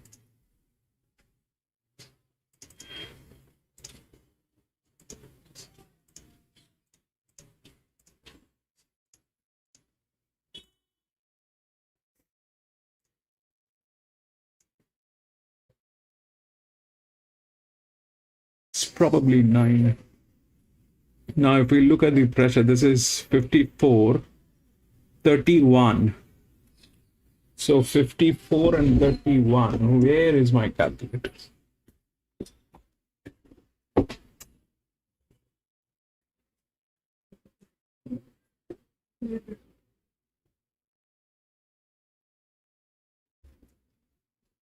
So that's 54, 31. 54 minus 31 is equal to 23% here. And this is 94 minus 83. 83. 11. This is 24 and this is 11. So obviously 9 has more advantage. Now, having said that, it is like what, 1200 meter, that's the highest burnout.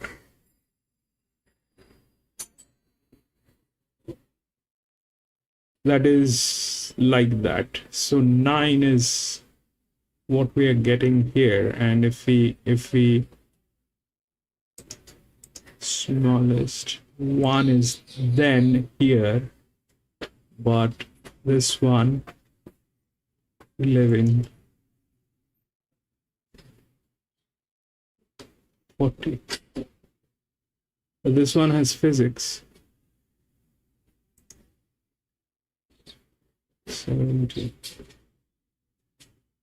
79 51 before 20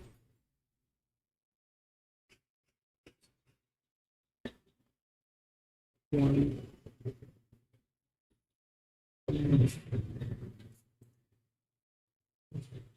97. It's very minute difference between these two horses and the way things are. There's very minute difference between these two. They kind of are the first and the second linear, but that is not going to happen. That will not happen. It will not be a queen.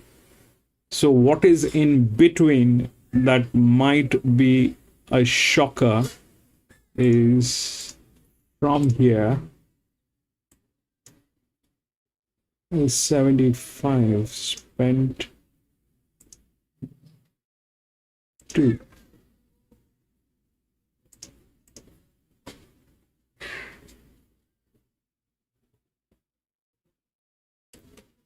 Eight. But that's a 71, 101 here. 7, 39, 75. This one is in there. So this one, the 10 is there. That is the lowest burnout. Highest here, highest here. That is there. Now, that probably is a place. The 10 probably is a place. It is there also within the rails. Yes. So that's probably a place. Now, what is the win? 7.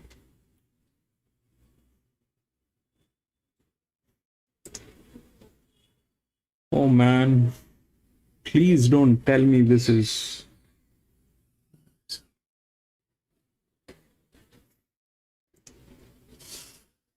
This one has the physics part, so they kind of there. This is more, this is less, this is okay, this is the management is also okay. So 12 is a chance. I don't know, this might backfire very badly. This might backfire very badly. 94, 98, 97, 14, 10. This one also has the physics. This is at 53, 94, 83, 31, 44, 83. This is high, so 9 is definitely high.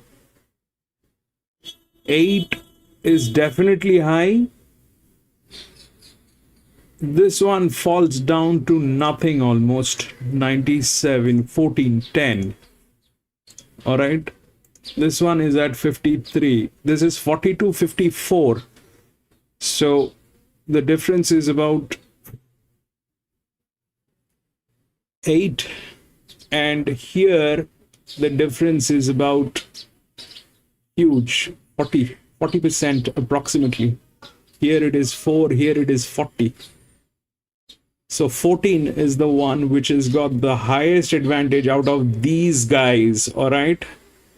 That's 14. Now,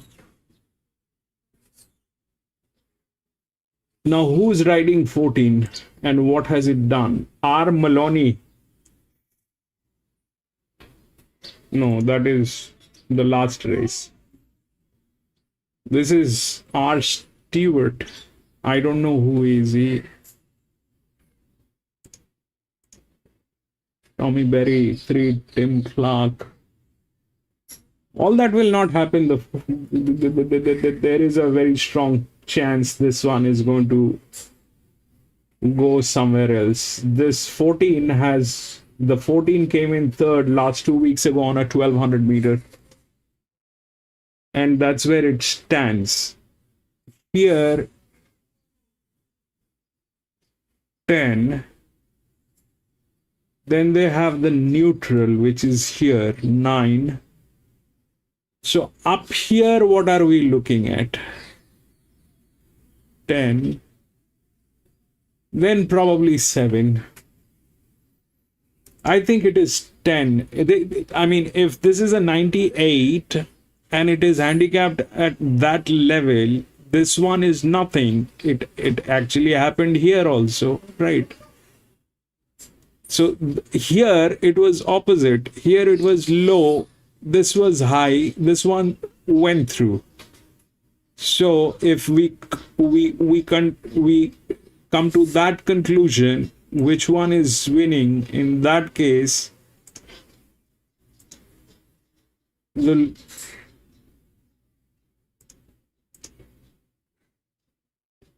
two. This is the highest pressure. There is no doubt that's the linear, that's the favorite. That's the favorite. So what might happen? 40, 1200 meter. But here, what happened was the 13 was carrying low pressure than these guys. Correct. Here, the 14 is carrying low pressure than these guys. They were handicapped. This is lower handicapping. This was higher and this is lower than these guys. And the 13 came in. Here it is the same thing. But here the handicapping is less and the pressure is more here. So 14 is definitely a check. The 14 is definitely a check. I don't know whether it will win or not, because I'm going to step out of this one. I don't know how this thing is going to work. The 8 is the favorite. We don't have anything that it's not a secured one. Not that we have done great with the secured ones.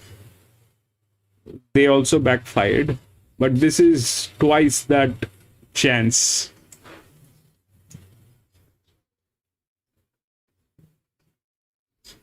Eleven is up there with the rails. 11 will win. 134.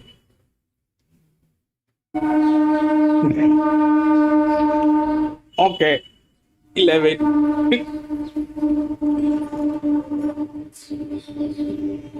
I am out anyways because I'm lost a lot.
How will that work is my question. This doesn't look right.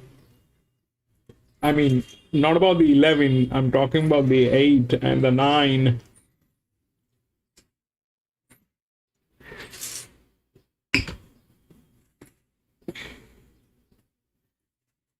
Doesn't look right from any angle.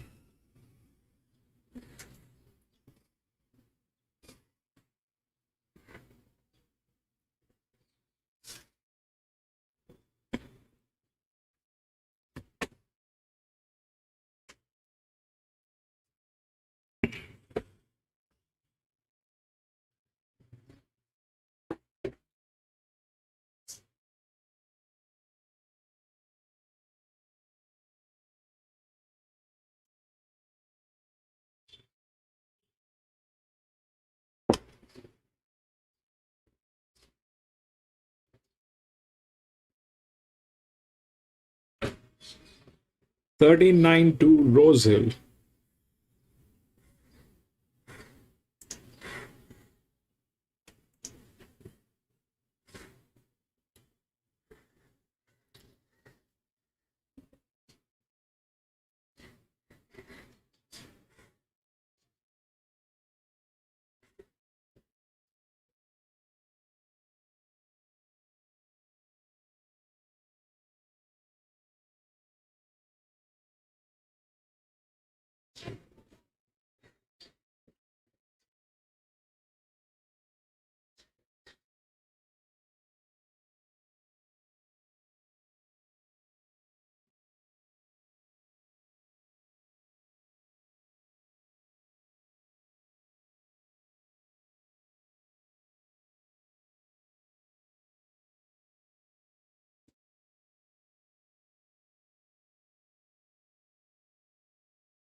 Gavin, 13 Rosehill.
Everybody's snack bar.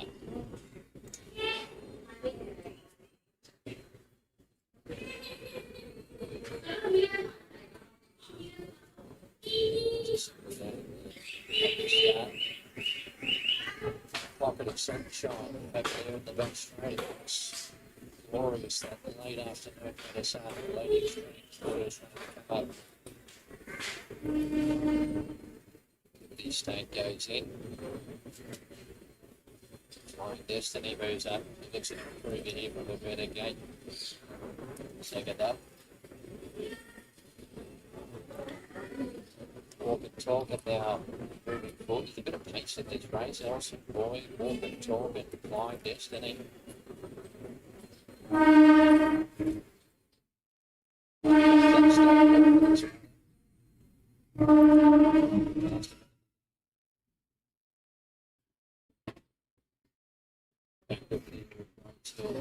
So I didn't good luck at the last 360 about snack bar. Next gap. 2 to move up for the last here. Lucky to come in.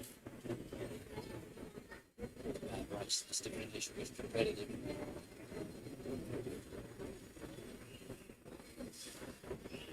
They're all in. Race 10, the red light on.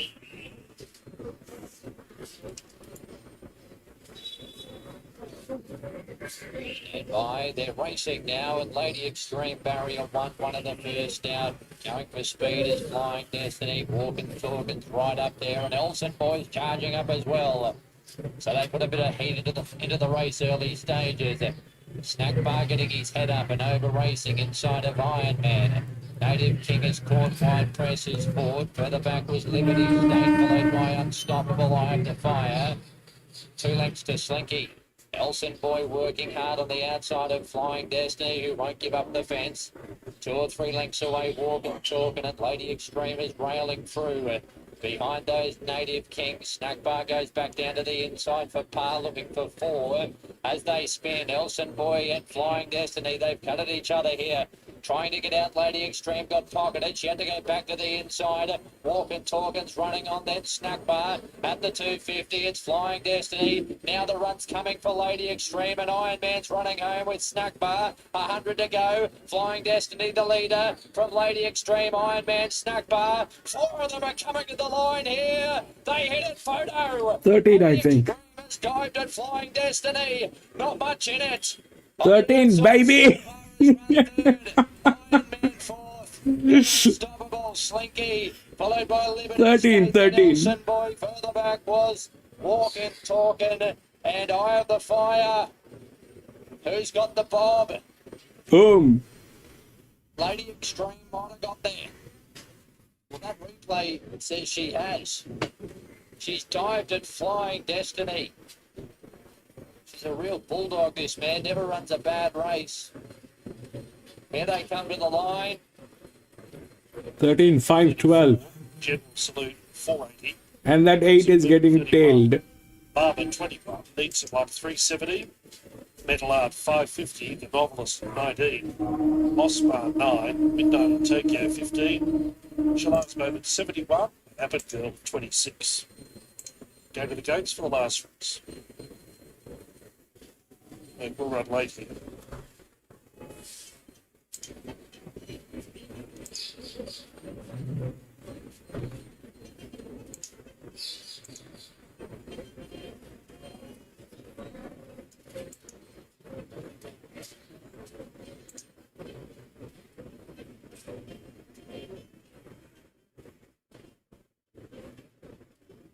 Yield on 12.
This is the last. What's been a very successful Tattersall's Race Club day.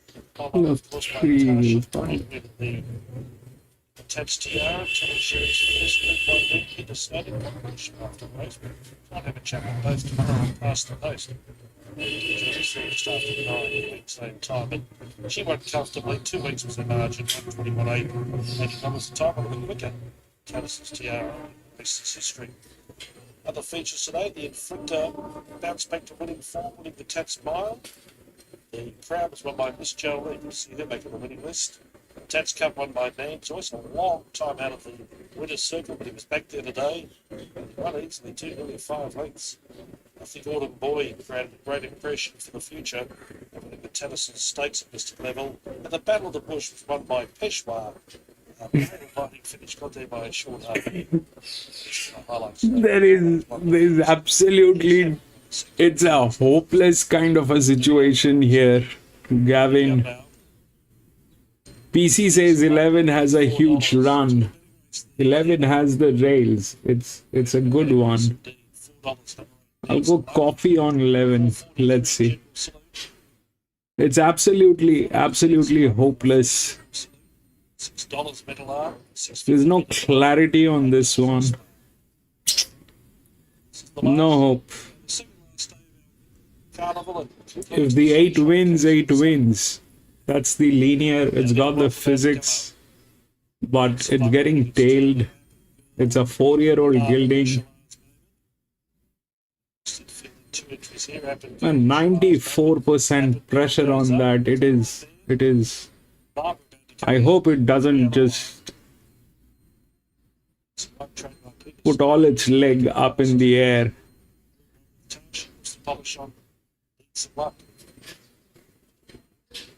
Now, Needs and Luck comes up in the Throsby colours. They're set for the WJ Healy Stakes. Stand by.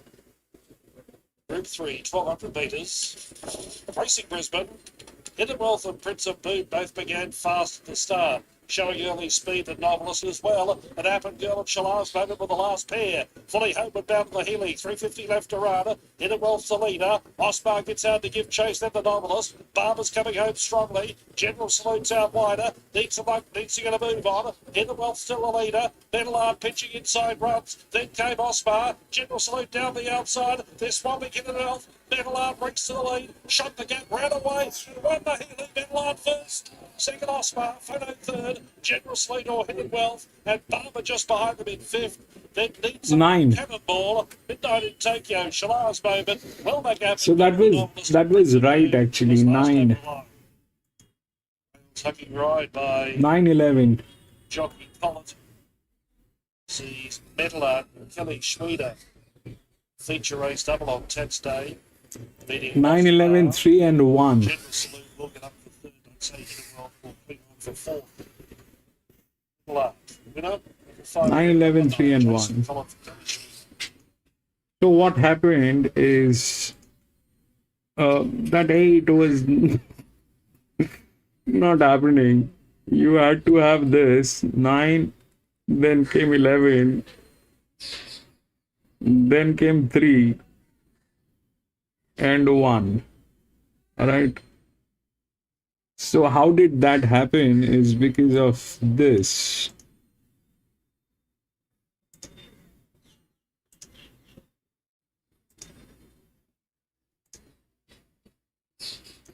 The 9 was the highest. 8 was at 94. So they're neutralizing this in a way that we have to figure out how that is working. This is the second linear. We'll figure this thing out. 9, then came 11, which is here. It had the rails, which was there. 3 was the neutral. And 1 was here. So apart from that 8,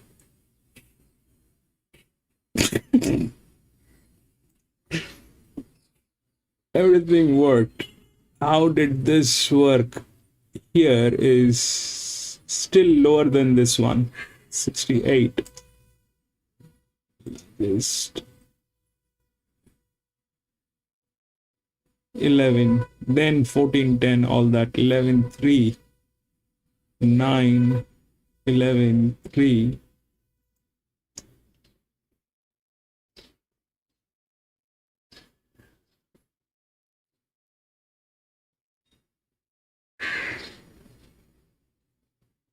and 1. We'll figure this thing out. It is like that.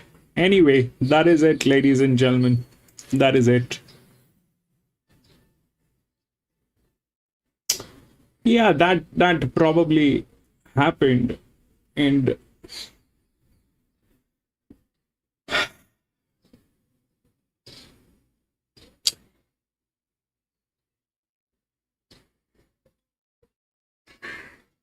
I mean, 9 definitely had more advantage. That's a 94%. How do you expect? I mean, that was pretty evident. Like 94%, 90. I mean, it's as good as, you know, you're walking with another you on your shoulder and running and expecting to win. It's like if your weight is 90 kilograms, you have another man on your shoulder who's also 90 kilograms, and you are running with others, and you are expecting that you will win. So that's more or less what it is. That they purposely do that, or they, I mean, this is horse racing, so they will make sure that we lose, and that's the way they do it.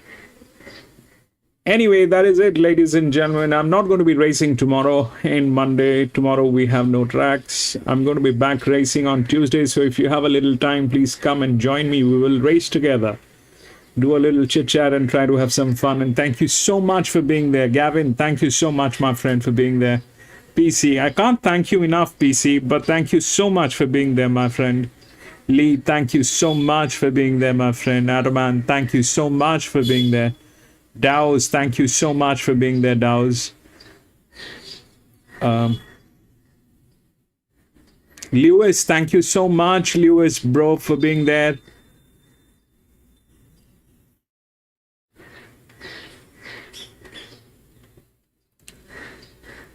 Jericho, thank you so much, Jericho, for being there.